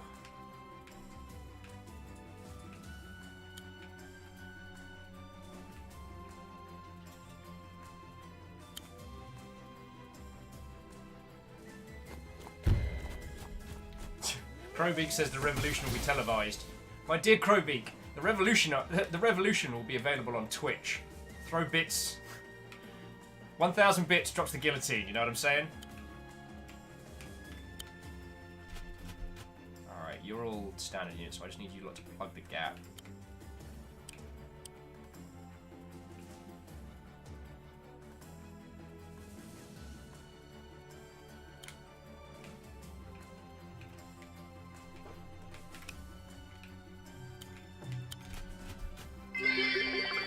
I wasn't saying you had to, but J Post becking thank you, yo. That's 1,000 cheer. 1,000 cheer for Eat the Rich! But if you take anything away from the conversation that myself and Rami had, myself and Thor had, it's that the decentralization of platforms is empowering us to make games. The thing is, you don't need an 800-person team to make a meaningful video game these days. You can make it. You can make it by yourself if you want. It might not be your first go, but you can do it. Alright, so we are just pulling back and preparing to do a murder. Alright, so we got range. Alright, so you've got distance. Alright, so he's fine for the moment. Oh no, he's not fine. What's your range, bad word? Alright.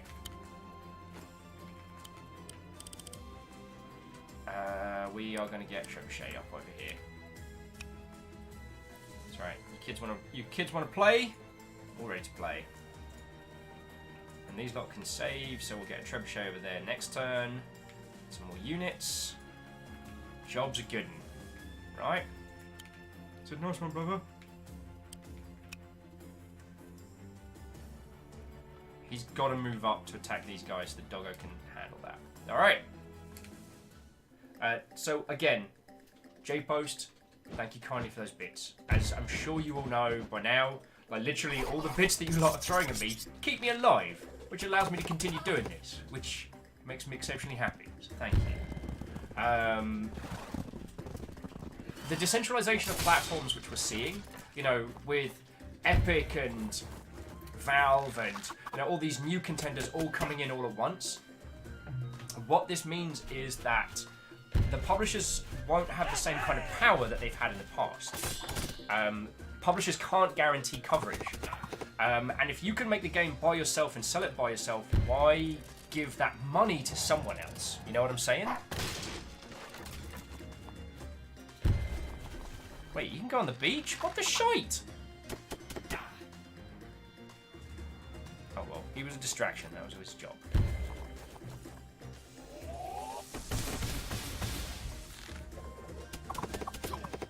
Heh.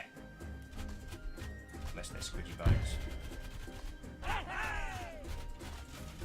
J-Po says, is this the first run on this level? It is indeed.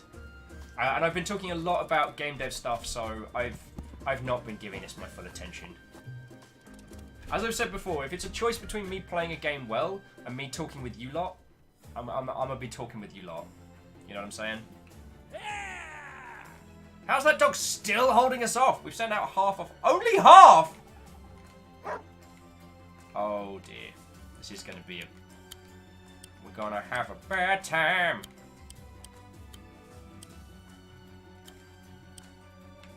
I'm probably gonna fail this mission, aren't I? So jumping back in, so Krobik says, if you get a publisher which has built an audience with a certain kind of game that can be useful, if you fit that mold, absolutely. And Krobik, I apologise. I was using the term publisher ubiquitously to discuss the old style of like big OTT, bombastic.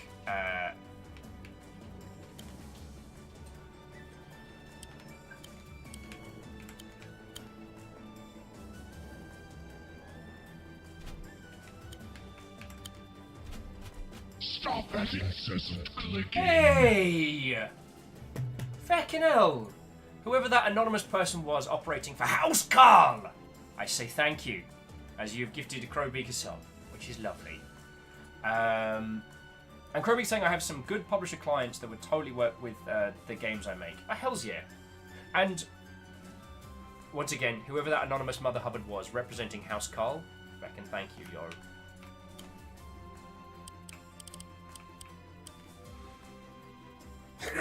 Bless you. Caesar.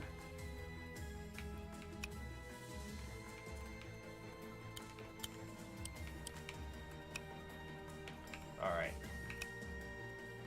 Don't worry, folks. I've got an idea.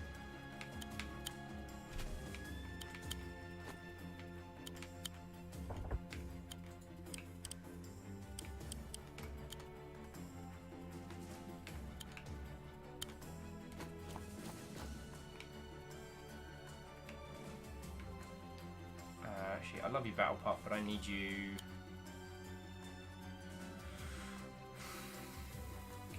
I need you down with...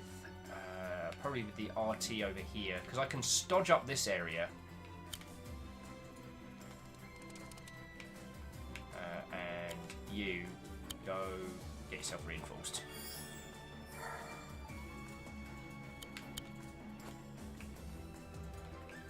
It's fine, everything's fine. Fine here. Everything's fine. How are you? Get him, doggos!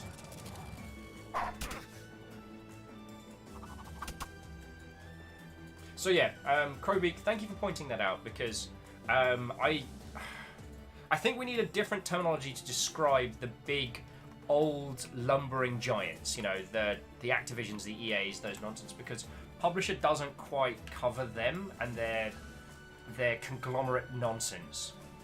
Because Chucklefish is technically a publisher, and they publish excellent games. You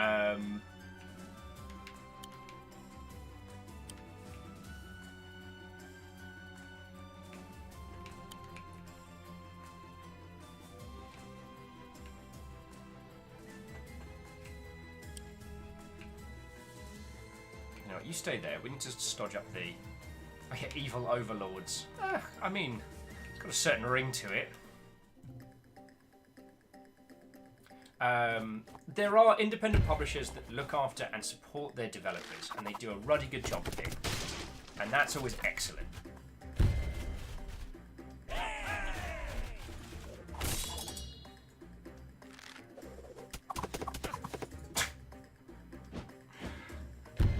I just need to take a moment to acknowledge Please Work Please, or Plus Work Plus, who says, is this game waff? Bravo, bravo. More dog puns. Always more dog puns. It is lovely to make your acquaintance as well. We are having a great time. I mean, I'm getting my ass kicked at this game currently, but I'm having a lovely time playing it.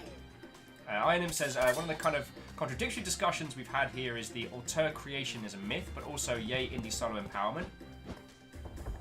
Well, I know it's somewhat a flawed idea. I love the idea of people making their own personal projects and romanticize the auteur. Well, I mean, I'm kind of hoping that between us all, we've understood the difference between them.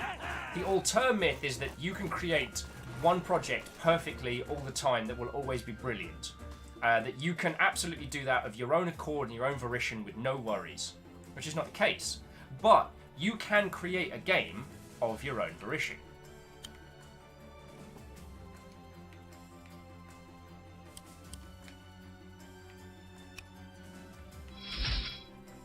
Right, you are wholeheartedly capable of doing that.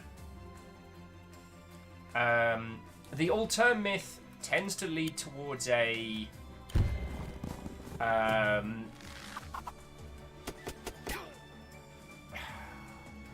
the auteur myth tends to lean very much into the... Oh, damn it, I can't get him. I think I've wholeheartedly fecked up this mission. But, you know.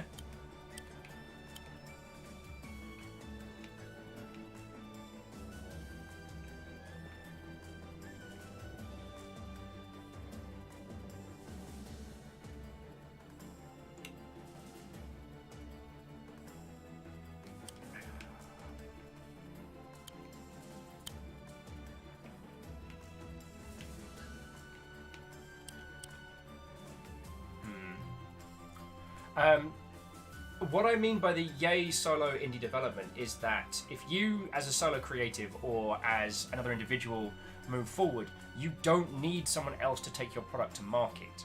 I don't think I have a better way of phrasing it at this moment in time, other than to say, get stuff made. I've so faked up this mission. Here's me trying to do multiple things at once. Alright, so...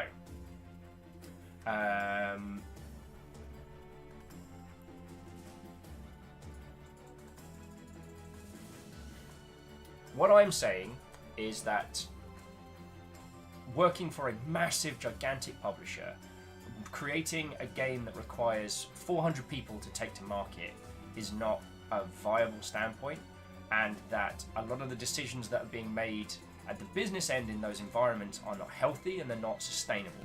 And we're seeing that. We're seeing a lot of that. I'm just going to claim some... Go on, doggos. Take out that nasty cavalry. What Crowbeak was talking about was the idea of... was reminding me of these wonderful, like, small-scale indie publishers that do incredibly good work. You know, Devolver, an indie publisher. I was thinking about those guys. Devolver don't run teams into the ground. And if that publisher, in exchange for whether they're giving you money, whether you're giving them a cut or what have you, who's giving someone what, if you're getting that value from it, then brilliant. But what we're seeing at the large scale spaces, we just aren't seeing that value come back. You know, we're seeing team after team getting crushed and burnt out. Now, I put forward that that's more to do with the problem with, you know, Battleship game development than it is to do with a whole heap of other problems. I shouldn't do that because I feel like being cheeky. Now, the myth of the auteur creative comes from more of a lack of understanding. There are a lot of games out there that appear to be the work of one singular individual, but are actually a collaborative work, or one person then hires other individuals for contracting work and things like that. It's one of those, I wish it weren't so, but it is. I can hold off at least this point.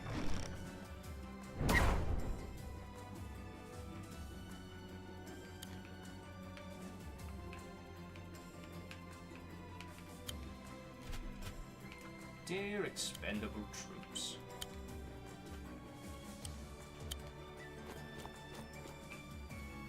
I hope this missive finds you well.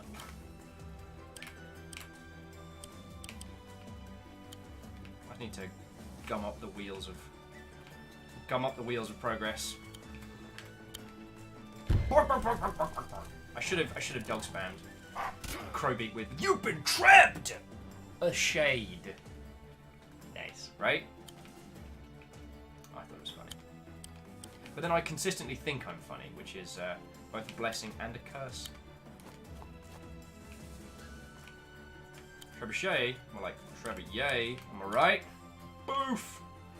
We are so stuffed.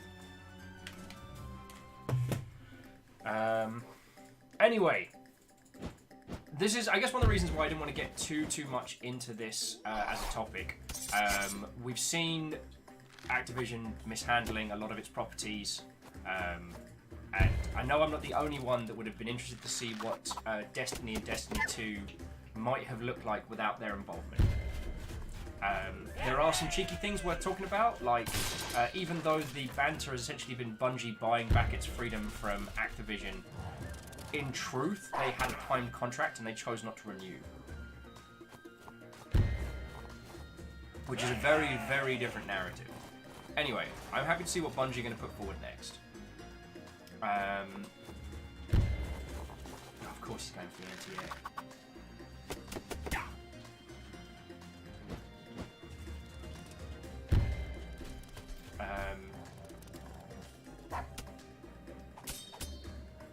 There's no real excuse for what Blizz have done downscaling their teams, and it only smacks of incompetence at some level, or there is a bunch of stuff we are not being told about.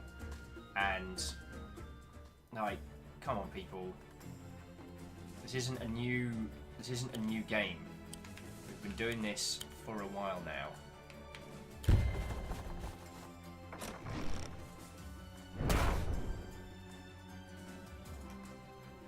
So I guess, yeah, that's one of the reasons why I didn't want to harp on this too much.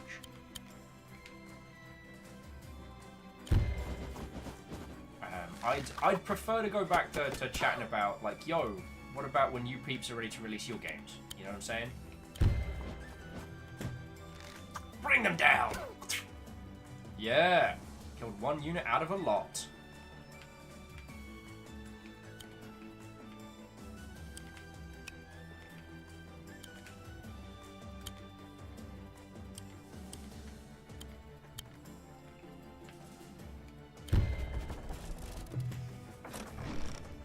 Crowbeak says, I didn't want to harp on this, says Viking Blonde as he faces harpies. I'm glad someone's caught my genius.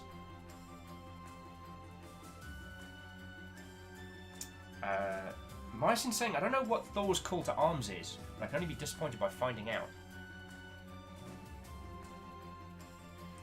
It's also worth noting, one and all, that there has been a massive exodus of talent from...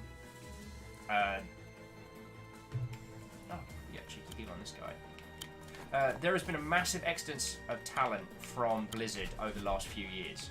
Like, this isn't a new thing we're seeing, friendos. Sorry, doggo, you need to go home. There have been multiple independent teams that have been set up of late who are all, ex-Blizz peeps. And there's more of a story than we're getting, you know what I'm saying? Alright. Move up.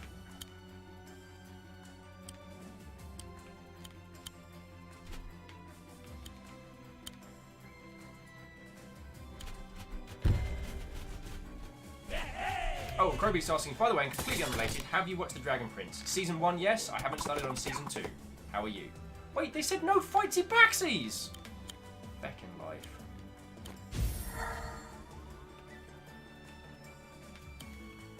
Said no fightsy backsies. And I believed them when they said...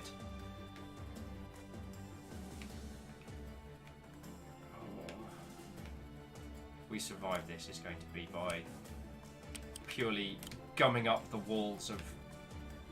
gumming up the halls of violence.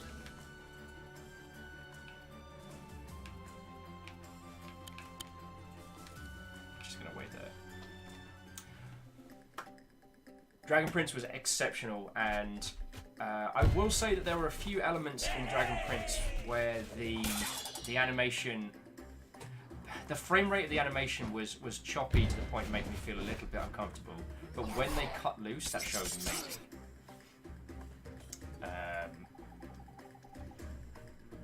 The outlaws are in the settlement walls! I can't let the stronghold fall! I'm getting my ass kicked here.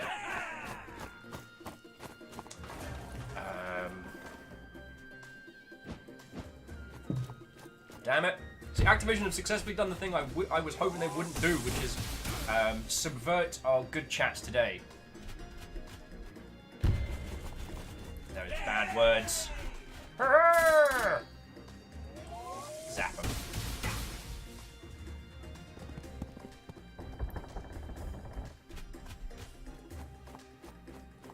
Because the thing I did want to talk about was more that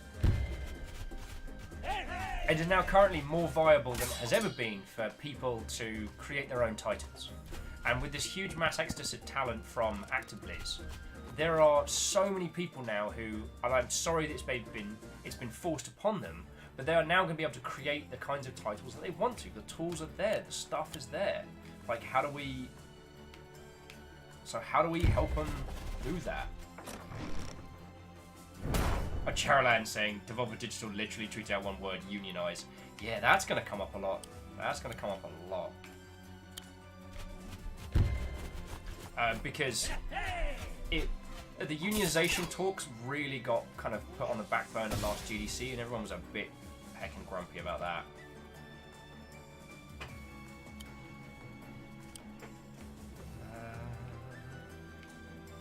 Right, so first things first, get rid of you.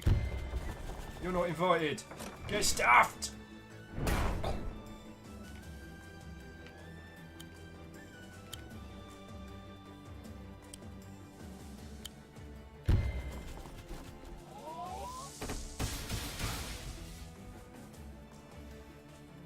I think it's the unionization conversation's been happening back and forth for ages, and it annoys me that it keeps getting kind of repeatedly put on the back burner. I'm gonna get so wrecked. Why am I still playing this? Well, not this game, but why am I still playing this mission? I can't remember if these peeps can fly through units. I think they can.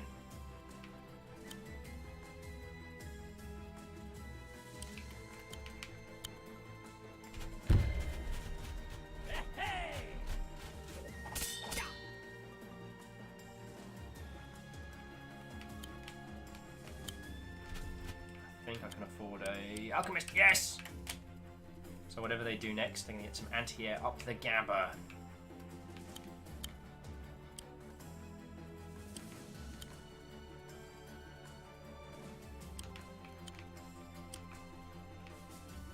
What's your range? Aha! Then we'll just do this in your face. Oh! Haha! I'm a dog genius!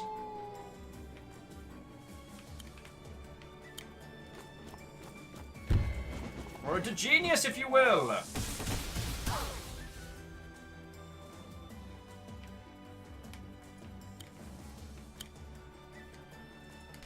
I take it back. Maybe I will be harping on a lot more about this. Wacka, wacka, wacka, wacka, wacka. No gold. I am going to die out here. Will, stop disappointing Hey! Caesar. Vanderby says, Will, stop disappointing Caesar. I did not! Okay, yeah, that one. So, congrats, Activision. Feckin' ruin all the good, bountiful conversations we had going on. Making bad words. Oh, Dashko says, at least you think that's funny. Hey, I make myself laugh all the time. I think it's an important skill.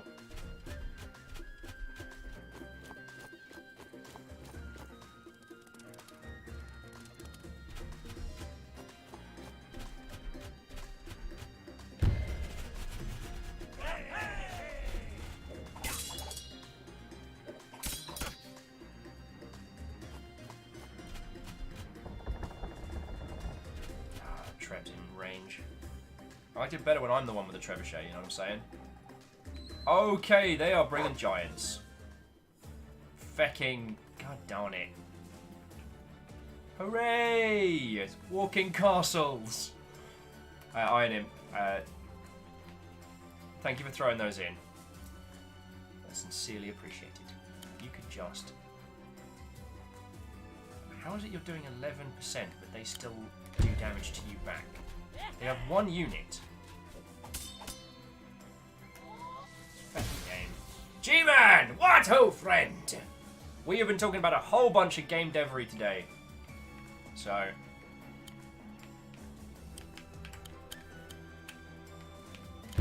I hope you're having yourself a splendid day.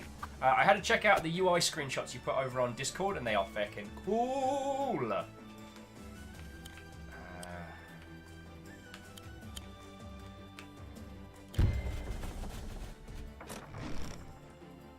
Get stuffed.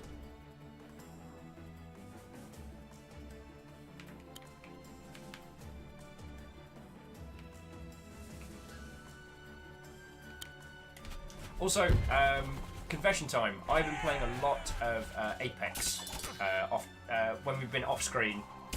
G-Man says, thank you so much for making some changes so far based on feedback. Way cool. I mean, not that you need me to tell you, but... You know, what's important is that you're putting forward the game that you want to, my friend.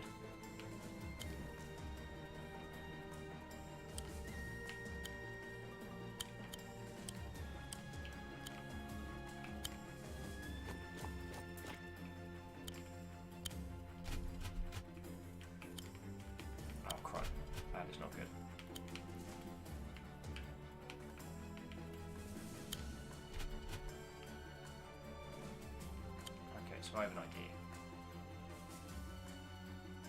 Oh, I don't have another Inspire left, do I?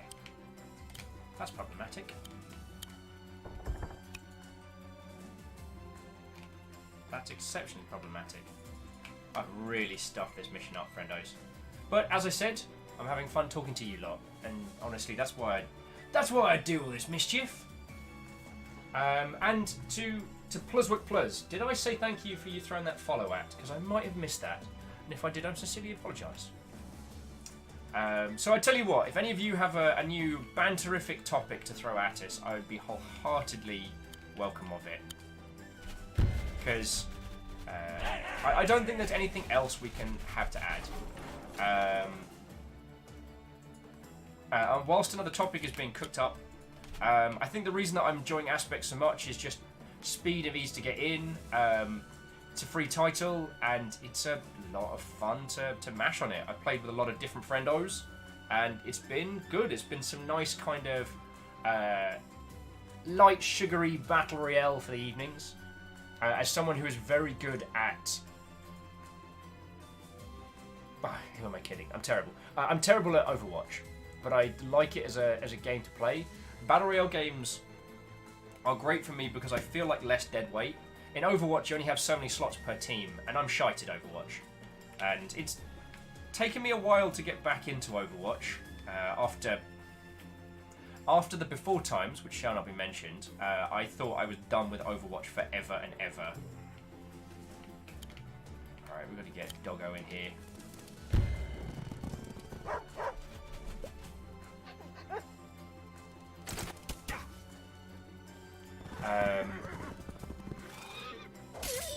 Oh, slightly scratched.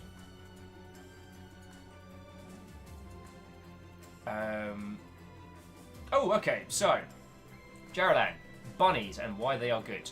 They are tiny balls of fluff and happiness. Meow Kidsakura is saying, so we've been talking about prepping for GDC. Is this different between it and PAX in regards to prep? It can be. If you are demoing a game, no, the prep's going to be about the same. The checklist we did earlier in the show about what you should check and what you have access to. PAX can be a very different beast. For me, PAX and GDC are very similar because it's very much about, communicating, meeting people, hanging out. For me, it is wholeheartedly a show about making a lot of connections with a lot of cool peoples. Chill, give me another battle pub. Good they can deploy real fast. I'm gonna get wrecked on this one.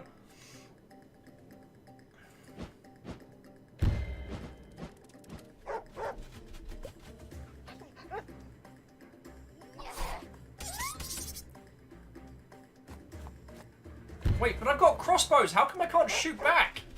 That's BS.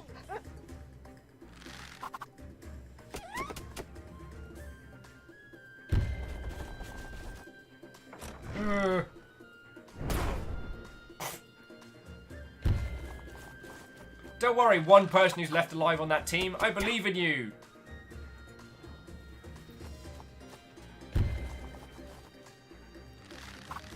Oh, G-Man, this game is cracking. I am not giving this game my full attention because I've been focusing on banter.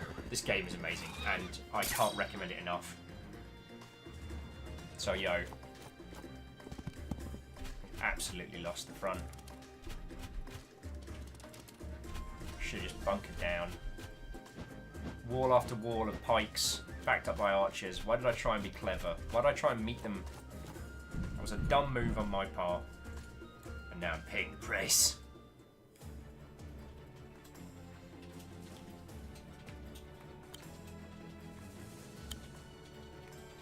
That's the only thing in range?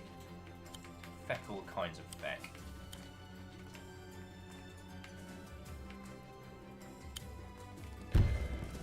Well, Caesar's not going to let anyone else go out by themselves. I should have known the doggo missions would be the hard ones. Iron saying, reviews of this game have been crazy positive between journalists and fans. There are, well, a number of times since Will has ranted about video game journalism. Anyway, there is nothing interesting I can add on that topic. Might get lucky if we can redeploy this into the center. And you can just fall back. There's nothing to be gained from there. The feck you two are doing. Just holding the breach. From what? I do not know. You know what? You two can just hang out there. Combo doggo. Get a range. Get an alchemist up to handle that flyer.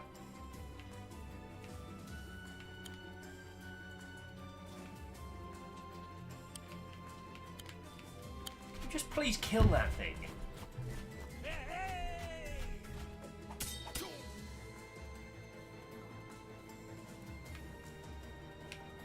Alright, alright.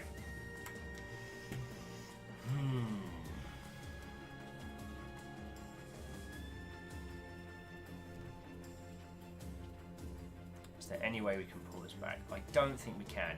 We'd need to have a nice, like, wall of spears where we do not have them.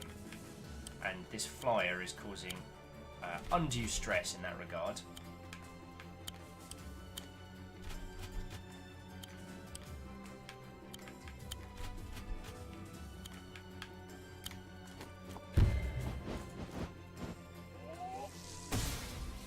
At least we can scratch a little bit off them.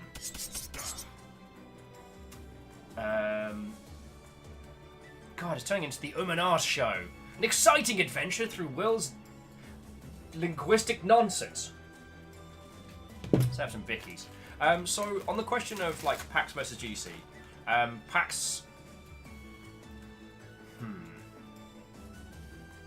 Honestly, a lot of my biz dev tips kind of remain the same. With PAX, there are some after hours events that are absolutely worth going to that may not be the standards that I would wholeheartedly recommend. With GDC, there are parties you go to meet people and network, and there are parties you go to just for you. For PAX, the line for that blurs a lot more. I'm so tough. These beers are really good.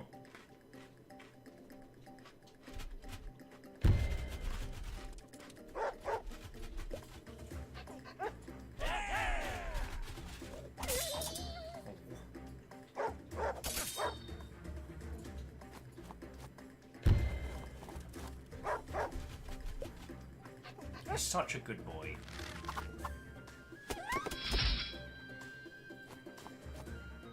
Run, fly dove! Thank you kindly for the follow, friendo. I'm getting utterly wrecked at this mission.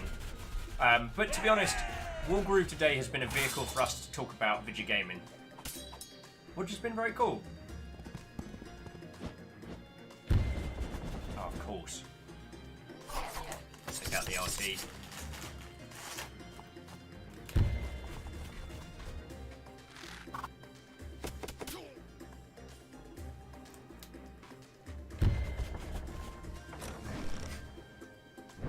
Affect that one guy in particular.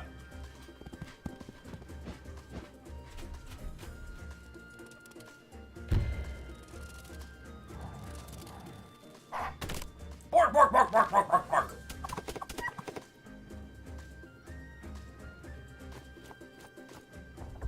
Should have stuck with the base story missions, but I had to play a doggo mission. And a few people that have played Wargroove before did warn us that this mission was particularly tricky. Did I listen? Yes. Did I do it anyway? Yes.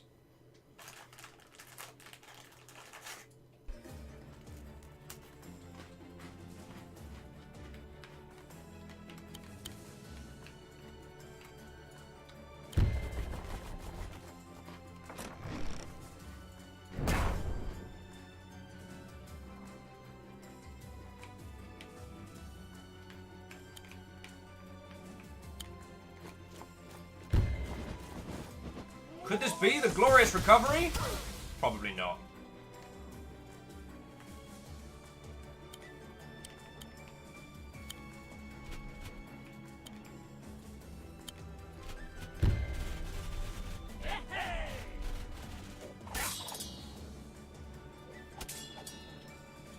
Huh.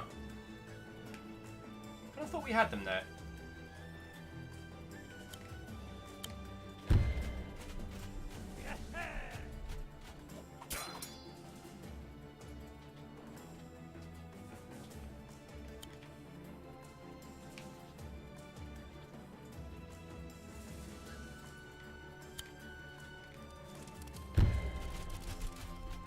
Bark, bark, bark, bark, bark, bark, bark.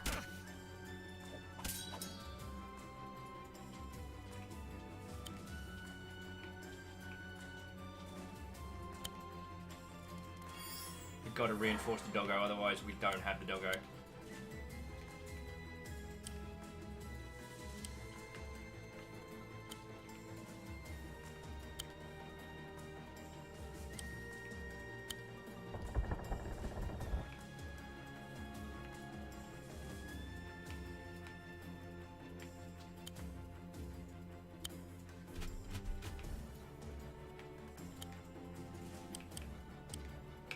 Battle Pops!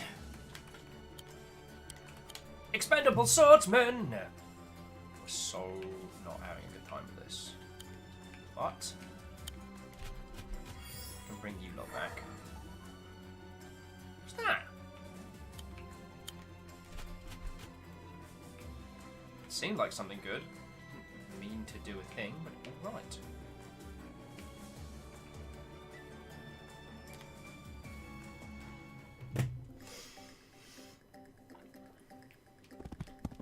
Okie dokie.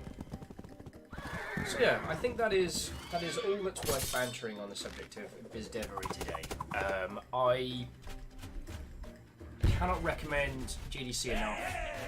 If you are looking to get into games, if you are looking to make a proper profession of it, it's an incredible event and it has such a positive vibe to it. It was interesting that someone was saying, how do you compare it to that in PAX? Because it actually has a similar kind of vibe. Oh, don't send the doggos against the doggos. George says, I'm sorry, Will. Not really, but still, sorry in advance. Oh, well, for this action. Oh, yeah, it looks like they're going to be able to sneak through and wreck my day.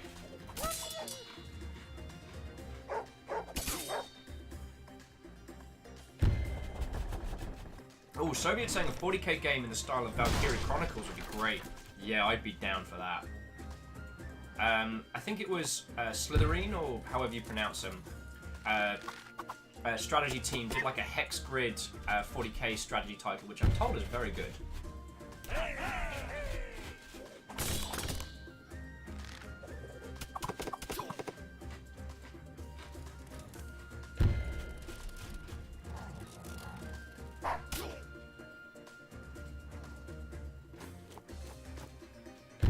I'm not hopeful for our chances, friends.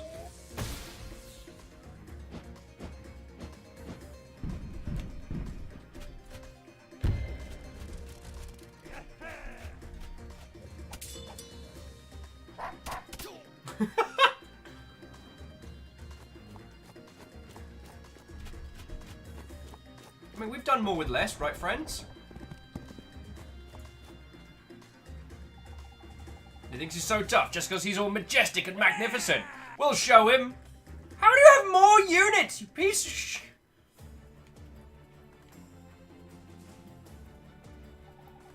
This looks like the last wave.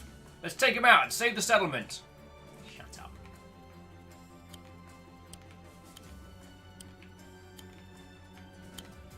Bork, bork, bork, bork, bork.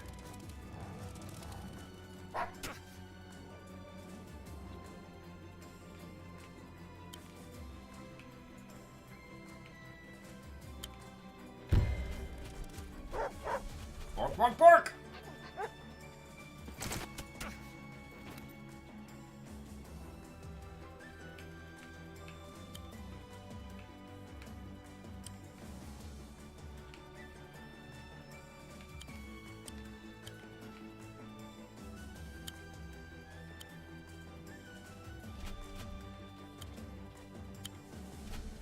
Get stopped me!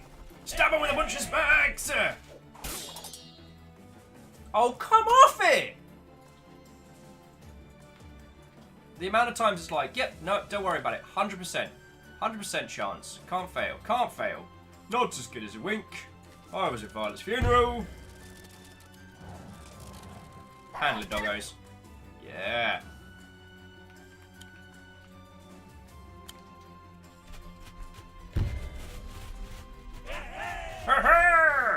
Aaron Hawaii, what old friend? Fucking every time. How are you doing, dude? Alright, so you need to not. Oh my god! This guy's special ability is BS dice rolls. Although BS dice rolls is actually an exceptionally good literary name. Brought to you by BS Dice Rolls.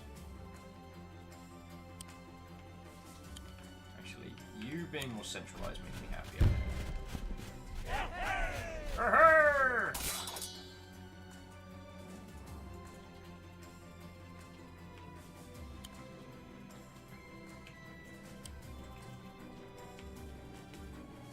Oh, we have no way of killing that guy outright. Great. Good. Oh, good.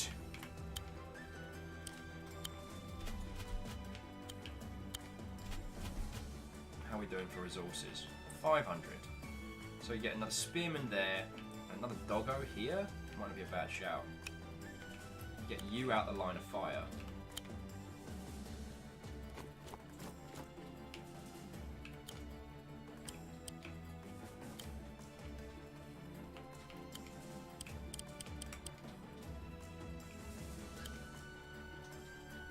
Maybe we won't die? Yes, I am stalling the inevitable, but there we go. So Aaron, what old friend? Today we have been bantering about GDC, attending events, showing off your game or demo at an event, talking about differences between PAX and GDC. We talked a little bit about the mass layoffs with ActiBliz, which I'm very grumpy about, obviously. Oh nice, you got a GDC as well! Yes! Fucking yes!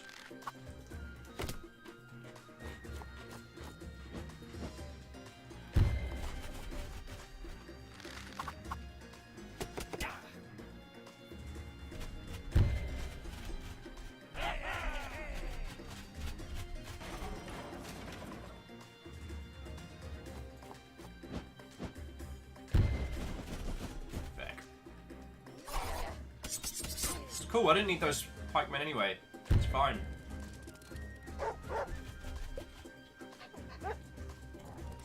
Oh, Aaron, you're doing the Twitch tour. Actually, yeah, I should blep at my Twitch friendos and see what they're up to. I've done the Twitch HQ tour before, and it's really cool. They have a bar in-house. I don't know if they changed that. They also have one of the best pinball machines, in my humble opinion. That is so many big units. Oh, this is gonna hurt. Alright, so first things first. You gotta go.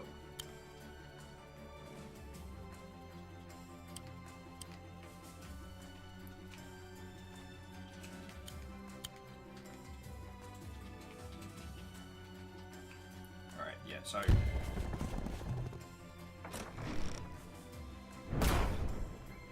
Alright, so Miyagi discusses this question. Is going to PAX and or GDC worth it if you are outside the games industry? It really depends on if there is crossover in your different spheres or if you're looking to get into the games industry. That's the other thing that's worth kind of chatting on.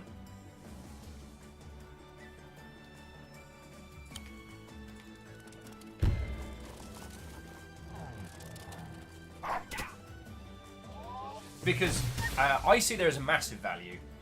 PAX is a great place to just go. It's kind of a lot of the spirit and flavour of what we do here, but in one great big event, which is lovely. And they're gone. And here was me being all worried. Everything's fine. It's totally fine.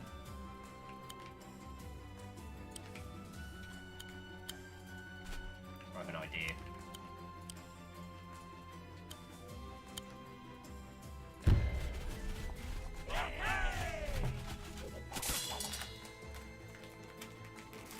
Salem saying PAX is primarily an enthusiastic con. BizDev is secondary to most attendees. To most. I mean, Sadlin, as you well know, like, PAX is probably where I do my best BizDevery. But the reason why GDC is so important is where it falls in the year. So there's this long-running joke, which is like, GDC is where you make the deals. E3 is where you sign the contract. So like, there isn't that much in the way of like legit business that happens at E3 these days. But it's usually a confirmation of the stuff that goes down.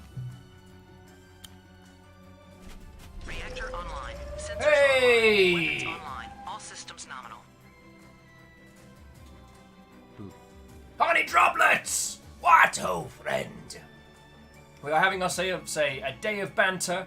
We are having ourselves a day of industry wafflemancy and a bloody good time of it. How are you doing? Ow. Don't inhale biscuit.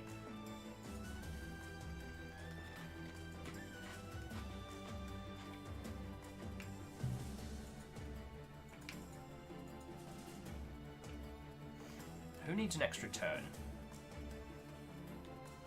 I have an idea.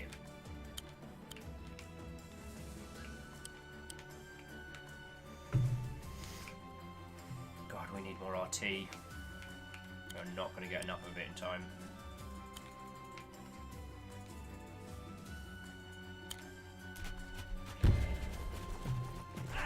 And it's Jesse. What, old friend? So Sadlin, I guess the thing that I'd add is there was this weird thing that happened at PAX a few years back, which is that people stopped wanting to go to E3 because E3's hell. If you've never been, you should go once, but it is stressful and very hard work. E3 is a media circus for everyone who's not there. Actually going and seeing it, it is not a convention, it is a trade show. If you want to play the latest games and queue for 4 hours to play them, because if you're already press or industry, then you have your means. Then it isn't terrible, but as a show to go to, God, it is hell on earth. And there was this thing that happened a while back where people started saying, we'd much rather take our booth to PAX and hit journalists and consumers simultaneously, users, players, rather than go to E3 and talk to distributors who are no longer really very viable. Like, honestly, you know, stores and distribution isn't even I mean, for us at least, isn't really a concern. And if you're already at the point of having to worry about stuff like that, you're operating at a games industry level that's so high, you don't have to worry about that nonsense, you know what I'm saying?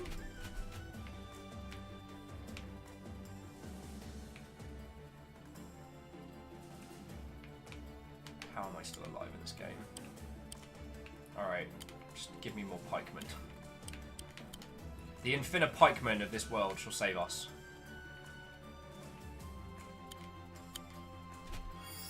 Reinforce! Doggo! Alright. I'm probably still going to lose this mission, but there we go. So what ended up happening is that it's actually more viable to have a proper, meaningful conversation with people in the industry at places like PAX. Like, I probably chatted to a lot of very prominent individuals more at PAX than at other places because they go there to have fun. They're not as booked up to meetings to 9, and you're much more likely to be able to have a coffee sit down with them. Oh, here we go. This is the start of the end, my friends. I gave it a good go.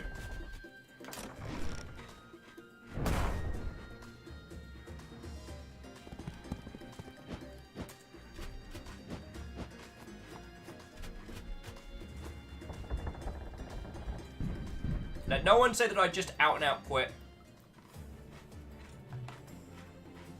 And jumping back, which is Honeydrop was saying, howdy, this game looks adorable. Well, if you don't mind me dropping a link in chat, dear friend, this is Wargroove. It is wholeheartedly inspired by the Advance Wars series alongside games like Fire Emblem and Final Fantasy Tactics. It is adorable and brilliant and fun and clever, and I really like it.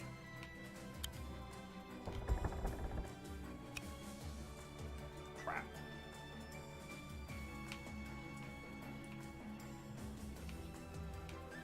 So that could have gone better. Alright, doggos, just please get rid of that person so I don't have to worry about them. God damn it, Crowbeak. Moose, no. Crowbeak saying, would you say this game is in the groove? Get out! And then please come back. The feck am I gonna do, friends? I think this is the start of the end. Pike Wall line and shenanigans, I think, is all we have left. Just remember me as I was. Entirely incompetent, yes, but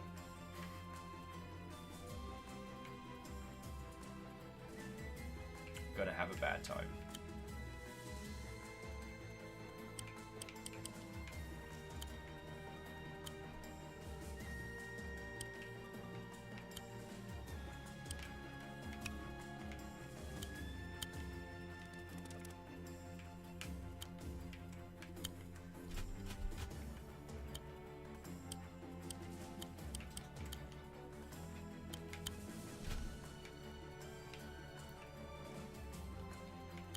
Wave after wave of my own men.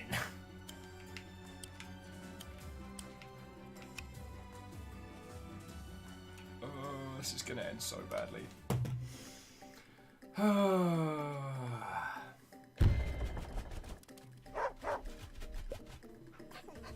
Honeydropper says, the game convention seems like a more interesting trip to the DMV. Bored people standing in line for hours.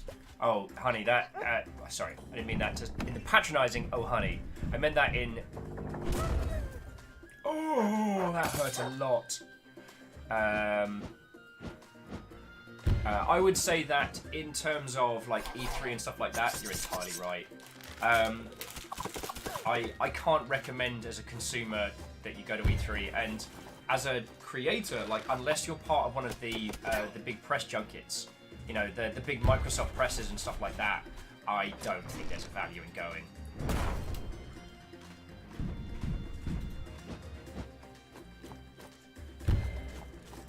Leave my dogs alone!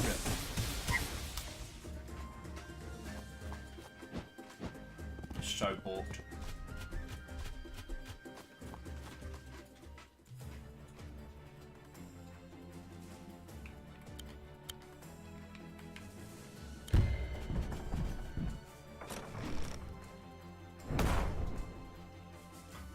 So balked. They're being blasé with their attacks now because they know they have... Ark of the Covenant says, bork, bork, borked.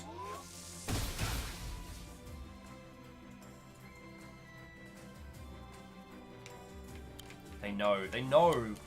I can't do anything to stop them. Bork, bork. That was fun, though.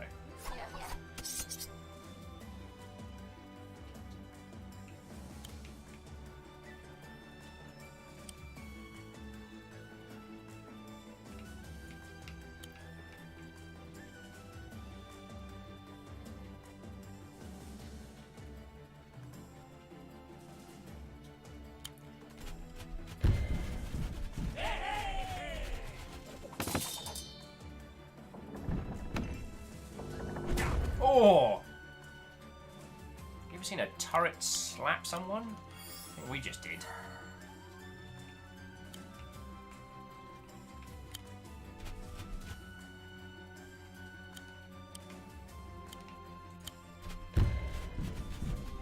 I believe in you guys! You could do it! The last guy just didn't understand how to fight a turret. Oh! Oh, you're going to be in Rush Hour 3.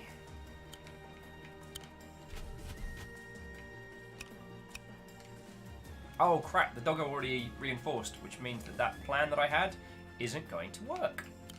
Oh, good!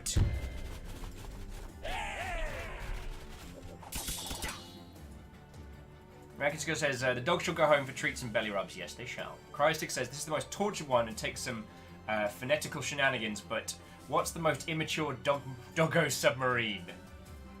The K9 teen. Get out! I will be informing your supervisor of what just transpired.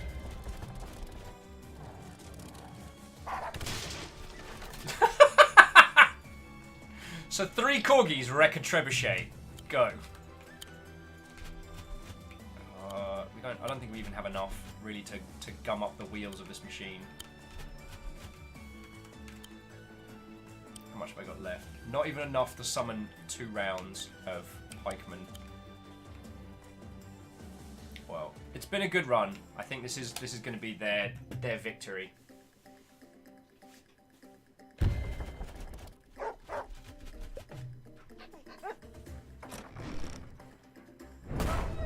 Oh, yeah, no, this is it. Damn it.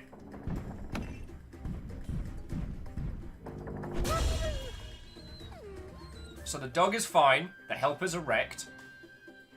And unfortunately, house rules, you lose your commander, you lose the match. Curses! Stodged down in defeat!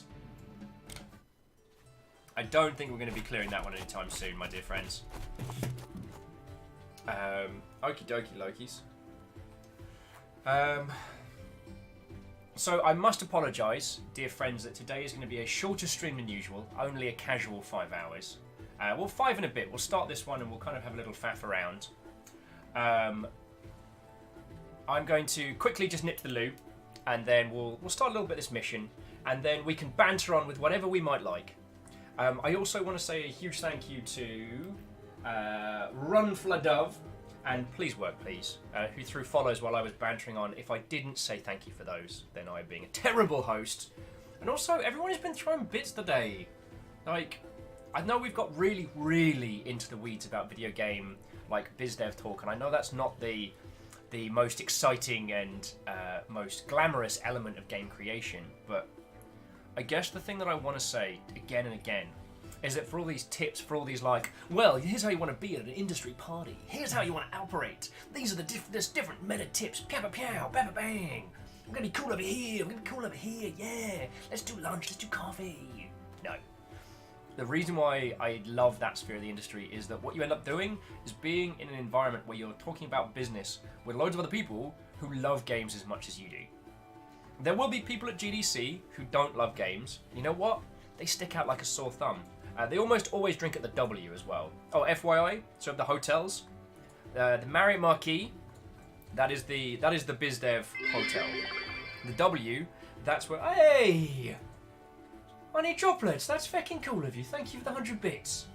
Like, Honey Droplets, I don't know how long you've been chilling and illing with us, but that stuff... Well, no, you've got to resub, so you've been here a while. You know the drill. God, you can tell I'm not on my game today.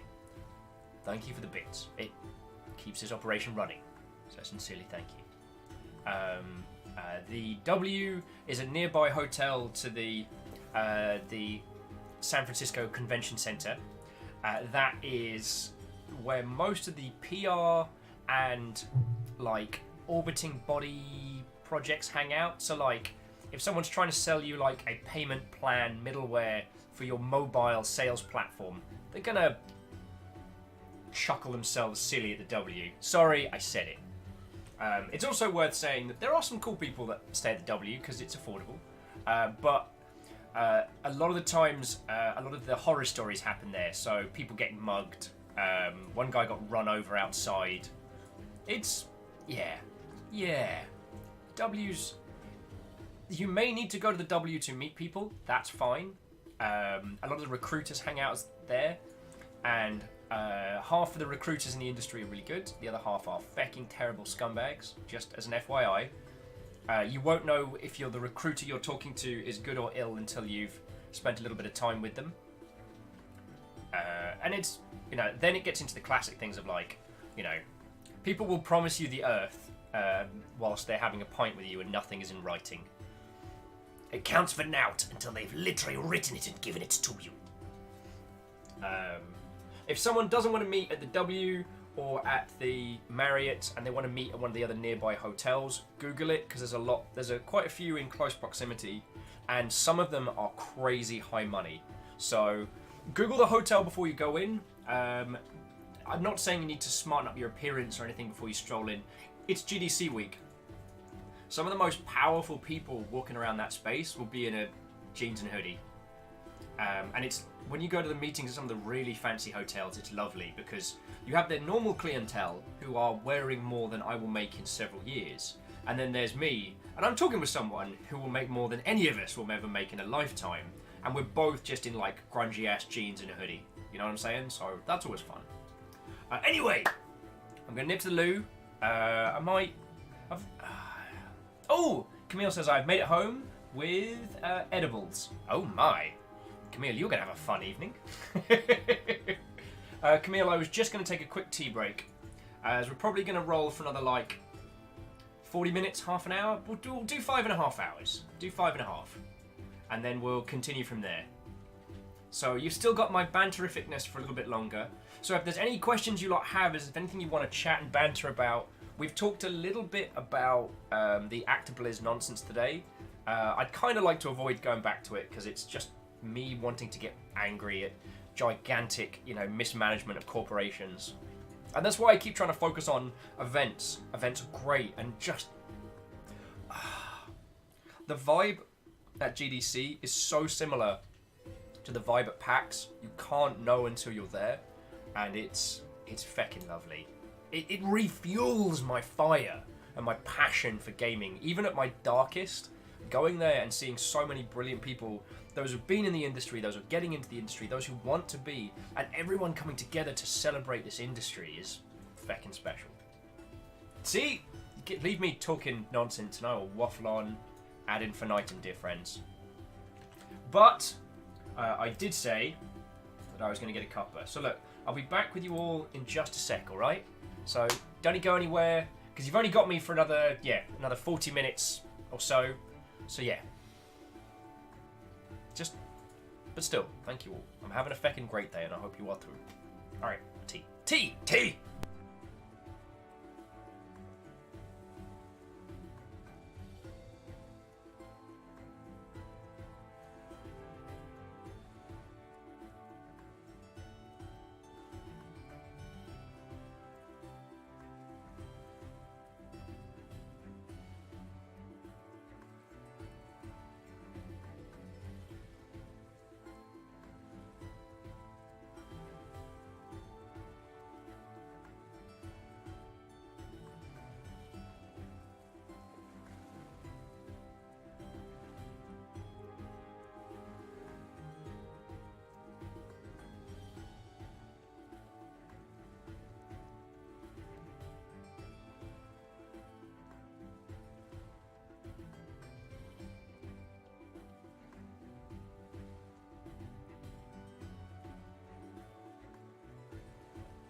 Aha! And we have returned!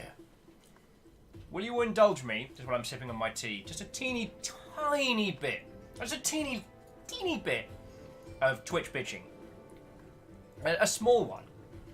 Which was while I was in the kitchen, I was checking my emails, and more GDC meetings are popping up. I'm like, yay!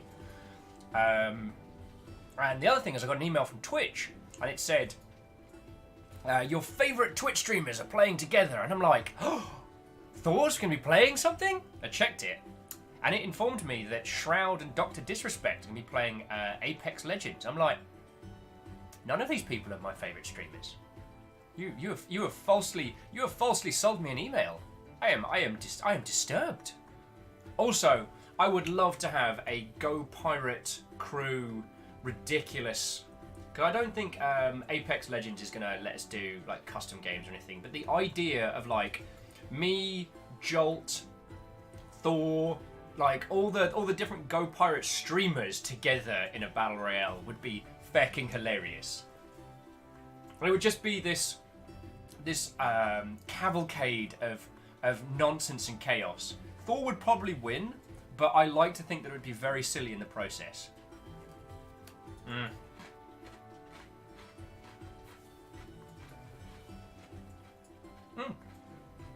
Pixel's saying that Ring of Elysium has custom matches. Interesting, Pixel. Interesting.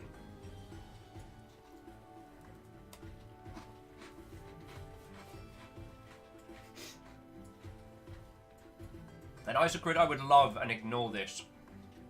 What I really despise is the recommended channels.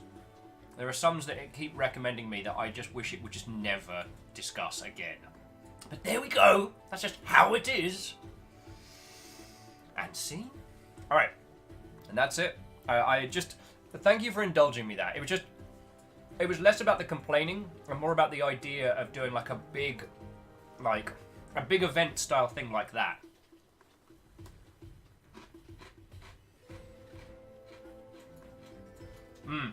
Isocrid, I agree with that as well.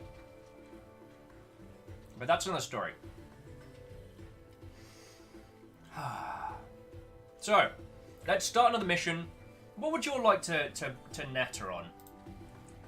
Because I considered for like a big event like that doing like a miscreated server for a weekend. But those kinds of games, you kind of need the disassociation. Because trying really hard and then getting headshotted as you're walking, as you're finally making some headway in that game, is frustrating, but in a way, because you don't know the other person, there's a disassociation. If you knew that was someone you knew, I wonder how that would play out, and I think the rage would be real.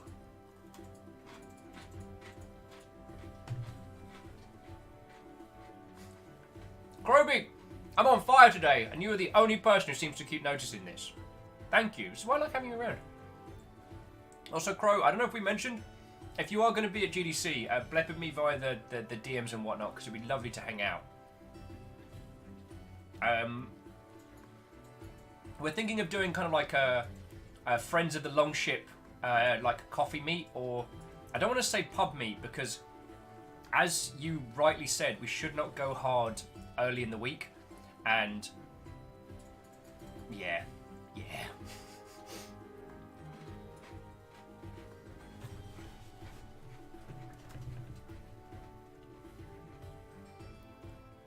Going for a pint on Monday and Tuesday seems like a very ill-advised plan. No!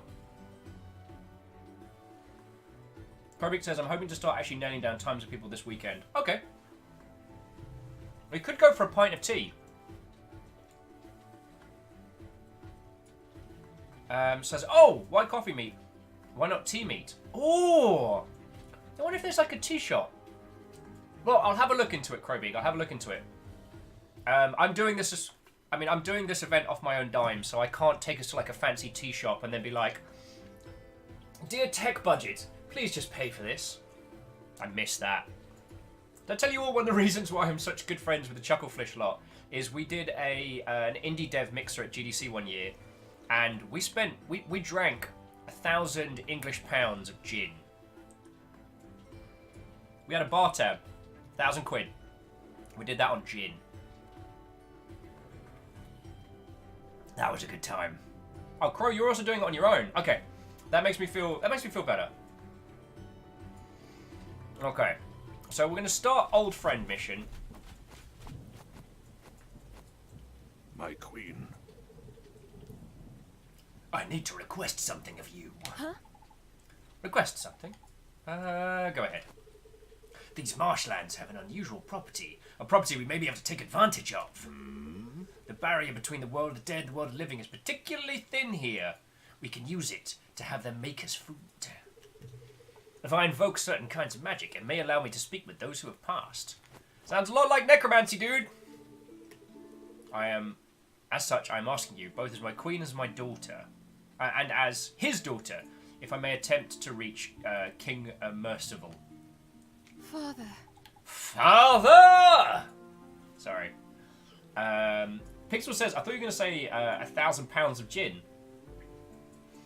Krobik says, there's not a business reason for my company to send me. We don't generally recommend it as a place for clients to get press. I think that'll change over the years. Krobik, what's really interesting is that I've had no problems getting press passes to GDC because the amount of press that go are really specific, but it's at a time when the industry is really focused. So the people that do get coverage at GDC sticks, but it's getting it.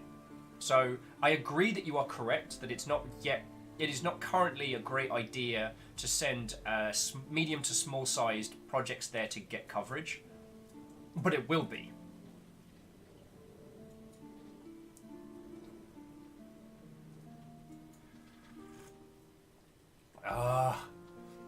Tea heals all. Krobik says, so I'll be working a lot of GDC and taking a bit of time off, mostly enjoying people's company in the evenings. That's the same. Like Krobik, for this one, I'm not rushing around.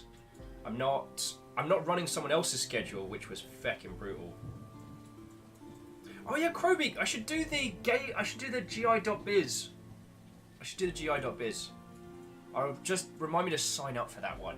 I need to do the Yuki game GI.biz. The Gamma Sutra one's always kind of but the Humble Bundle one is excellent. Krobik says, they having a party? Do you mean Yuki or GI.biz? Because GI always does something.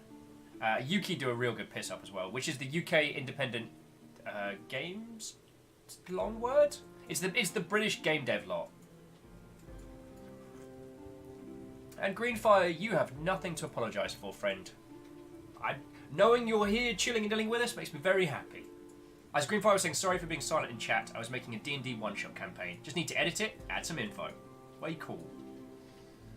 Krobik says, I didn't know that. I've only been to one GDC before, and I took it super chill. Oh, well, I'm not saying you have to match me event for event, Krobik, because I will do a lot.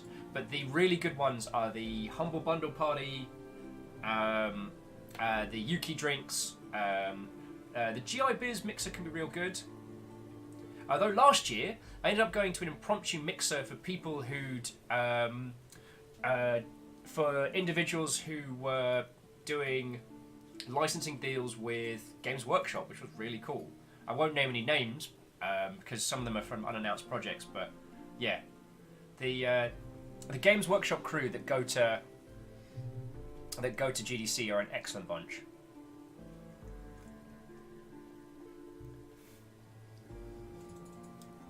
Krobik says there are worse people I could go with. Though I do want to try and get into the Japan Industry Folks Luncheon. Hells yeah. Well, Krobik, I'm happy to be as much of a kind of a beacon as follow this guy as much as. What I tend to do is walk the show floor when I don't have meetings. And I'm going to have a few press demos and whatnot, but yeah. There's going to be a cabal of us heading round, and you're more than welcome to hang out.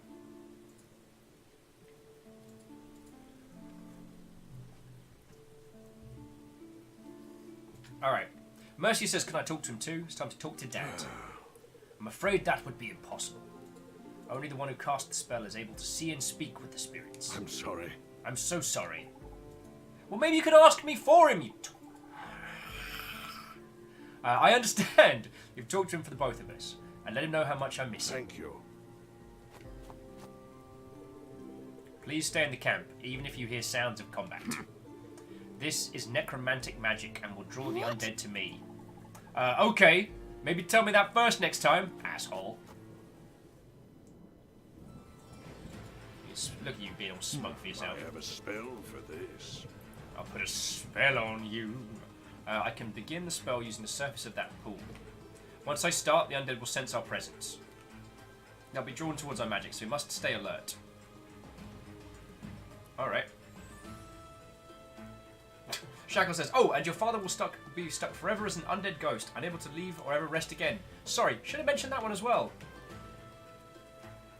At some point, dear friends, we're going to do Divinity 2, the Dragon Knight Saga, because the Necromancer is someone... I will begin casting the spell.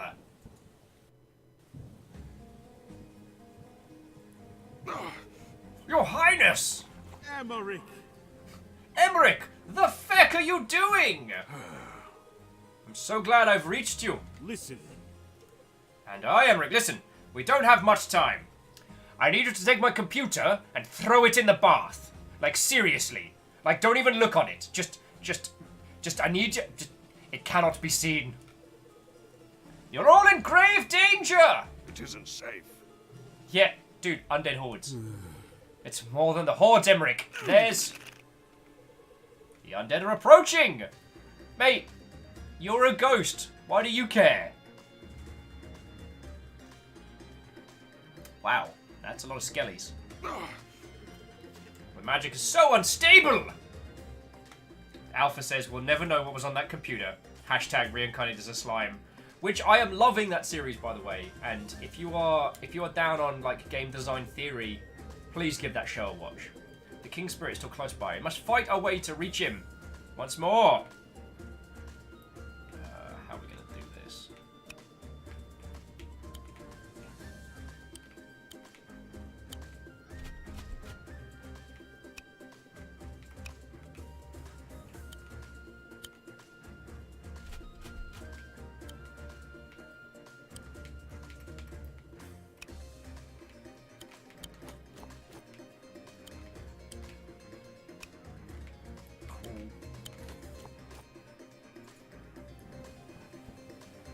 Shaggo O'Connor's rolling grave danger from the undead. Undead dad jokes.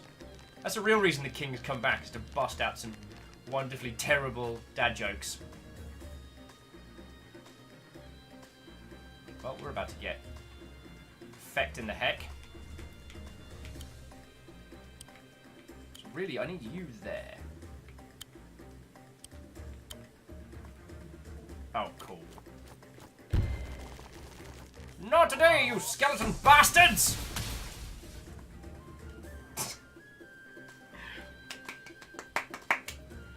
Crowbeak, whichever house you're with, your house gets a point. Saying, don't you just mean undad jokes? Love it.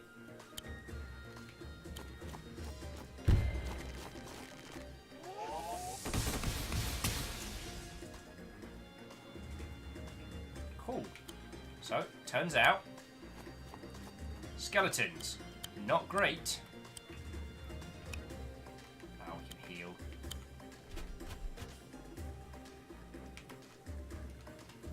As long as the soldiers are next to the heroes, then they'll be fine.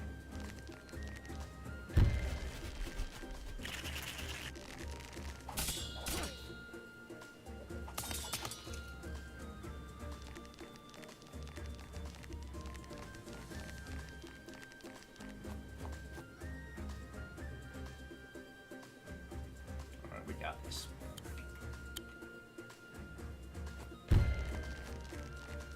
This should do the trick. Boff!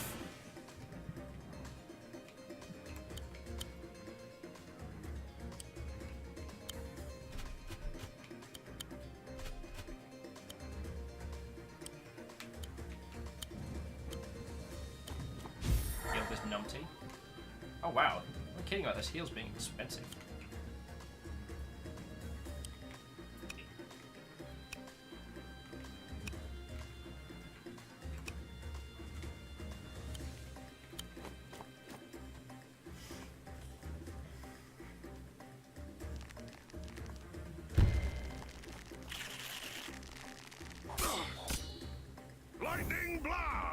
Lightning. No!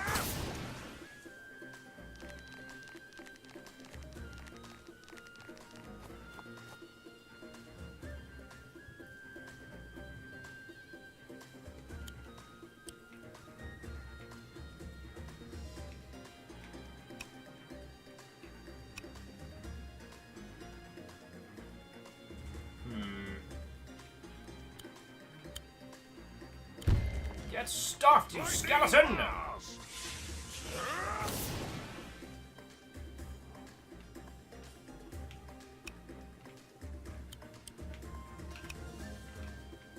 So he can get to there. Alright, so we're just gonna bring you back just a little bit. Where are you gonna go?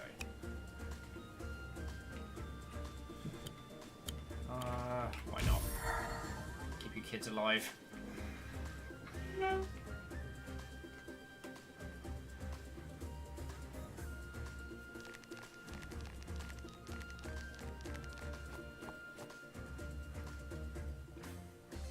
I'm sure the king's gonna get grumpy at us for some reason. Wah, you let my kingdom fall into disrepair.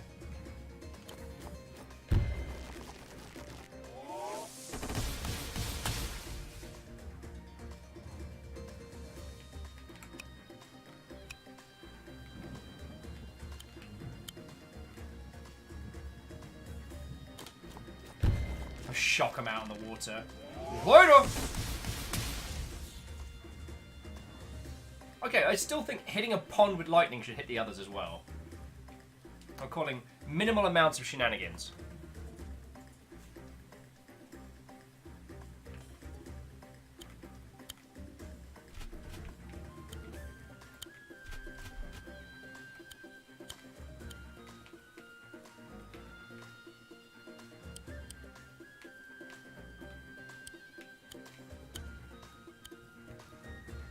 There we go, that's what I was after. This should protect us.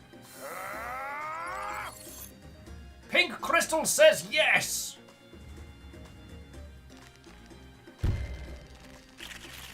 Skeletons, boy.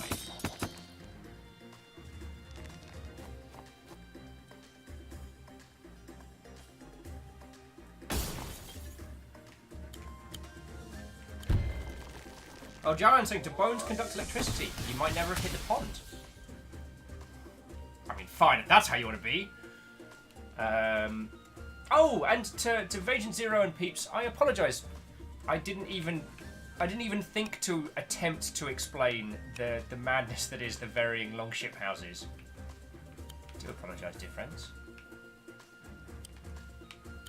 Well, we're certainly not going. So where are you going? Doesn't matter.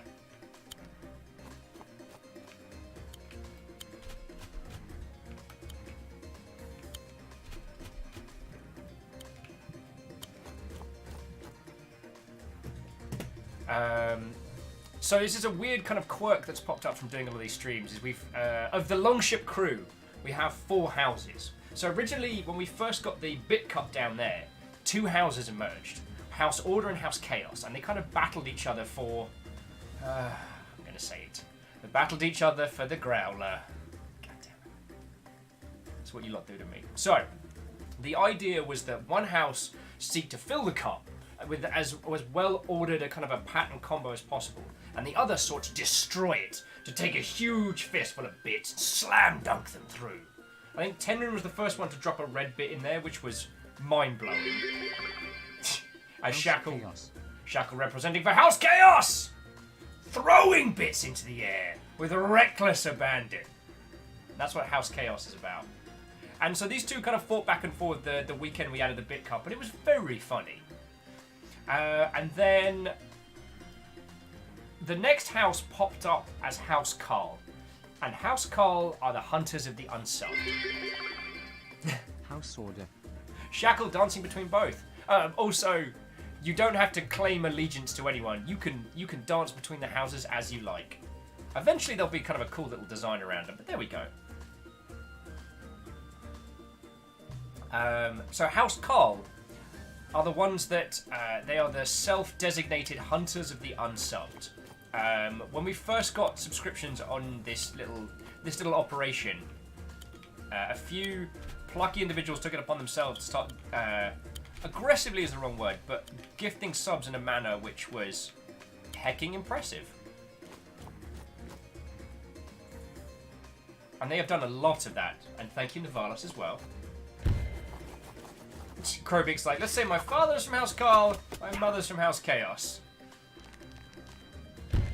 Oh, piss in a bin. That's what I get for not paying attention, friendos. That's gonna hurt me later.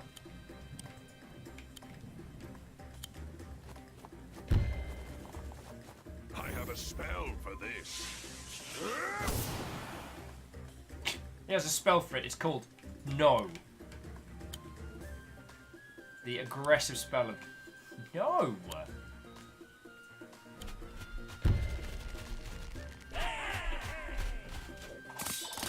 Oh, Shackle saying House Carl believes in sub-only chat. Not that only subs are allowed to talk, but that everyone who chats should be subbed. Yeah. And I actively tried to dissuade this, honestly. But they were a force far beyond that which I could stop. So House Carl was formed of that. The Lord of the Unsubbed Hunt, screaming, House Carl is the greatest house! I mean, I ain't arguing, friend. It is between the houses to decide. I must remain neutral. And also, like, joking aside, I don't want people to think they have to give subs or that I am, you know, narratively pushing them into having to spend money. Emmerich! Emmerich! The feck are you? There's more I must say! I'm working on it! Quiet. And as Dragsvot says, the fourth house is House Valkyrie. And House Valkyrie represents the lurkers. They represent the lurkers and the raid defenders. So, all in all, it's mostly jokes and elements and things based around the stuff that goes on stream-wise. And so, yeah, those are the things that we have. And I feel stupidly chipper that that is a thing that exists. Eventually, there will be some cool kind of like little designs around the houses, but that's to come later. Oh, Jarlin says I should probably get off to bed and sleep. Good night, all. It was a good stream. I'm glad you enjoyed it. I hope it wasn't too... and then Will gets all feckin' preachy about the games industry a whole bunch.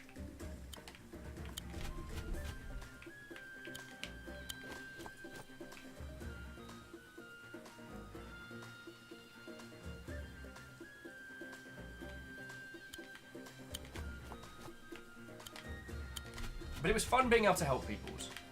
Like, being able to use my powers for good rather than evil is, I guess, what keeps me going these days, you know? Or Camille with bacon, cheesy potato things. The thing is, Camille, you described the ingredients, but not what they were. But at the same time, I know exactly what you mean. I know exactly. I can picture in my mind your bacon, cheesy potato things.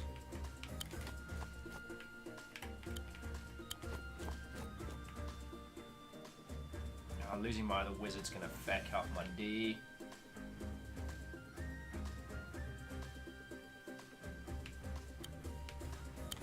Should give me one more turn to reposition.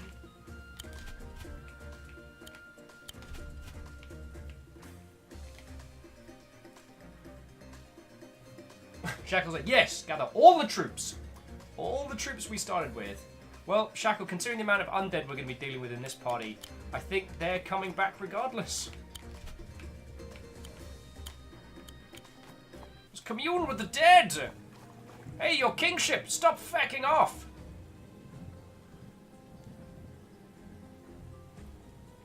You made it. Listen.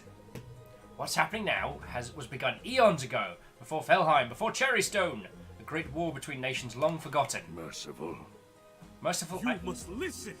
Stop talking, you old bad word, and listen. More undead? This is what you get for interrupting me! I even hecking pay you for... sire, you haven't paid me in years?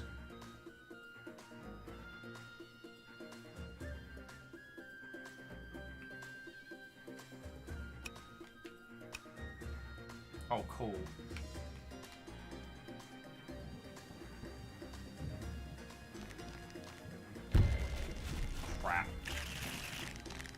goofed that one. I'm sorry, friends.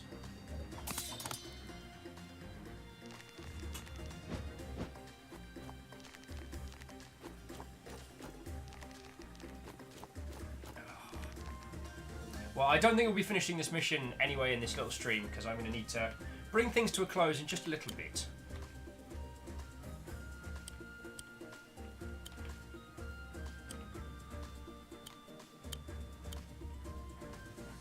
Cherry stones, defend us!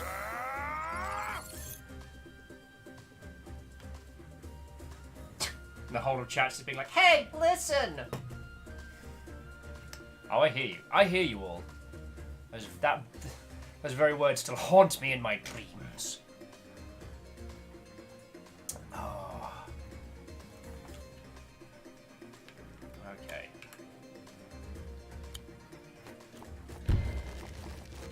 Lightning away!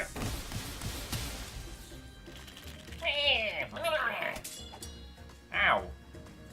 Your poke in the side was mildly offensive. Don't do it again!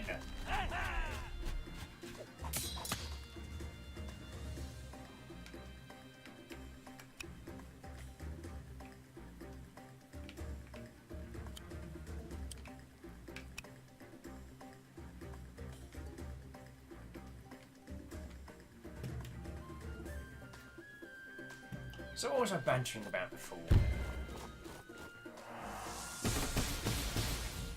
Well, whatever it is, it dropped right out the back of my brain, so there we go.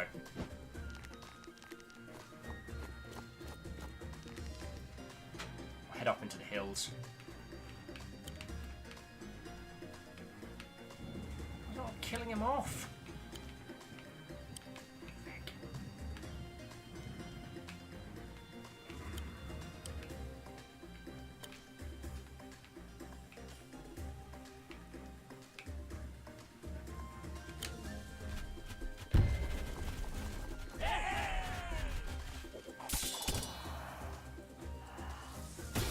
Oh god, he's not coming back, is he?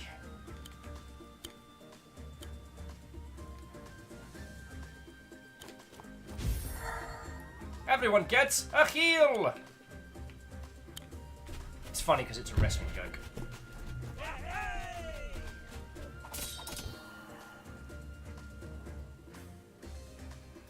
And then move you down here, because they're stronger if you're between them. Job's a good one.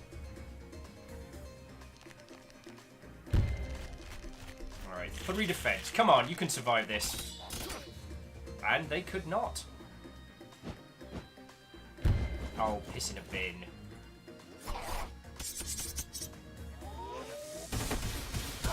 Oh! That's how wizards do it.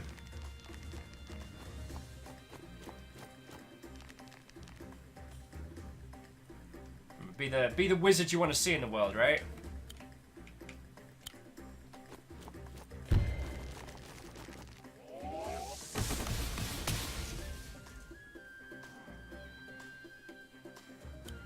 I love it when games make me feel like I'm good at them, even when I'm clearly not.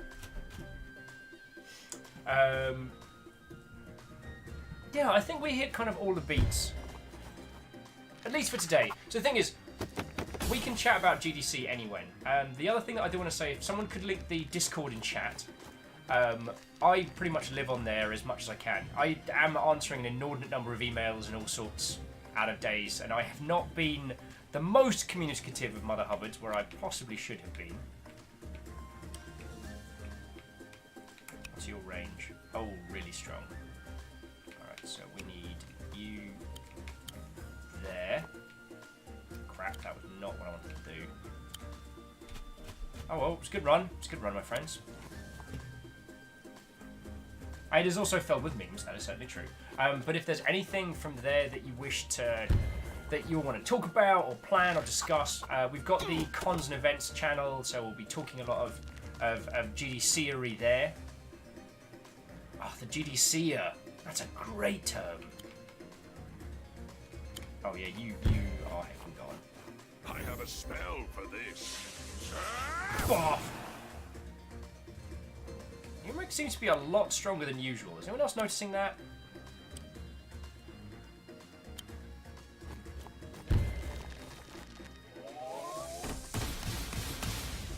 Get stuffed! Get stuffed into a tiny little urn, you bone bad words! Dragsvart says, does that mean I can just a longship growler filling meetup sometime? Oh. I wish I'd never told you all about that. I could have not told you about that reference. We could have lived happily in ignorance. The nations, the times before the Fire Nation attacked.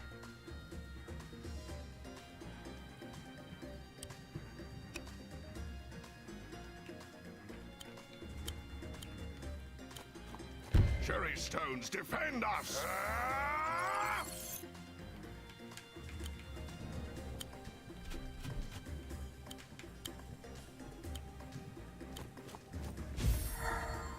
Woohoo!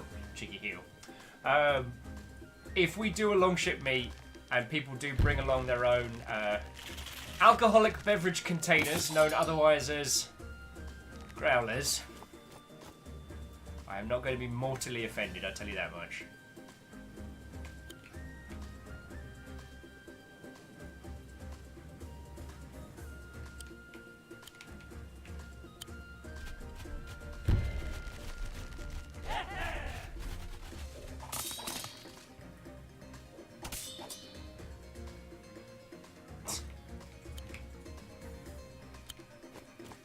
That is a different meme, Dragsvart, from a different time. And I don't think that one will work really for anyone who's not English. Oh wow, I can just kill that guy outright. I have a spell for this. What up, jerks? Well, then maybe don't use lightning while you're knee deep in water. Maybe don't do that.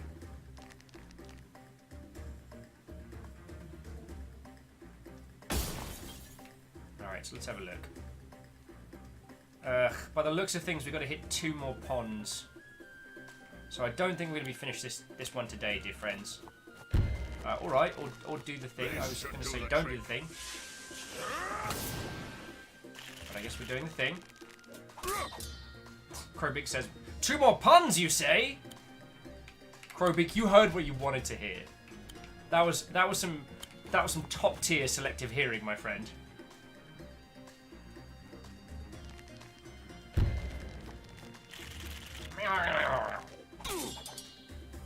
How about no?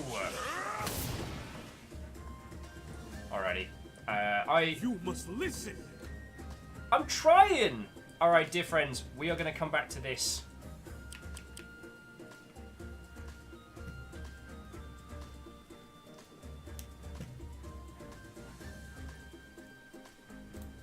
So, you dear friends, I have run somewhat late. And I do need to say some wonderful thank you to some wonderful people. So I'm going to bring this little part of the stream to a close.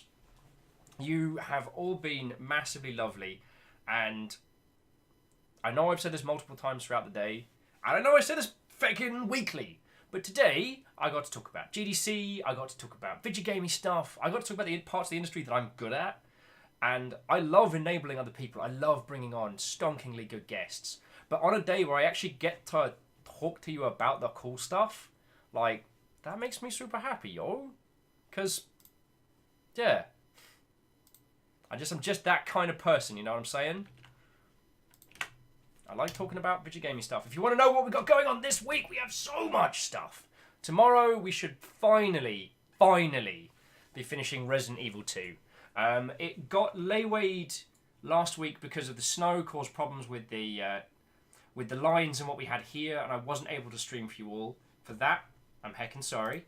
But we should be able to finish it off. If we can, that'll be feckin' cool. Alright? There's more to this than you have all seen, and once we get to the end of this, of Claire B, I think there's more stuff from there. I have no idea what it's going to be like or how it's going to pan out. So, yeah. Yeah, it's going to be good. It's going to be good. Maybe I'll finally start using some of that, like, stash of gunpowder I've been hoarding. Then Thursday. So everybody, Thursday is going to be the busy day. In the morning, we're going to be doing a show with the Supreme Courtship team. Oi, where's me? Oi, nee. Thank you. I do apologise there. That's a bit more chipper. What was I saying? Ah, yes. So Thursday morning, the team behind Supreme Courtship are going to be launching their Kickstarter on Valentine's Day. And this is a game where you date young, sexy versions of the Supreme Court Justice. I think it's going to be a hell of a day. We're going to be talking about what inspired them to do something so monumental as to tackle a huge swath of current American politics through the medium of an adorable dating game. I don't know heck about that sphere of the world, so it's going to be a learning experience for me too. The devs are local Seattleites and lovely people, so it's going to be interesting. After that, we're going to take a little lunch break in between. We are returning to Hollow Knight. According to Team Cherry, according to Team Cherry's Twitter feed, the new Hollow Knight content around Hornet will be dropping on Valentine's Day as well. So we're going to play a whole crap of that, you know? We've represented the Friendos a whole bunch. Hang on. If you haven't seen them, it's kind of our little house logo. It was the first bit of fan art we got, I think it was from the Artsy Poe. The first bit of art we got just as us, as the Longship. And so I got it tattooed on my arm because I couldn't have it as an emote until last November. It's going to be... I'm looking forward to going back, you know? It's going to be pretty emotional, so, yo.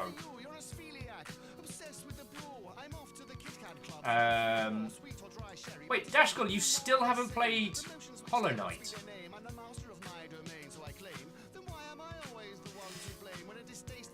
That's my face on that one.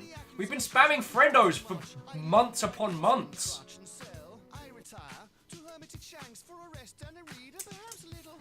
I shake my head at you. I thought you were into Hollow Knight, but you know.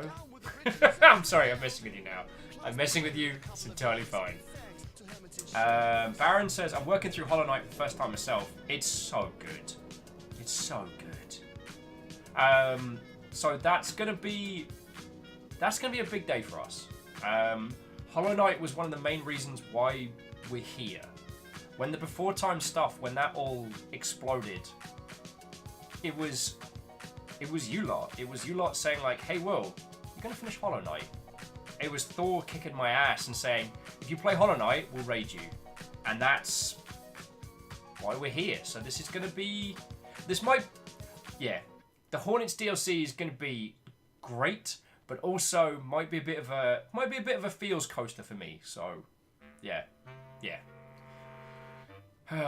But and then after that, on Friday, we've got Metro Exodus coming out, and I am so set for that. We are gonna build a train base. We're gonna, I've added some of the memes to the carousel as well. You bastards. Metro Exodus is dropping Friday. We're gonna be playing on Ranger mode off the bat. We're gonna have our own mobile train base. We're gonna be exploring the wastelands, and I'm so excited. I'm gonna be stealth murdering the shite out of everything throughout that. Yeah, throwing knives and a silenced AK. We're gonna be going through there like a serial killer. It's gonna be great. And then on Saturday, we're back for the Curse the Vampire Coast, which is the new Warhammer 2 DLC, where we get to have massive artillery. I will continue with the crab facts. I promised you all I will write a crab fact for every like. I still have hundreds to write, but I'm going to do it. Alright? I've never welched on a dumb idea, and I am not going to start now. The reason there haven't been so many crab facts have been for good reasons.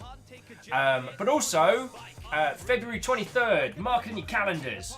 We're going to be doing our Magic the Gathering design doc. We're going to try and design a tabletop RPG around Magic the Gathering using cards. It's going to be an RP-style system, and I am inviting you all cordially to help me craft this as a thing. Ket's joining us. I've reached out to Wizards to see if they want to throw in on this. We'll see how it goes. But it's something that I've wanted to create a while. I think Salen and the Great Blue Huron and Ket and loads of people have had to listen to my drunk ass talk about how I want this. Now we're going to make it. Of course, and as with all our group design things, it'll be open source and it'll be free for everybody to use after. So, yeah, if it's the baseline for you creating your own badassery, then great. Salen's like, can confirm. Arch Value says, how did you make the same mistake twice? You should have remembered XCOM. It was when I came off that, the first stream we did of the Vampire Coast, and I streamed that game for like 10 hours. I had an amazing time. I was tiredly tweeting out some screenshots from our adventures. I just joked, 1 like equals 1 fact from me, and I'm just like,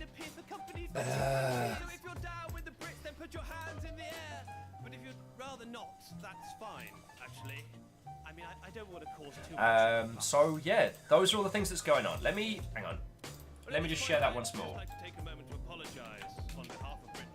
So yeah, thank you for putting up with the day of my inane waffling.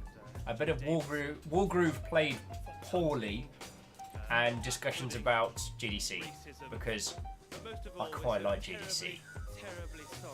Alright, so let's see which magnificent Mother Hubbards we can crash into next. And I am checking them first, just to make sure I don't throw us into someone who's just about to quit.